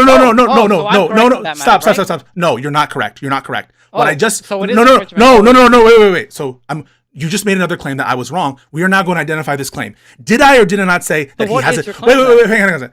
Did I or did I not just say that he has a pattern of that and that he acted in conformity to it, obviously in this case? Did you hear me say those words, yes or no? No, you said I would look like an idiot because Ethan said that he commits copyright in the past. And in this case, stop. Did you hear me when I said he has a history and that he acted in conformity with it? Obviously in this case. Did you hear me when I said that? I did. So it was untrue when you said that all I'm going about in describing Ethan's motive is the pattern and history of XQC, because I additionally said that in this case he acted in. But you just said I was right, that you were right in that in your representation of what I said, which isn't true because your representation omitted the critical part about XQC acting in conformity with his pattern, and that's why you were wrong, right? Nope. I never said he acted in conformity with his pattern. No. Now we're talking about what you said I said, and what you said I said was incomplete. It omitted the part in which I said XQC acts in conformity with a history and track record, including by using the thumbnails in this very case. And what you said when you tried to represent my idea was wrong because it omitted that critical component. So you were wrong then. So is it relevant or not that XQC has a history of infringement? Of course it's relevant. It's not dispositive, but it's relevant. Okay. And the evidence that No, you're supposed to provide evidence to me because you're the one who says you're making the claim that he's lying about his state of mind regarding the strength of the case, potential case against XQC and Asmongold. And what I asked you, what I asked you for was evidence that you thought that he was lying in that assessment, and now you're going to provide that. So the only reason I went on attention is because you said you look like an idiot because of the XQC history, but I don't think the XQC history is as relevant to simply looking at. Of course it's relevant. Wait, you don't think people's past conduct is relevant to their present conduct? Especially when you're extolling the sincerity of people's views on fair use, given certain bad actors and other conversations that have happened, for you to turn around and say, remarkably, that now when they do the exact same thing to Ethan in this exact same case, that all of a sudden from the head of Zeus, Ethan would have a dispositively different view on whether it constitutes fair use in this case. It undermines your entire claim initially. That's what I said. That could it have been fair use? What XQC? When you say when you say could, what are you referring to? Merely possible, or do you mean likely? Possible and likely. So you're asking two different questions. Is that fair? Yeah, I said you can answer them separately. Okay. By possible, I'm taking that to be merely possible, and it is merely possible that it's not infringement. Okay. It's also but merely it's also merely possible you grant that I fucked your mom. No, actually, that's not possible. Okay. Why is she dead? Sorry. No. Why isn't it possible? Because you don't know my mom. And wait. How do you wait? Is it possible I know your mom? I know you don't know my mom. Is it no wait. Can you how do you prove that I don't know your mom? Would I have to know her to have sex with her? No, you. Okay, so that doesn't help you, right? So it's because it's merely possible that I fucked your mom, right? It is physically impossible. Wait, why is she dead? You're just gonna have to trust me on that one. Oh, well, why would it be impossible? Because it's physically impossible. How? Do you understand how fucking stupid it is to ask that question when you don't want the answer to that question? Is it possible? Yeah, it's possible that they pay off the judge and the judge finds it's fair use. It's possible that the entire planet blows up and there's never a determination as to whether it's fair use. It's possible those are ridiculous compared to whether or not. No, that's what you asked, my guy. Don't ask ridiculous questions if you don't want ridiculous answers. You did ask a ridiculous question. You asked whether it was. Is it possible? Meaning merely possible. Yeah, is XQC's React potentially not infringement? So if there's a 0.00000000001 chance that it's not fair use, it would satisfy that criteria. Do you understand how stupid of a question that is to ask? Then why are we going so on about? You asked it. You know, it might not. You asked. I didn't ask about his history. You asked the question in terms of possibility. Yeah, because I told you that it's possible that this is why this is the. I just want to say this is the sneakiness, the constant sneakiness. You try to load the word could and to equivocate, because when I grant that it's possible, you're gonna run with that shit when all you mean is mere possibility. I don't know. Yes, and it's not just you; it's every motherfucker. And how many of these different dialogue trees did you use could or possible? Why I don't believe Ethan. All right, why so go ahead. Actually, instead of asking the could question, why is Ethan lying about his sense about the strength of the case, potential case against Asmongold and XQC? Go. I don't know if it's for any malicious purpose. That's not what I asked. What's the evidence he's lying? Hold on. I didn't ask his motivation. I'm only asking the evidence he lied. Right. I mean, for evidence, I don't have any messages from Ethan telling me So you don't have any evidence? Do you have evidence he lied? Yes or no? The only evidence I could muster of him lying is... No, I'm not asking could. I'm not asking could. No, I'm asking what do you have? Evidence. Okay, so do you believe he's lying even though you don't have any reason to believe he's lying? I have reasons to believe he's lying. What's the reason to believe that he's lying? Evidence. All right, what's the reason? I believe that the reason he made the statement the way that he did was because he thinks that it makes him look better. Because from his perspective, someone suing over copyright or mass DMCA or mass copyright is a bad thing. He believes, I believe that this is the way he sees it. That would be a bad thing, and I think a lot of people would agree with that point. You agree with it? No, that a content creator mass suing other creators for a reaction would look bad and probably be bad for everybody else. I think it would look bad to a lot of people if that's what you're asking. Yes, and I think that's why he said that he could sue all these people. Yeah, in virtue of what do you think something he said that? Why do you think he said that? Just because it's possible if he So did. then he could say that he's not. That he Okay. yes, while he could. Why does sue a that lot of affect? people- Why does that affect the inference about his actual assessment about, regarding the infringement? Why would that affect your view that Because then he it's thinks not they didn't relevant at infringe? that point, because the No, criteria that's only just means that they reacted. when you say and it's he not didn't ask them when to. when you say it's not relevant. What you're suggesting there is that if he takes the view that he wouldn't want to say this regarding mass suing, or he wouldn't want to make that impression, that would somehow, because it's not relevant to that question, that he doesn't have a view on it. Why would that follow? The fact that he doesn't want to appear to be a litigious asshole, I don't know, by filing 3 lawsuits. Why would that affect our intuition about whether he has a view on the infringement? Just because it's not relevant to the thing he cares about doesn't mean he doesn't have a view on it. You understand what I just said? So you said something, well, there's another motivation, which the actual infringement is irrelevant. But that, of course, doesn't prove that he doesn't have a feeling regarding the actual merits of a potential case against XQC and Asmongold. It just doesn't follow. Just because it's not logical to the analysis doesn't mean he doesn't have a view on whether or not they infringed. Right, but that would mean that it is a lie. He doesn't know whether or not he could. I don't know if you're forgetting things. We're conceding it's a lie. The whole question is, the whole question is proving that it's a lie. So it's not conceding it's a lie. I misspoke there. What I'm saying is you're trying to provide evidence that it is a lie, and what you've just provided, right? But we both agreed that it is more likely than not a lie. But in my opinion, no, I think he's telling the truth. No, I think he's telling the. Well, you I think I think he's. Let me be clear. I don't think that he's correct that he could get millions of dollars, but that's just because he's a dumb motherfucker. But what I think he's honest about is that these people infringed, and he could sue them, and he thinks that they infringed, and I think he's correct about that. You really think so? Yes. I don't know for sure on that fact, because I now watch the XQC. I don't really watch a lot of XQC's long form content. I don't know. Okay, but that is not the point here. The point, if you did, it would provide further evidence to the. Well, no, if I did, and it's clear that it is infringement. And it is clear. I mean, just, it's so crystal clear that it is infringement. It is entirely clear, by which I don't mean 100%. I mean 99.999999999%. That's what I mean by really, really, really, really clear that they infringed. And you look like an idiot thinking that Ethan doesn't know that. You do. I'm telling you the truth. I don't know why you're inventing shit that, like, you don't even need to do this to defend Ethan. You're inventing the notion that I didn't invent anything. You're inventing a lie for which there is no evidence. You're inventing possible rationales. Well, he might think that he would look bad for him to do mass amounts of action against copyright infringement, and so he said this. That's true. It would look bad. It would look bad, right? It would look bad. That doesn't affect your intuition regarding whether or not he thinks that they infringed, especially when they clearly did. So, hold on. In your mind, does it look...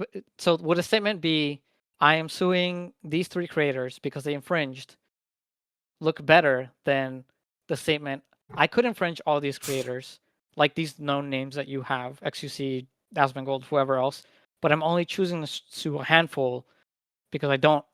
Which one seems more likely? I think all the statements were calculated to make him look good. And so, yeah, I think that's all. I am saying. But that's not. That is consistent with him both telling the truth and lying regarding his feelings about the underlying potential lawsuits against these other people. It's true on both of those views. You understand that, right? Okay. Do you grant that it's consistent with both? He could be lying, and it's that there's no contradiction or even a strong inference in the sense of like any good reason, right? It doesn't add weight to one or the other. I think we agree more than we necessarily disagree on the statement. You're coming from the factual basis, like he put those names on there, but didn't sue them. So I don't think he's doing this for copyright. I don't even think you could reproduce the argument that we're having. I would like you to try to summarize it. I don't even know that you know what conversation we're having. So I'd like you to make sure that we're having a good faith conversation. Do you even know what we're disputing about right now? Well, the current one is about whether or not he respects copyright or cares about copyright enough. No, that's not what we're talking about right now. Well, didn't you say that it was that he didn't care because he didn't sue all these other people, even though they infringed? No, that is not what I said in so many words, and that's not what we're talking about right now. Okay, I mean, from what Do you just you described even about know what we like the most recent thing that we've been talking about for the last 15 minutes? What do you think we're talking about? Well, you told me that. Hold on. So we're talking about whether I have any evidence of it being some other secret lie or whatever about Ethan, or You have no idea. You're not tracking the conversation. What do you mean? What else have you? Do you what's the what Ethan? You're saying Ethan is lying. Do you realize you accused him of lying? And do you know what you accused him of lying about? Go ahead. So you accused Ethan of lying regarding when he is saying quite strongly that he could go after other creators and rake in millions of dollars, implying that other people have infringed against him. You're saying that it's your belief he's lying about that. That's what we're arguing about. Do you remember that? But you said you agree in that. No? I don't agree with that. Do you recall that No. So you think that he genuinely believes he could go after XQC and Asmongold and whoever and whatever? Ask it one more time. And he simply chose not to. Ask it one more time. So your belief is that he simply chose not to go after all these other creators, but he truthfully believed that he could have, and but would just be careful with could there. By could you mean that he had a strong legal case to do so, correct? Yeah, I mean, okay. I'm not. I'm only clarifying the terminology so that people understand. Yeah. Yes, he would have strong cases, and I do believe he believes that. Yes. I mean, I don't know if he believes that. I would love to. No, wait. You said sorry. So now you're agnostic. You said that you think he's lying about that. Is it now your position that you don't know that he thinks that?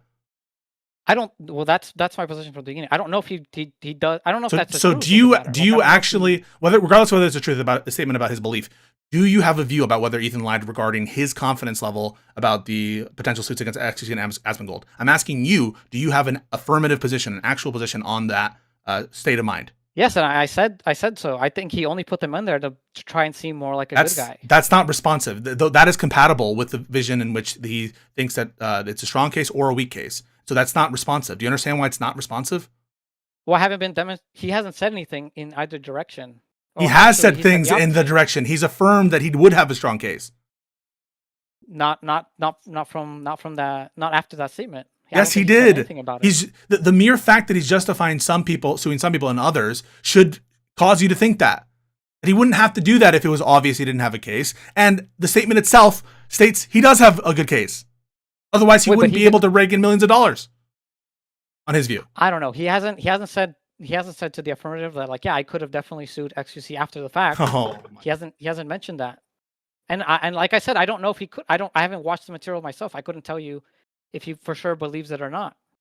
This is the kind of shit, man. I can grant. What can I say, Pisco, in those shoes? What could you say? If you don't know, it is preposterous that you come in here, that you trip over your own fucking words and statements, and you bring up irrelevant points to justify the claim that you made about Ethan lying, which I don't even grant that this is a lie Ethan would tell, because it's such a ridiculous lie to tell, because it's so fucking obvious that XQC and Asmongold infringed on their content. It's not even fucking debatable, even if there's a 0.00001% chance at the court blows. Let me finish this. So and you're wasting all of our times by being as ignorant and frankly stupid as you're being right now. I'm not saying that you're always this way, but I don't know. This case is making people turn their faculties off, and you're even forgetting the course of the conversation that we're having. So that's why I'm frustrated.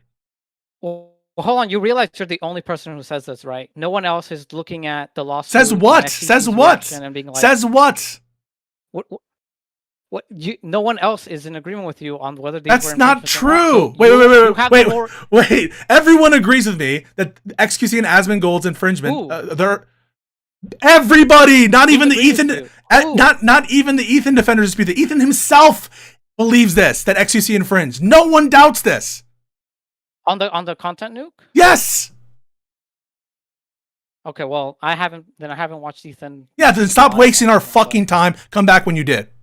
Well, you brought us down to this rabbit hole. Fucking A. Yo, what up? Yo, I was curious about your abusive process takes. Wait, curious about how long a visa process takes? No, your abusive process takes. Abusive process? Like regarding abusive process takes. Go ahead. Sorry.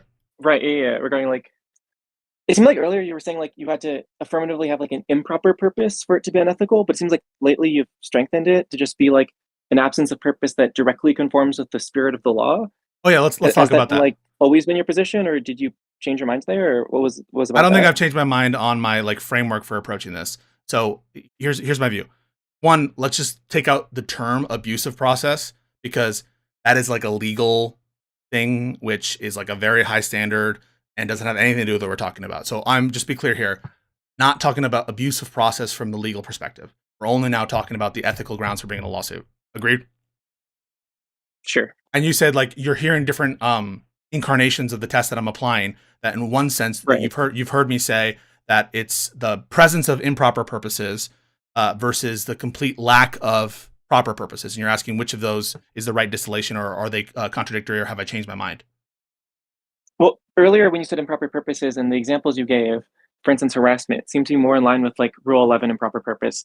But now you seem to take a much stronger, like more like tort-like abusive process take. I know you're not invoking like that, but where you think that like people need to embody the spirits of the statutes that they're invoking when they like bring their civil action. And so it seems like the newest incarnation is a bit stronger. Or do you always at no point am I invoking Rule 11 standards, or that you would need to have something that's like sanctionable under Rule 11 or in violation of Rule 11. I hope that you at no point thought that that's what I was implying or suggesting. And I would challenge you to find anything where I would say that it's sanctionable or against Rule 11 for Ethan to bring this lawsuit. No, of course not. But just the framing of improper purposes, like obviously calls to clearly bad faith motive. But now it seems like you're saying it doesn't merely need to be bad faith, but it also needs to be a stronger standard of, I think you said, motivated by the animating spirits of the causes for which they're bringing.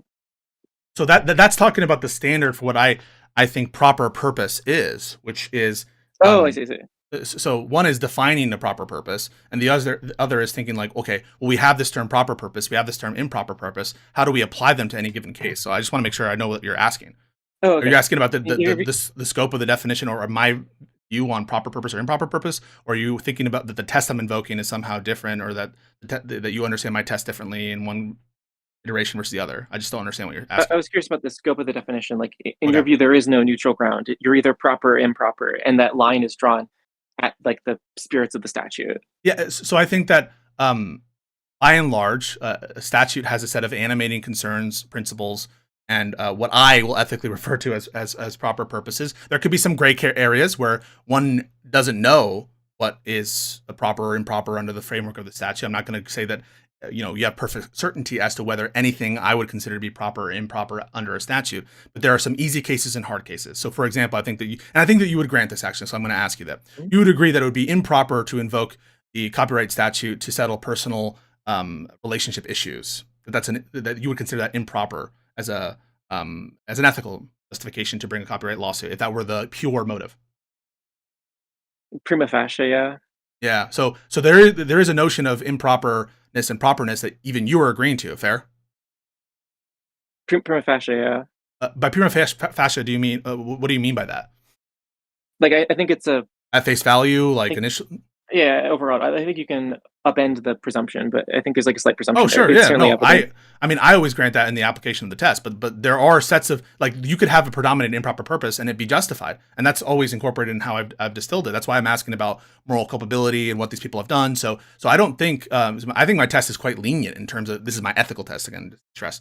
But I think that you have just now granted that there are sets of improper purposes and proper purposes. Because if you grant that there's even such a thing as an improper purpose to bring a lawsuit, you are granting that there's a standard by which to, or that there's there are certain things, motivations that you will say are improper.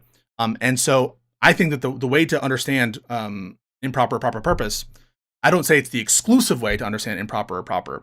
That maybe there are some purposes that are always improper, regardless of what are in the statute for my ethical consideration.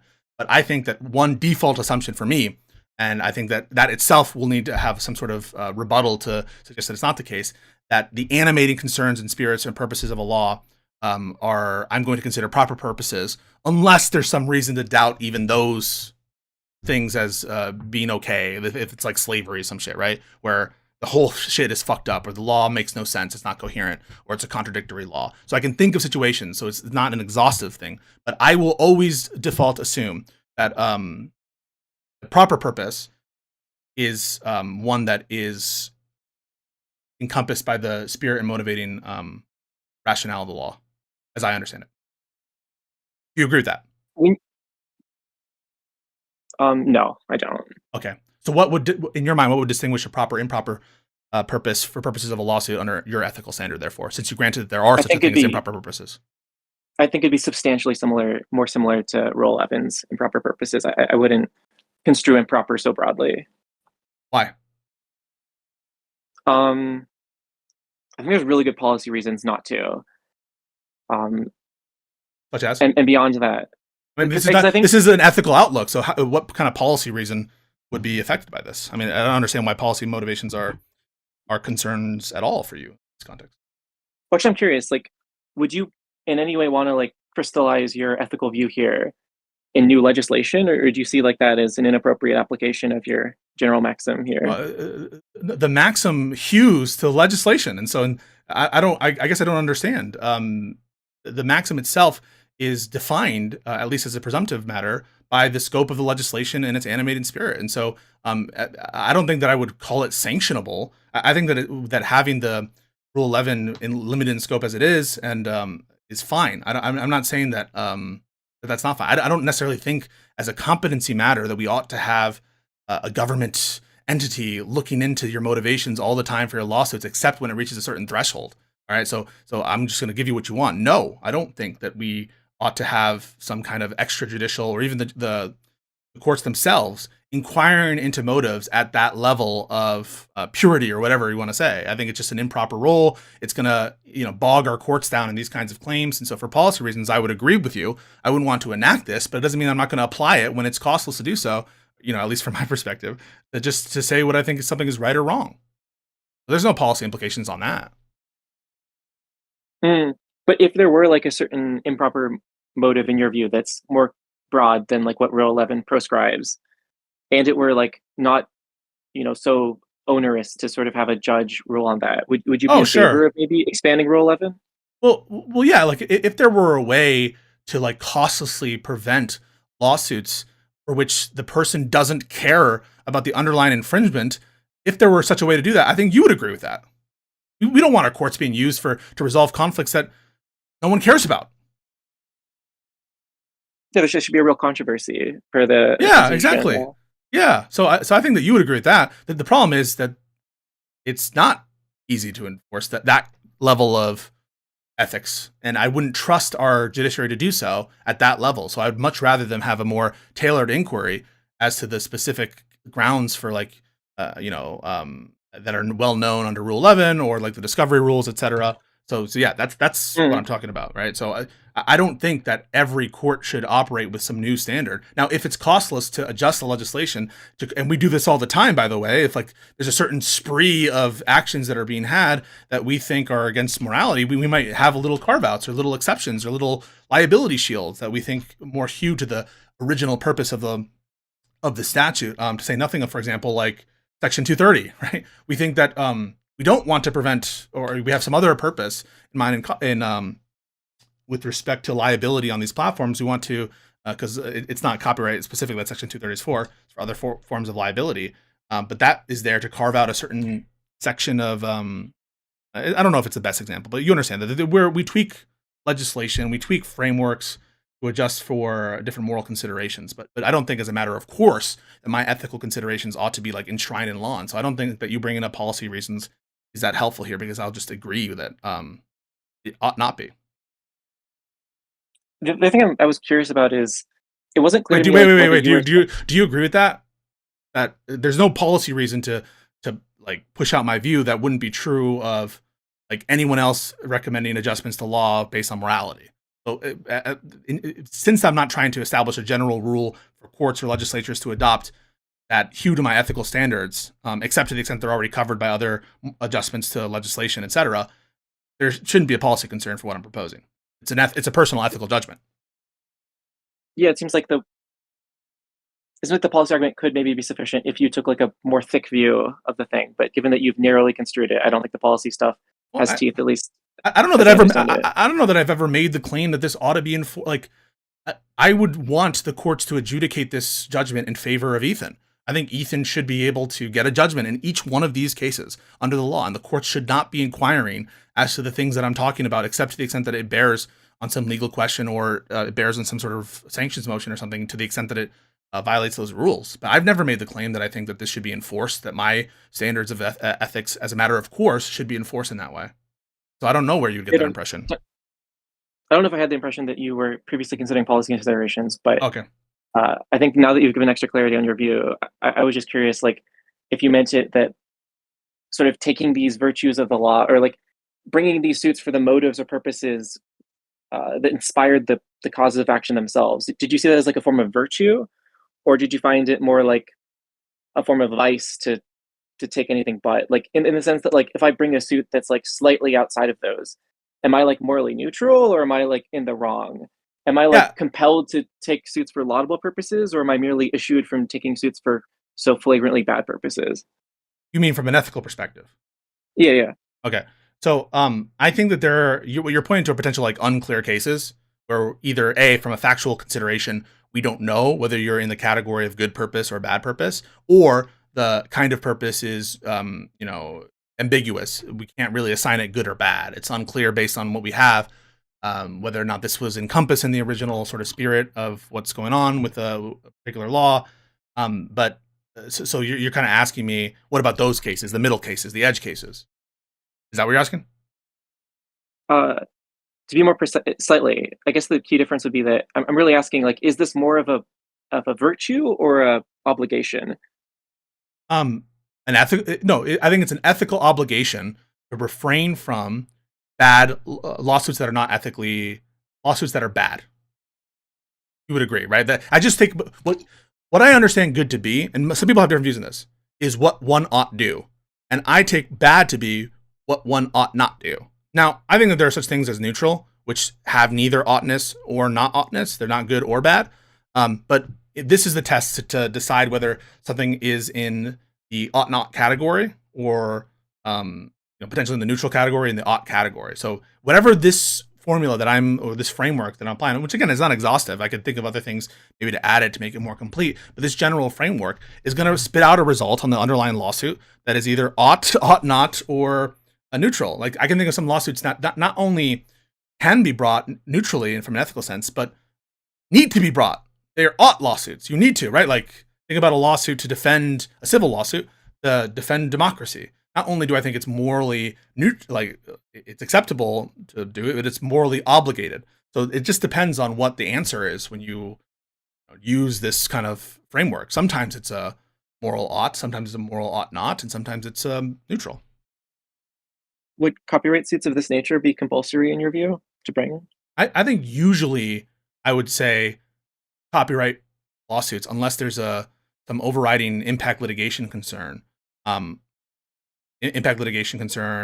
I would be convinced of, or some art that I highly valued, perhaps, right? Where I have a personal stake in the art and I think it's really, really good, or I think that there's some social benefit that's just so good. Like, this copyright lawsuit is going to put the world's worst polluter out of business, and so it's an ought. So I can think of situations in which it's an ought. In general, these kind of property stuff, I'm going to consider that neutral, usually, unless there's some societal benefit or one that affects me that I care about that is going to put it in a different category.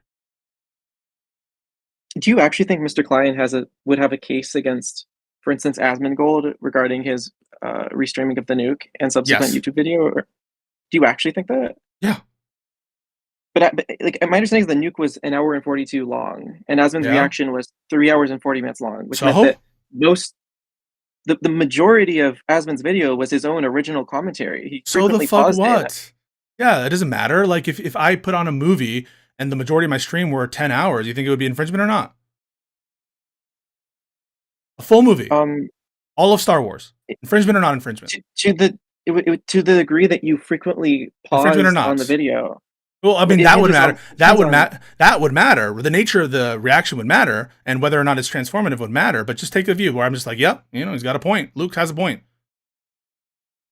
The fact that the stream is being paused and interrupted with commentary, I think, is integral to it being seen as transformative. Yeah, but it's not dispositive. It's a totality of circumstances analysis, and the nature of the commentary matters. Whether it's, I mean, just take the SDNY case in which the get the judge now. Hasentaya or whatever.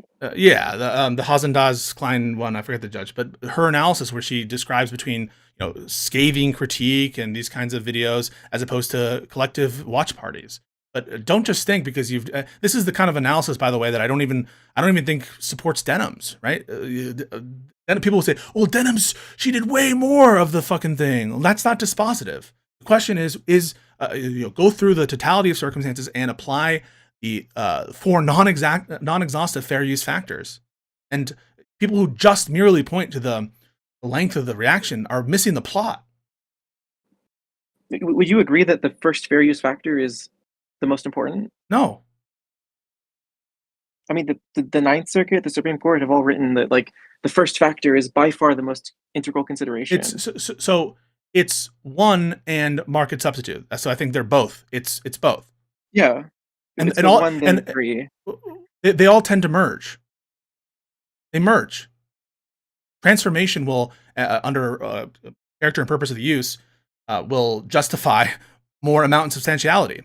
And the more you transform, the less you're unjustifiably usurping a market for which they are like entitled. So it really, I understand that one is given extra importance. It's what we most care about. But I think it's simplistic to say it's the most important. I think it affects the others, but they all affect each other and they all kind of merge. It's unclear to me that like Asmongold's reaction would be found as not fair use under the Hazen-Dazs test, or at least the test the judge applied in the Hazen-Dazs case in the second district. Which was? Yeah. What's the test? It was applying the 4 fair use factors and looking at the substantiality of the commentary, the degree to which it was critical, the amount of... Yeah, it's very fact specific. Yeah, and I think that like Ethan's video is very much like Asmongold's video in that both of them are likewise fair use. I don't see why that comparison makes sense. I'll tell you why. Ethan Klein's video reacting to it, was edited with biting criticism, which was in it like very, very, very different. That kind of video from watching the full length Hazen-Dazs video, whatever the bold guy video. The kind of feeling you get watching Ethan's video from start to finish, very, very different. One is like this kind of like pseudo-sexual kind of cheeky adventure of this guy chasing this girl, and it's meant to be maybe a little titillating. The other has him as a source of ridicule that is with edited clips that cuts out the exact portion that Ethan is later commenting on, and really does so in a way that I think when you look at it, there's just no comparison to Asmongold's occasional grunts here and there, or like occasional grunts. It's most of the run length. Monologues that aren't, strictly speaking, relevant to what's going on. I have the view that in general people have been way too fucking liberal in terms of their fair use analysis and thinking that things are fair use when they're not. Just imagine, just replace the H3 video that Asmongold is responding to with a UFC fight and run the analysis. He watches all the UFC fight and the same kind of Asmongold stuff. You think that's fair use? Where do you think the court's going to roll? The distinguishing factor there is that the fights are live, and live broadcasts enjoy additional protection. No. You watch it after. Watch it a week after. You think it's going to stay up? And if you go to court, you're going to be able to win on fair use? And there was like 6. So just to check, there'd be 6 hours of UFC fight and 12 hours of Asmongold's commentary and critique going through interspersed. Yeah, I think you're highly overstating the nature of how much Asmongold is adding and changing from the video, as opposed to he's watching along with the video. He's not really fundamentally changing the video to be something that it's not. They're going to Asmongold essentially to watch the video plus some side commentary from Asmongold. That's not the case for the H3 video. The vast majority of Asmon's video is his commentary. Like like 70%. You're just repeating the same thing. You're talking about quantity. That matters. It's your assertion that that's all that matters is the amount. Well, I'm not saying it's all that matters, but it's not dispositive, but it's probative. Okay, so I agree that it's probative. The amount is probative. But okay, take Asmongold, his stream that day. Okay, ready? His stream that day, and he has an hour and a half of just going. Yeah, I mean he's got a point there. Let's say it ends at an hour and a half. Okay, and he doesn't stop it at all. You would say in that case clearly not fair use, right? Yeah, I think that'd be over the line. Yeah. Okay. And let's say that after the video ends, adds 4 hours to the stream. Boom. The stream is now 5.5 hours. Fair use or not? Yeah, I think it's insufficient because people can just stop watching halfway. Right. Well, wait. It's insufficient because people can stop watching halfway? Yeah, because I would think of that as like two separate works. I wouldn't think of them as like one combined transformative work. It might be a little bit different if you were like. Why? Why do you think of the video as that it splits up into two works based on the topic? Because it's a lot. It's a lot. Well, you mean a video? Yeah. So you have a stream. The stream is, it gets uploaded as a single video. It's being recorded simultaneously. But it's one video. Explain why it's now a separate work when he moves off of the video? No, I don't think it's a separate work when it's a video. I only meant that for the stream. But in either case, I wouldn't think it's fair use. Wait, so you think it stops being the same work at what point? When he stops talking about the use? I mean, what if he has two fucking... This is... it's not true. You don't have any citation for this. It's one work. It's his broadcast that day, the day's broadcast. I think it's unfair to look at it as a single work because when you say it's unfair, what do you say it's unfair? What do you mean by it's unfair? So like if you look at, for instance, Denim's... No, I'm asking what you mean when you say it's unfair. You mean it's not the proper legal analysis? I think it adds more confusion than clarity. What do you mean? So it adds more confusion than clarity. That's what it means to be unfair. I don't understand why it adds more confusion. Doesn't your adoption of it, like of saying it's unfair to treat it as one, add more confusion and clarity? Doesn't not clear what you mean? It's unfair with respect to the copyright statute, to case law? No, I think it's misleading because it sort of gives the impression that like the commentary is interspersed, which is by far like what usually happens. But if in case it were sequential, which is abnormal, I think it would be additionally clear to make that especially clear by just saying, hey, two really different segments of the broadcast. Yeah, I don't have any reason to think. Do you have any case law to support that those would be considered two different works? I'm not saying legally. I just mean like insofar as our discussion here. Well, and, like, I thought we were having a legal. I thought we were having a legal discussion. We had transitioned to whether or not Asmongold is infringing on the work. So this is a legal conversation, not ethical. Correct? Correct, but there's like what the law should be and what the law is, and like. Well, I thought we were talking about what the law is. Did you understand the conversation to be about what the law is or what ought be? I understood the conversation to be broadly about what the law is, but okay. So then why? So I just don't understand why it's relevant to talk about fairness and unfairness from the context of what the law ought be if we're talking about whether or not it's fair use under current law. And also, I don't understand why this analysis wouldn't apply to denims. You agree, therefore, by that standard, denims is fair use. No, of course not. What the fuck? Are you serious? The same analysis. What part of your unless you're going to do this intentional siphoning bullshit, and you're not going to go there. Denims was like 17 minutes of commentary, right? So, Asmongold was 120 minutes of commentary. Wait. When you say commentary, do you mean the length of the video of the stream separate from the use of the video? Yeah, absolutely. Asmongold was frequently pausing to give extended monologues and additional comment that substantially changed the nature of the work to be more about Asmongold than about the video. Wait. In what sense you're, just to be clear, you're representing to me that Asmongold's segments in which he is talking at length represents how much? So Asmongold's video is 3 hours and 40 minutes. The original work is an hour 42. Asmongold's commentary is interspersed. It's not sequential. Mm-hmm. So the majority of the work is Asmongold yapping about Asmongold. Okay, things, so now let's do denims. Let's do denims. So denims video is how long? Was how long?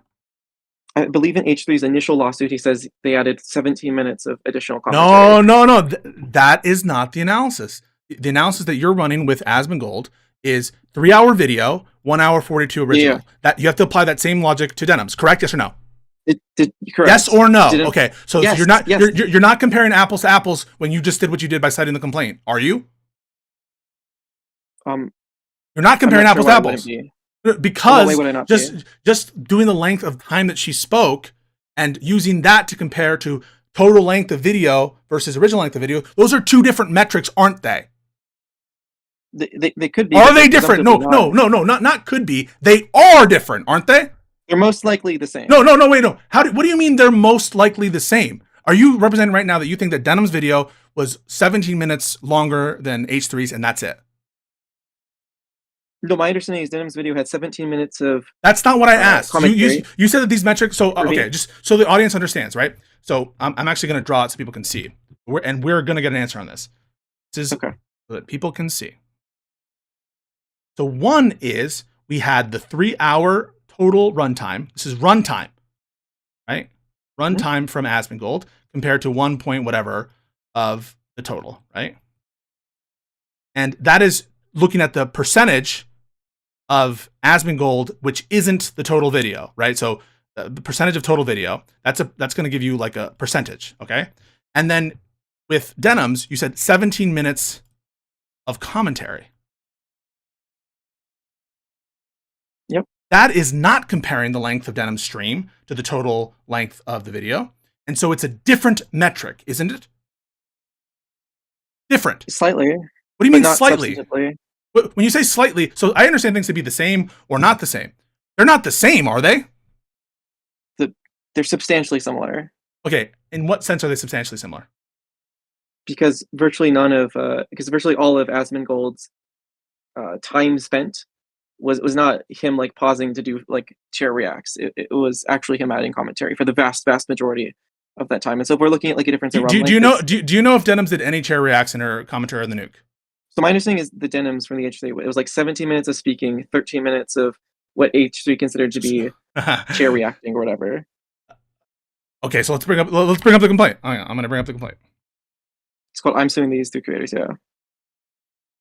Oh, you mean the complaint? Yeah, that's what you said was there, right? No, I meant in his video about the lawsuit. But it's probably also in the complaint. I would imagine so. I thought that's what you said. No.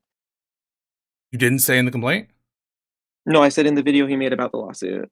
Oh. Oh, okay. The actual total was 15 minutes and 40 seconds of commentary versus 18 minutes and 55 seconds of smoking.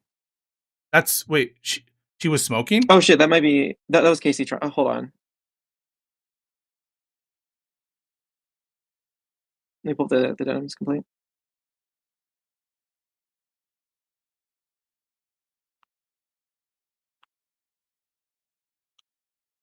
You should be able to find the total length of He made a table, I think. Denham's stream. And frankly, I don't even want to go to the complaint. I just want to know the fact here. And by the way, nobody talked about this in the Discord. It's still against the rules, so be aware of that. Let's be aware of it. We need to have the total time. It's on page 52.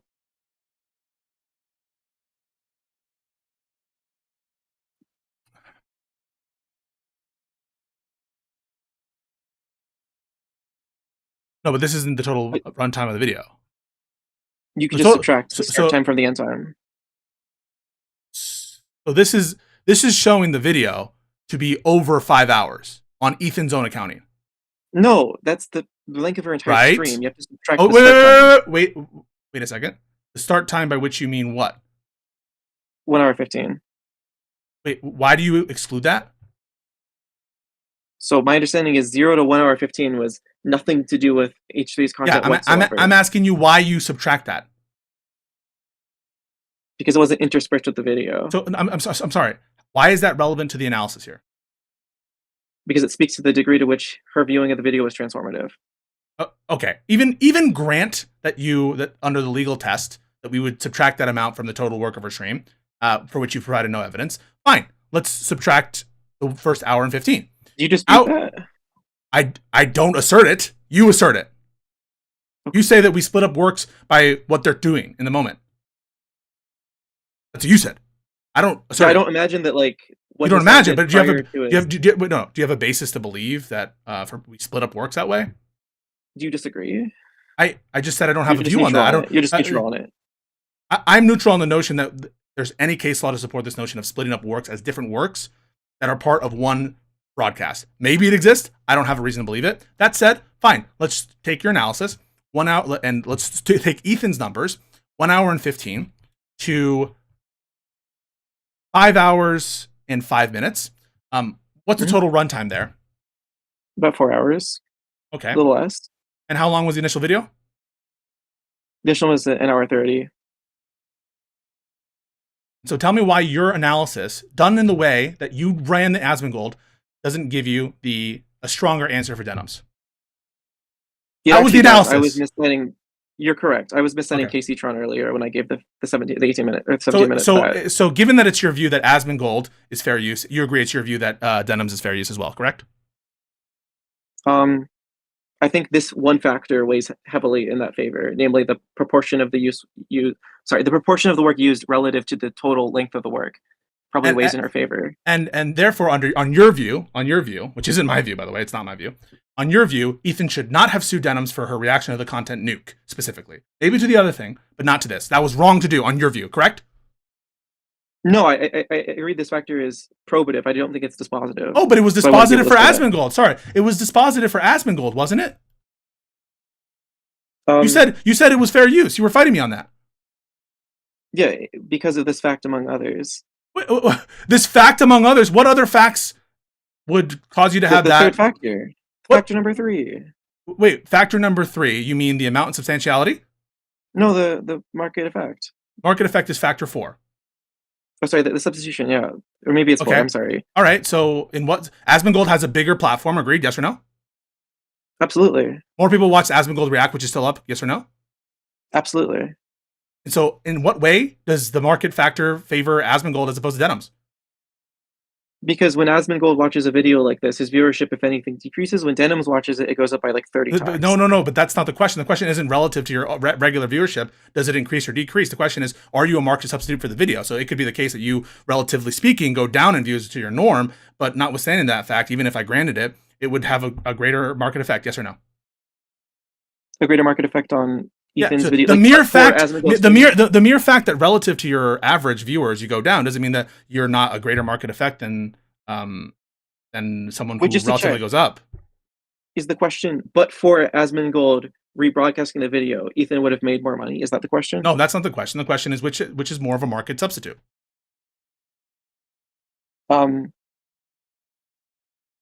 Insofar as like if a random person happened upon the video, it would be more close to the original if that's what they were truly looking for. The question is as follows. The question is as follows.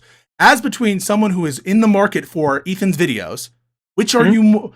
Where is the substitution effect greatest? In denims or in Asmongold? The denim stream, which is not up, not available anymore, or Asmongold's video, which is up and services a broader set of people? Well, as of right now, obviously the Asmongold one. Okay, so that doesn't count in Asmongold's favor. That goes against Asmongold. So on what ground is Asmongold on better standing than denims? That's what I'm asking, not worse standing. Sure, but when we look at the video, we have to look at it at the time that Ethan made those statements about the video, which would have been 6 months ago. Says who? Why do we look at it at the time of why? Because HC can't time travel. He can't consider future events when making his present. Wait. Why is Asmongold's state of mind relevant to the fair use analysis here? No, not Asmongold's state of mind. Ethan's state of mind. Why is Ethan's state of mind relevant to the analysis of fair use? It's relevant to it's relevant to his statements in the video and whether or not. No, but are we analyzing fair use or the statements in his video? We're analyzing. We're analyzing fair use, aren't we? So we're not doing both. We're doing fair use, aren't we? Isn't this fair use? This whole thing has been fair use at the time that he made the statements. Wait. Fair use at the time he made the statements. You're saying fair use at the time he released the video, which was what, 6 months after the video was released? That's when we magically consider fair use. After. So wait. So we consider. Well, insofar as it speaks at to the time that someone releases a video about why they're suing over fair use, that's when we consider fair use. My understanding is that the Asmongold video is relevant insofar as it speaks to his improper purpose, right? Wait, aren't we talking about fair use? Do you want to move off that topic? No, I want to stay on the topic. Okay, so then why are you talking about improper purpose, proper purpose? That's an ethical conversation. I thought we were talking about fair use, aren't we? We are, but we're talking about fair use Okay, at the time. wait. So if we're talking about why are we talking about fair use at the time in January, and only Because on it's those facts? interesting. Because how his lawyers informed him about the merits of his case probably spoke to his purpose, and so that's why it's interesting to look at the merits of the case at that time. Okay. So, do you have any reason to believe that a court wouldn't consider market effects after the release of a video in its analysis of market substitution effect? Why wouldn't it? Wouldn't that be very relevant? If you could show a greater amount of viewers over a longer course of time, wouldn't that make Ethan's job easier on Factor 4? Do you think Ethan expected Of course the it video to would. stop? Wait, his expectations have nothing to do with fair use analysis. Agreed? Yeah, but Okay, so then why bring them up? I thought we were talking about fair use. Let's not bring up irrelevant Because things. fair I use is just want to be clear. I don't want to bring up irrelevant things. I only want to bring up relevant things. Is that fair? Is that I bad agree, faith? but in All right, so holding then with let's that- not bring up irrelevant things. Let's only It's talk not about irrelevant. relevant. It's highly relevant. So how is it Highly relevant? relevant. How are Ethan's expectations relevant to fair use analysis? No, it has no bearing on there. But fair use analysis is interesting insofar as it bears on Ethan's Well, why don't we motivation. resolve the fair use thing first, and then we can At get the there. time that he made the video, not after. Right. So, okay, fine. I'll grant you that we should only take into consideration the fair use analysis in June when he released the video. I will arbitrarily decide to do that. How does this factor still favor Asmongold as opposed to Denims? Merely looking at the run length taken from page 52, it actually favors Denims, if anything. Well, I mean, I would. Does any factor favor Asmongold as between Denims? Yeah, No, I think not that you're aware of, right? Yeah. No. No, as in no. Like, are you aware of any factor of fair use analysis that would favor Asmongold as between Denims? Honestly, Let me pull up I think as you said here, are you aware of any factor? Commercial No, purpose. the They're both commercial purpose, right? yes. Under factor 1, both commercial purpose. Yes or no? Yeah, but commercial purpose isn't a Asmongold. binary. They're both clearly commercial purposes, right? Denims is commercial purpose, Asmongold commercial purpose. No distinction there. Fair. Sure, but it's not just the purpose; it's also the purpose and the character of the work. I understand that commercial purpose is not the only thing to consider under factor 1. I want to be clear about this. I don't think that whether it's commercial is the only thing to consider under factor 1. I've never said that, never even implied it. But I'm just saying, as to commercial versus non-commercial, both of them are on equal footing. Commercial. This isn't some fucking university, non-for-profit that's running some shit. It's a live streamer making money, both of them, and video people, online people who are making money off this. So commercial both, correct? Not distinguishing. Agree? Yeah, I agree. They're both commercial. So yes. I'm asking now for the thing that distinguishes Asmongold as to make Asmongold more fair than Denims. I think Asmongold's viewing of the video served a different purpose, and the entire reviewing was of a different character to be more in line with the spirit of the copyright statute. In what sense? In that Asmongold's viewing was in addition to the commentary, adding his own perspective, his own critical take, and Denims wasn't. Monologues. And Denims wasn't. Denims was overclouded or overshadowed by her sort of willful harm. Oh no! So now what you're trying to do is and you know you're doing this, and that's why I think you have a little bit of a laugh in your voice. You're trying to bootstrap factor 1, which is objective, to take into consideration in your mind the one statement that she said about watching here as opposed to somewhere else, as though that were dispositive on factor 1, and so you've totally transformed factor 1 into intentional stated malice based on nothing.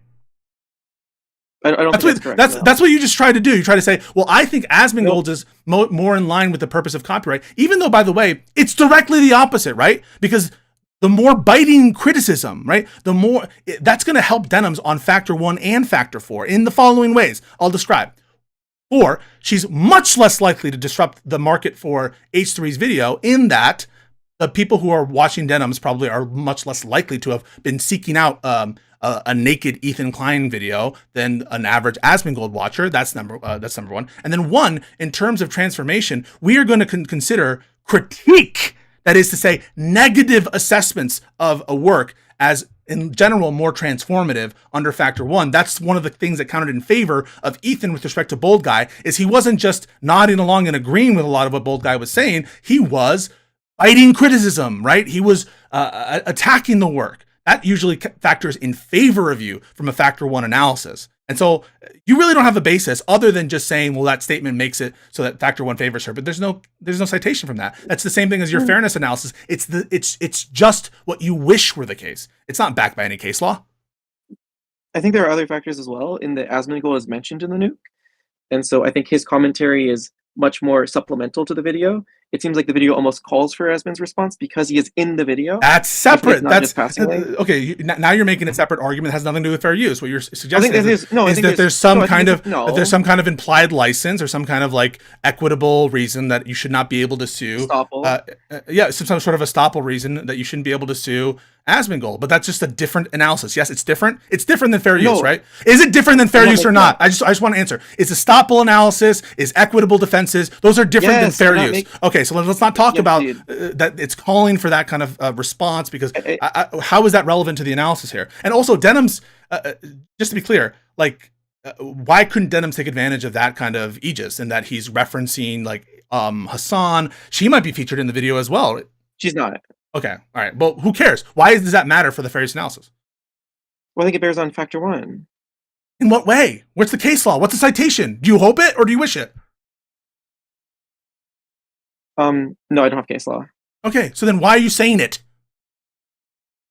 I could try to find you case law. Okay, but you're saying it. Your assertion right now. You have a position right now. You have a position right now. You're not agnostic. You're not like, well, I'll have to do research. Your position is Asmongold's is fair use. And I've said, well, if that's true, then it's clear, right? On that view, Denham's must be at least on the same as Asmongold. And what you said you called for that. You asked me a broad question of which factors could it possibly speak to. Oh, wait a second. I gave you all the factors it could possibly speak to. All right, so I'm going to look at the contact nuke right now. And if it's the case that Denham's is mentioned, you will agree that that's also the same, right? Well, completely concede it, of course, like I did with the Casey Tron thing. Okay, Control F. Look here. Denham's. She is mentioned, at least at 2 hours, talking about Denham's jokes. Hang on, I'll just play it. Let me go to that. Okay. Oh wait, no, this is the XQC reaction. But I think this is containing the hang on, I'll just go to the original content nuke. Yeah. My bad. So transcript.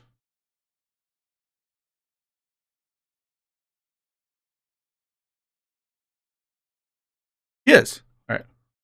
Okay. 1 second.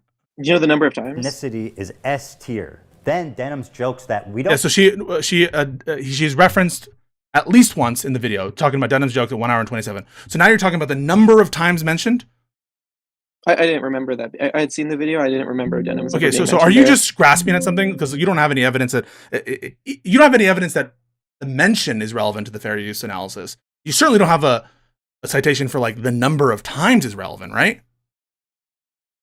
No, but you called for speculation when you asked me which factors could it possibly bear on. I was giving you all the factors. But you're not agnostic. You have a position. You say Asmongold fair use.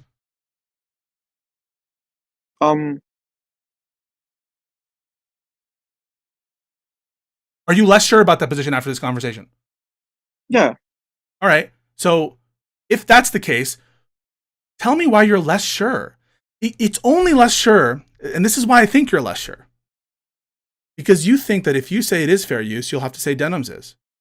And you don't want to say that. Yeah, I'm less sure because it was my understanding at the time that I came here that Denham's was the one with the 17-minute figure, but that was actually Casey Tron. And so being confronted with the fact that Denham's actually had more pausing and more interruption. Now, I'm not sure if the interruption was critical. Right. So what you've done now, right? You haven't.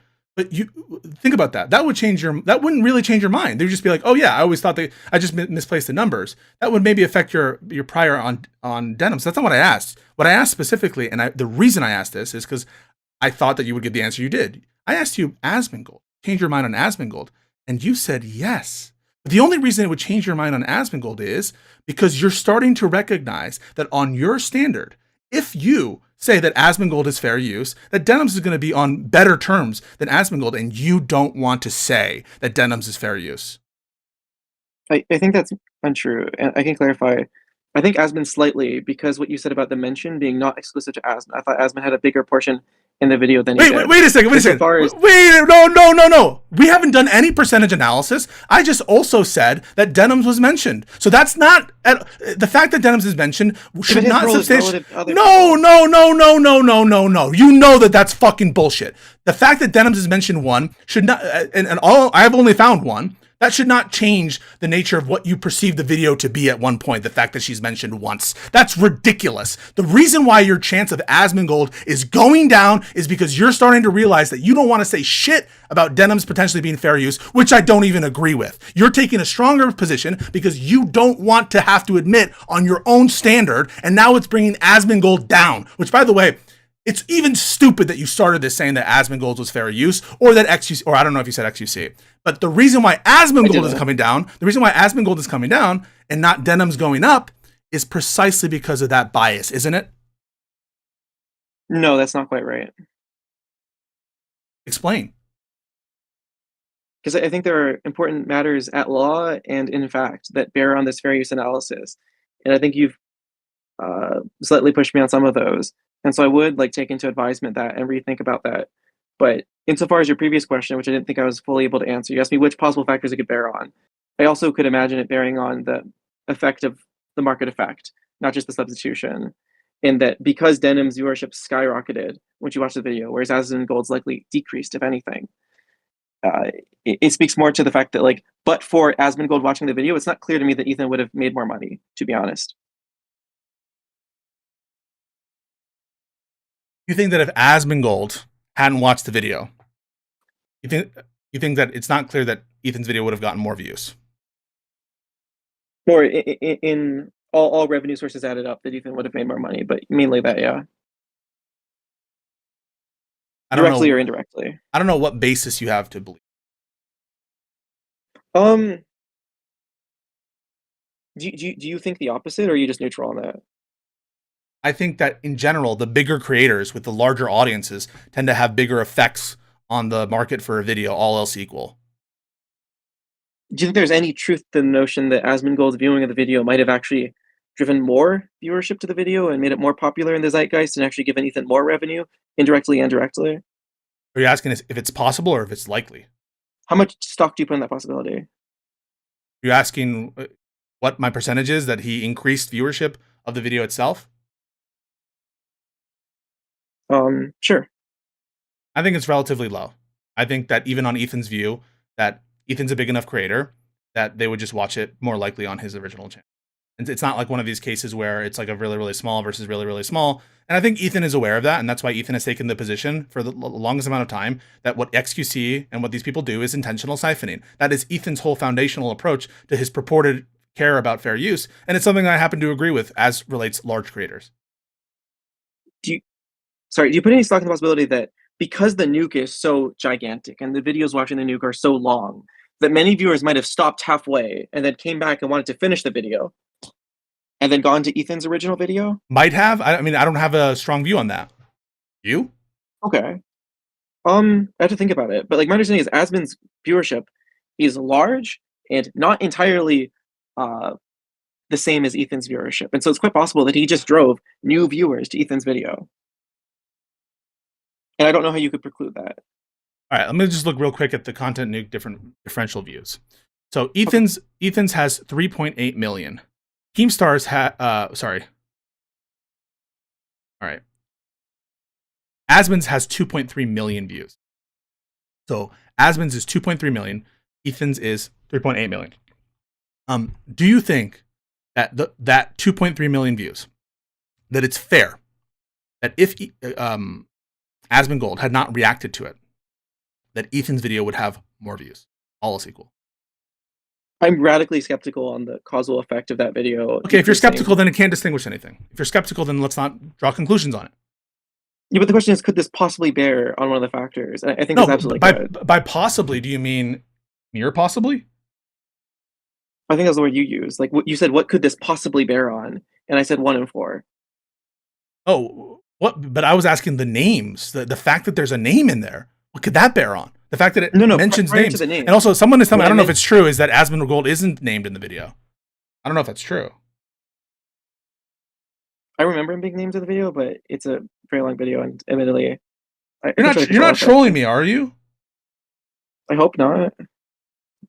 But do you understand, like, the key moment of this discussion, I think, was when your assessment of Asmongold possibly being fair use, which was strong. You said, look at how much commentary he's adding. Look, it's 3 hours versus 1.4. So much.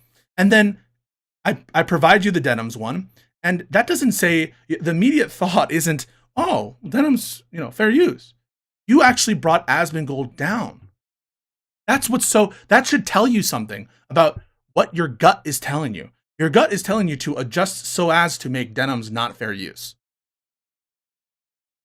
I'm hesitant to render judgment on the Denims thing because I'm not sure like what percentage of that commentary was actually commentary and what percentage of that might have been like chair, or pause, or bathroom. I don't think that any is alleged to be chair as to the content nuke. Just letting you know. It's like I think it's the later. It's the other video. It's the other people as well who have done it in other times. Gotcha. I don't think it's this first video. But even separate from that, right? You currently don't have a basis to qualitatively compare Asmongold's contributions from Denim's contributions. And so given that you can't, from a qualitative perspective, compare those two, what is interesting and what should be interesting to us is how it changes your prior, since we can't compare on that qualitative level, at least not yet.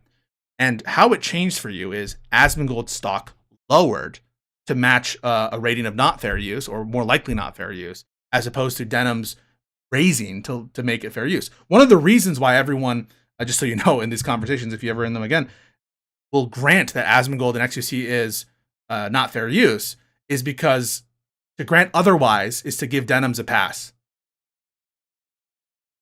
Well, so I'm actually really curious. If Denims contributed 4 hours of original biting acerbic commentary that critically analyzed the video through a number of lenses, for which she was uniquely positioned to do so, including the fact that why do I think she it's was not fair use? Video, do you think that would not have any bearing on the fair use analysis? Yeah, I'm just like, so no, that's not what you ask. Yeah, I think it has a bearing. I think that commentary is less likely to be not fair use than Casey Tron or frankly fucking XQC, right? So I agree that it has a bearing on it, but I'm actually more negative on Denim's commentary from the perspective of the content nuke being fair use than a lot of other people are.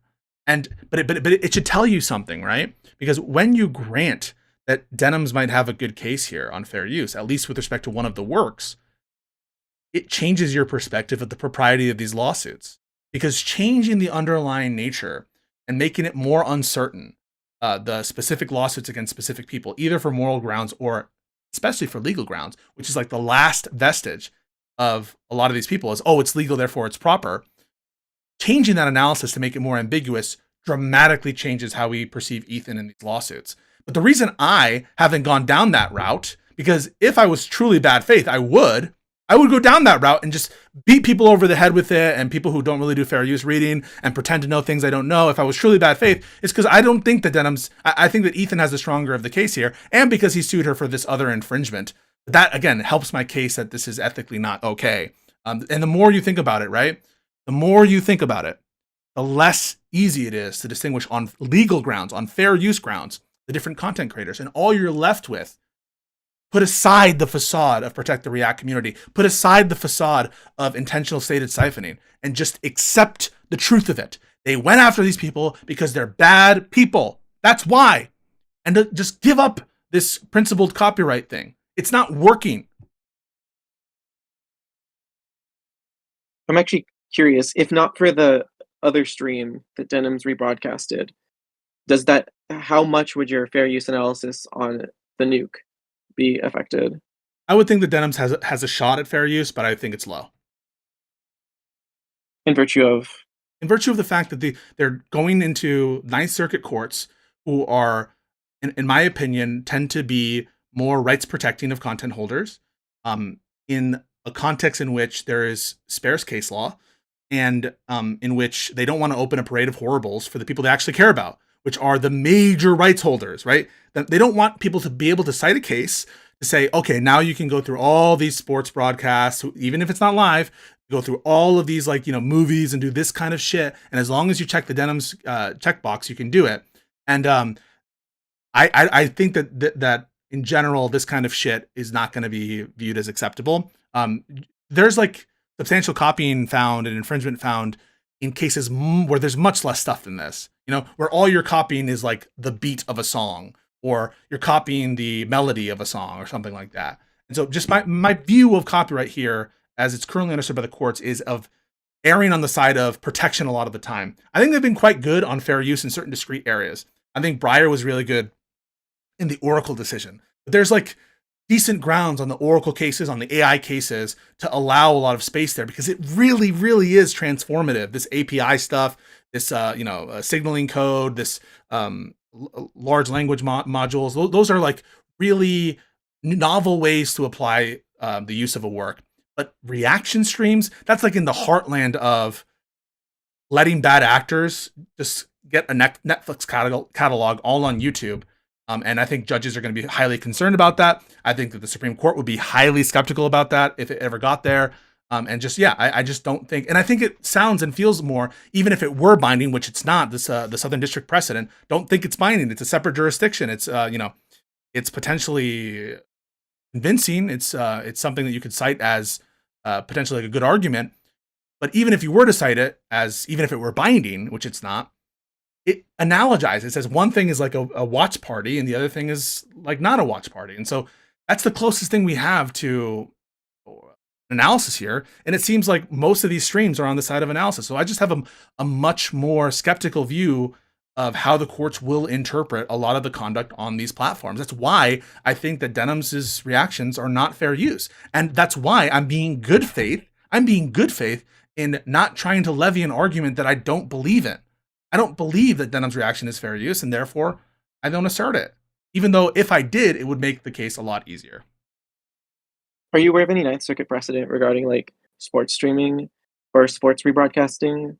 I don't know that there's specific sports rebroadcasting precedent in the style that we're talking about here from the Ninth Circuit. I've read Ninth Circuit precedent in the tech field.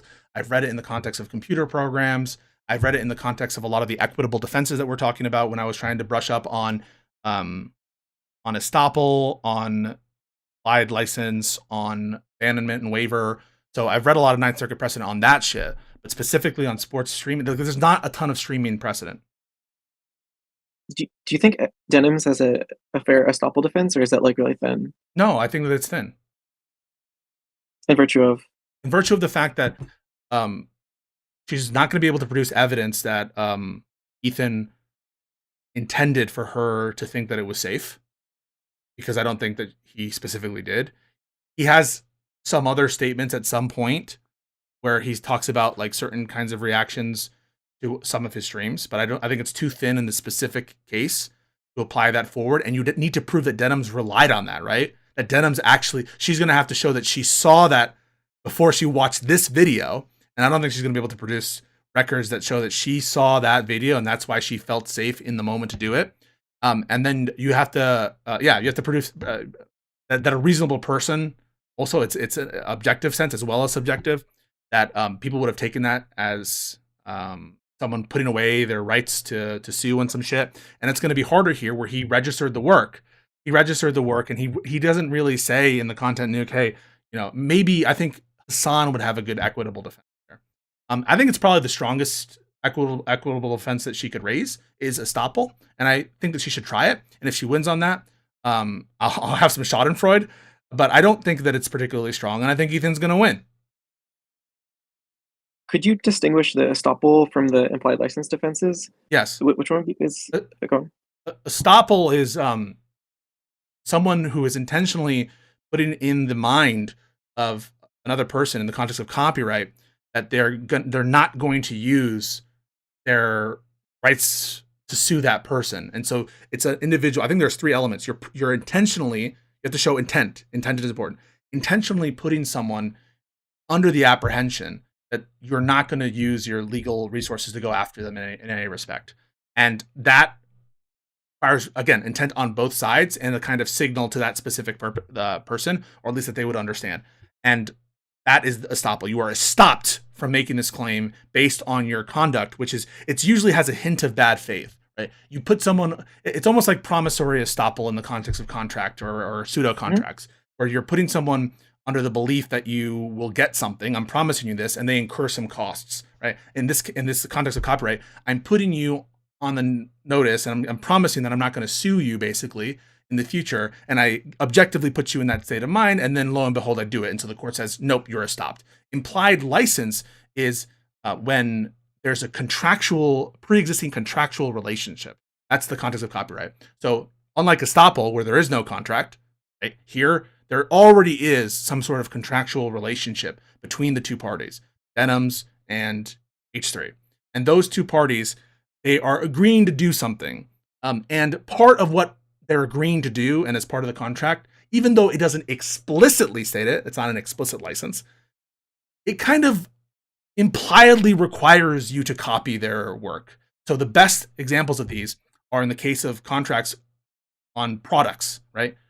I am contacting a vendor, and I want this vendor to make shirts using my copyrighted art. And so I do and say, I want 50 shirts, here's the image, and I want you to produce this amount of quantity at this price, okay? Now, nowhere in that contract does it say that you're allowed to copy the work.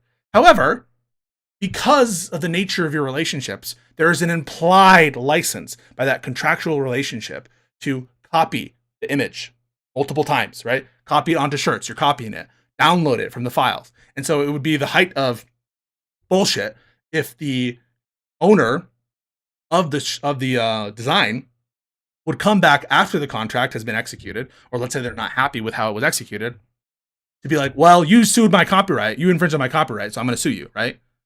And the answer would be, well, no, I did copy this, but there was even though you didn't write it down in the contract we have for shirts, there's an implied license for me to copy.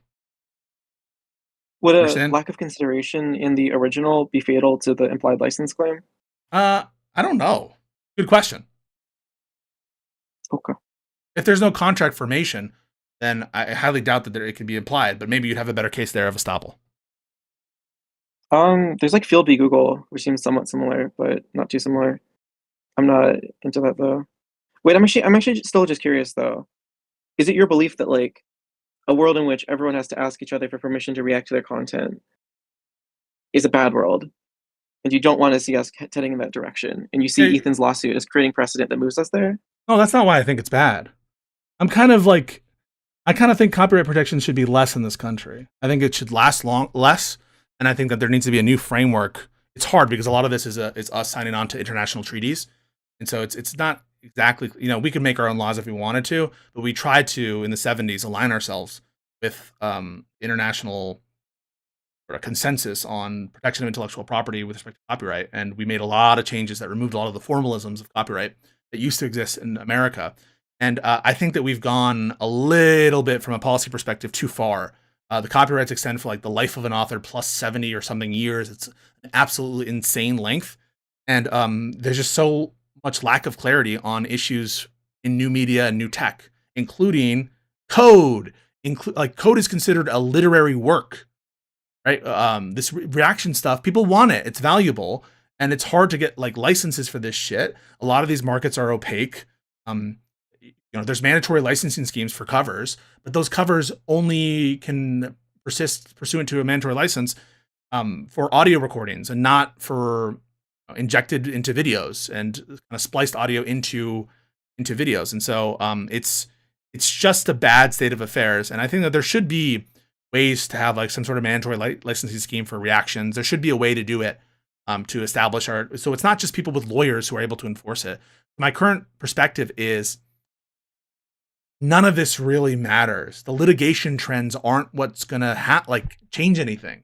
Litigation trends are a factor of who has money, who cares enough to sue, and who basically wants to take the opportunity to set different precedent or whatever. But that makes it be that there's like a bottleneck in terms of producing new precedent that's adaptable to the new circumstances. Many of these cases just go through DMCA.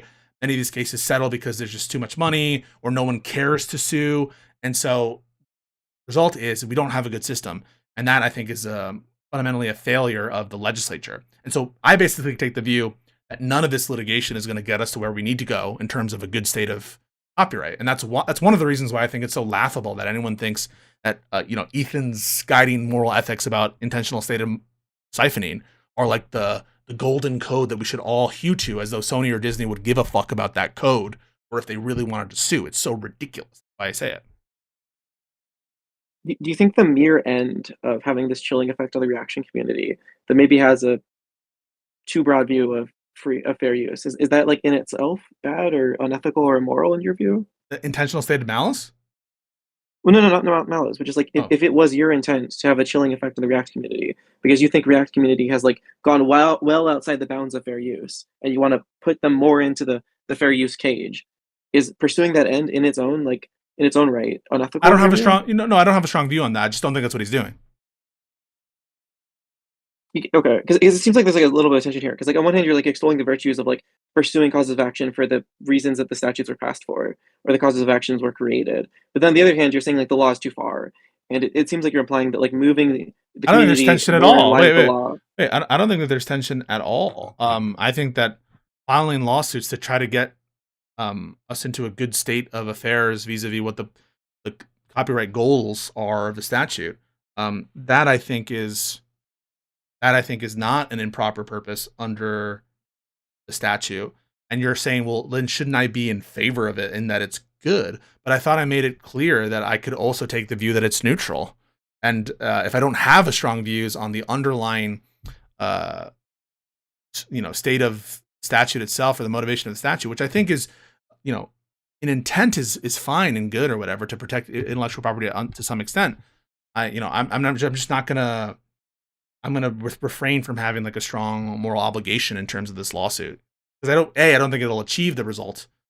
And so I don't think it's likely to achieve that result. I don't have a strong view on whether or not, if I did have a prior about what the state of reaction should be.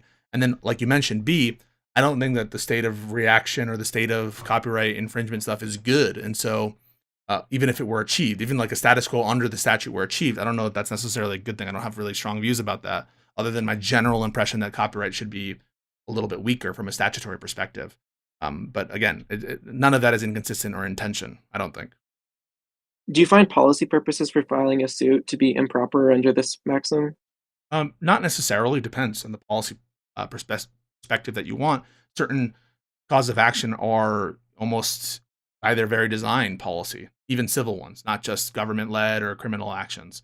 So it really depends on the statutory framework. And sometimes, even if it is improper under the statute, because it's such a good goal, I give room for improper purposes under the statutes if there's a prevailing good that's being done to make, I don't know if you heard that part, for it to be justified in virtue of its improper purpose. So what I'm providing here, I think, is quite flexible and matches our intuitions. I don't think it's bizarre at all. Okay, and when you say like the law has gone too far, you're referring to it's in reference to your the statute's gone too far. Yeah, it protects too much your own moral and too long or ethical intuitions. Or framework? That's what I understand ethics to be, is subjective. Gotcha. Interesting. But it seems like sort of like could you justify the norm actually, this like fidelity to civil law norm you have, where like one has to pursue suits for their proper purpose? Could you even justify it? Like, what is that standing on? On my preferences. It bottoms out there. You take that axiomatically. I mean, I don't know what else it would. Is there anything else it would bottom out to? Yeah, you could be like, oh, these laws are passed through democratic process, and there's like some duty. But that's what I mean. Like, yeah, but that bottoms out. I have a preference for our democratic constitutional system, and so it's all incorporated into my preference. Sure, but it seems odd that like we would have this maxim, but then when you say odd, I don't know what you're saying. What do you mean by odd? It seems I'm not sure if I see the justification here, but maybe there is none. What do you take a justification to be? Like a reason for a thing? Yeah. So there is a justification that I gave you for why I prefer, about why I prefer democratic system, is because because I want it. My preference. I can't give you a No, not for the causal. democratic system. I mean for the this like you must pursue suits for the reasons intended. I didn't say you must pursue suits for the reasons intended. That's just a bastardization of my view.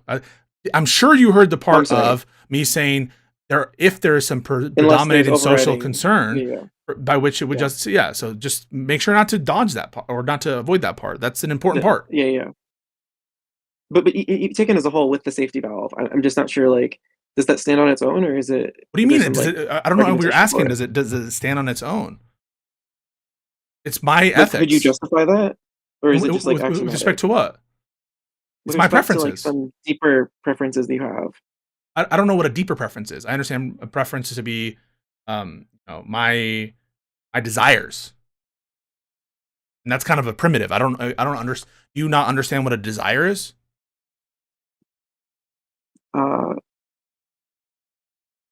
I think I do. Does it matter? Something I want to actualize. I don't understand in what respect a preference would be different than that or more justified than that. Well, there could be like a chain of directness where like you have some ultimate, goal motive in mind, but then more further removed from that is your more immediate intention. And so I think like along that spectrum, we could like place this ethical rule you've constructed, and there might be something a little bit deeper down in the chain that like gives it support.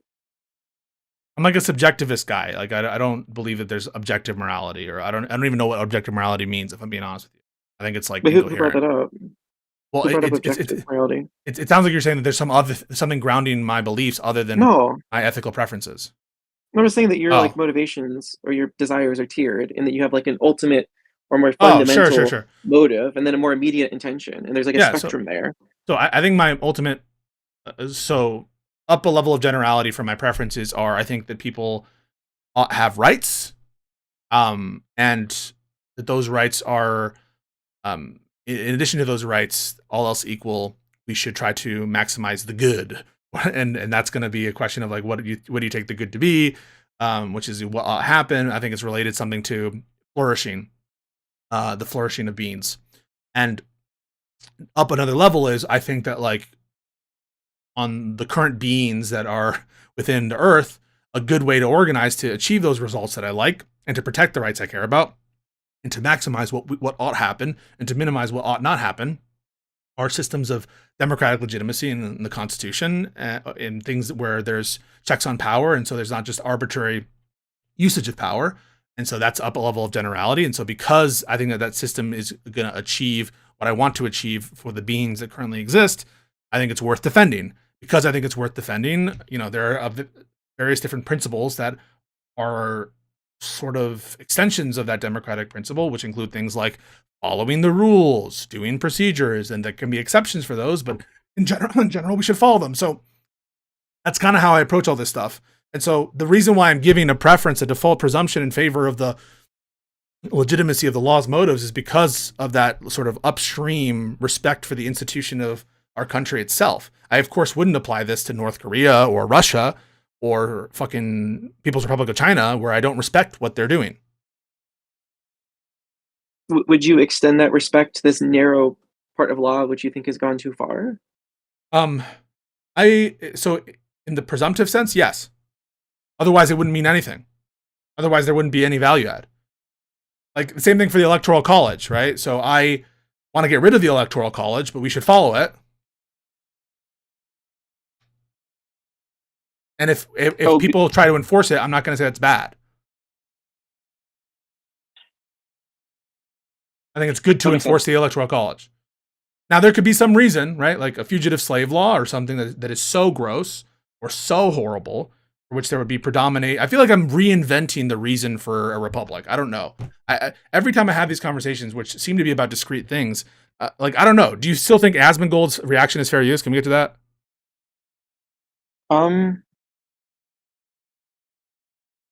In the Ninth Circuit, under the circumstances you've given, you've sowed a lot of doubt. But okay, I guess if you're asking prescriptively, I would hope that it would be. So then, if prescriptively you think it should be, shouldn't prescriptively it be wrong for Ethan to sue Denims? To the degree that the other three factors don't foreclose the opportunity, On current knowledge that I you think have. you can make an argument there. Yeah. Well, I'm not asking could you make an argument. I'm asking you. If Denham's reaction is at a bare minimum as good as Asmongold's, Ethan shouldn't have sued her, on your view, correct? Yeah, if Denham's transformatively did it, and there wasn't the other stream on, it was just that video. I'm asking, given the set of facts that I provided to you, the runtime, you know, maybe there are things that she could have said within it. Just that video. It was enough for If we Asmon. restrict our focus. It was enough for Asmon. Why aren't you giving her the same presumption that you gave Asmon? No, you gave Asmon. No, because if Ethan sued Asmongold, would you condemn it? Yeah. So, in virtue of what are you not condemning this? For one, the fact that it's not just the nuke that was infringed. Oh, okay, good point. But I mean, just the specific nuke. He did sue her for the nuke. Yeah, I'm lower certainty on that, but I think the type of commentary and is really important there. And so I don't know if the transformative analysis. I don't know. Was it? Did you watch Asmongold's reaction? I don't really think you could remember. Could you remember like a particular point he made? I don't think it was like 6 months ago, and I remember he went on like very rambling personal tirades, and there was a lot of. I mean, it was kind of unwatchable actually, which might count against it being a market substitute, but there was a lot of commentary. I have to go get coffee before Live and Learn. Hey, this was a fascinating conversation. I do appreciate your presence here, and I encourage you to come back at some point. I wish we could continue. You know, I'm fucking addicted to I see Mike and Jimbo, two people I'd love to talk to, but fortunately I do have to go get ready for Live and Learn, drink some coffee, because my mind has just been completely destroyed by these last 4 or so conversations. That said, I do appreciate your. I'm so sorry. Your commentary. No, it's cool. It's cool. Listen, I appreciate that you like. Do you think I was being good faith, or? I think you were. I think probably you were. I just don't know. Like sometimes you're saying some shit that fucks with me, dude. You're just like. I'm so sorry. You're like trying to say things I didn't say. The Rule 11 shit. So when you pull out Rule 11, I'm like, oh, I'm dealing with a fellow practitioner. So I don't know if you're like in law school or something, or you're a lawyer. But no, I think I'm going to assume you're good faith. Unlike Connor. I think Connor was being bad faith today. Bad, naughty Connor. Okay. All right. I think you're good faith too. Oh, I appreciate it. Hey, can you tell that to everyone else? Can you tell that to all your friends? All right. All right, buddy. I'll spread the word. Yeah. Bye. Love you, dog. Bye. All right, go, guys. I didn't say guys. I said guys. Hey, you guys. We'll be back and Live and Learn in like 30. I gotta go. I gotta get some coffee. I'm dying out here. I'm dying. Bye. Subscribe to my shit, guys. Memberships. Where are they?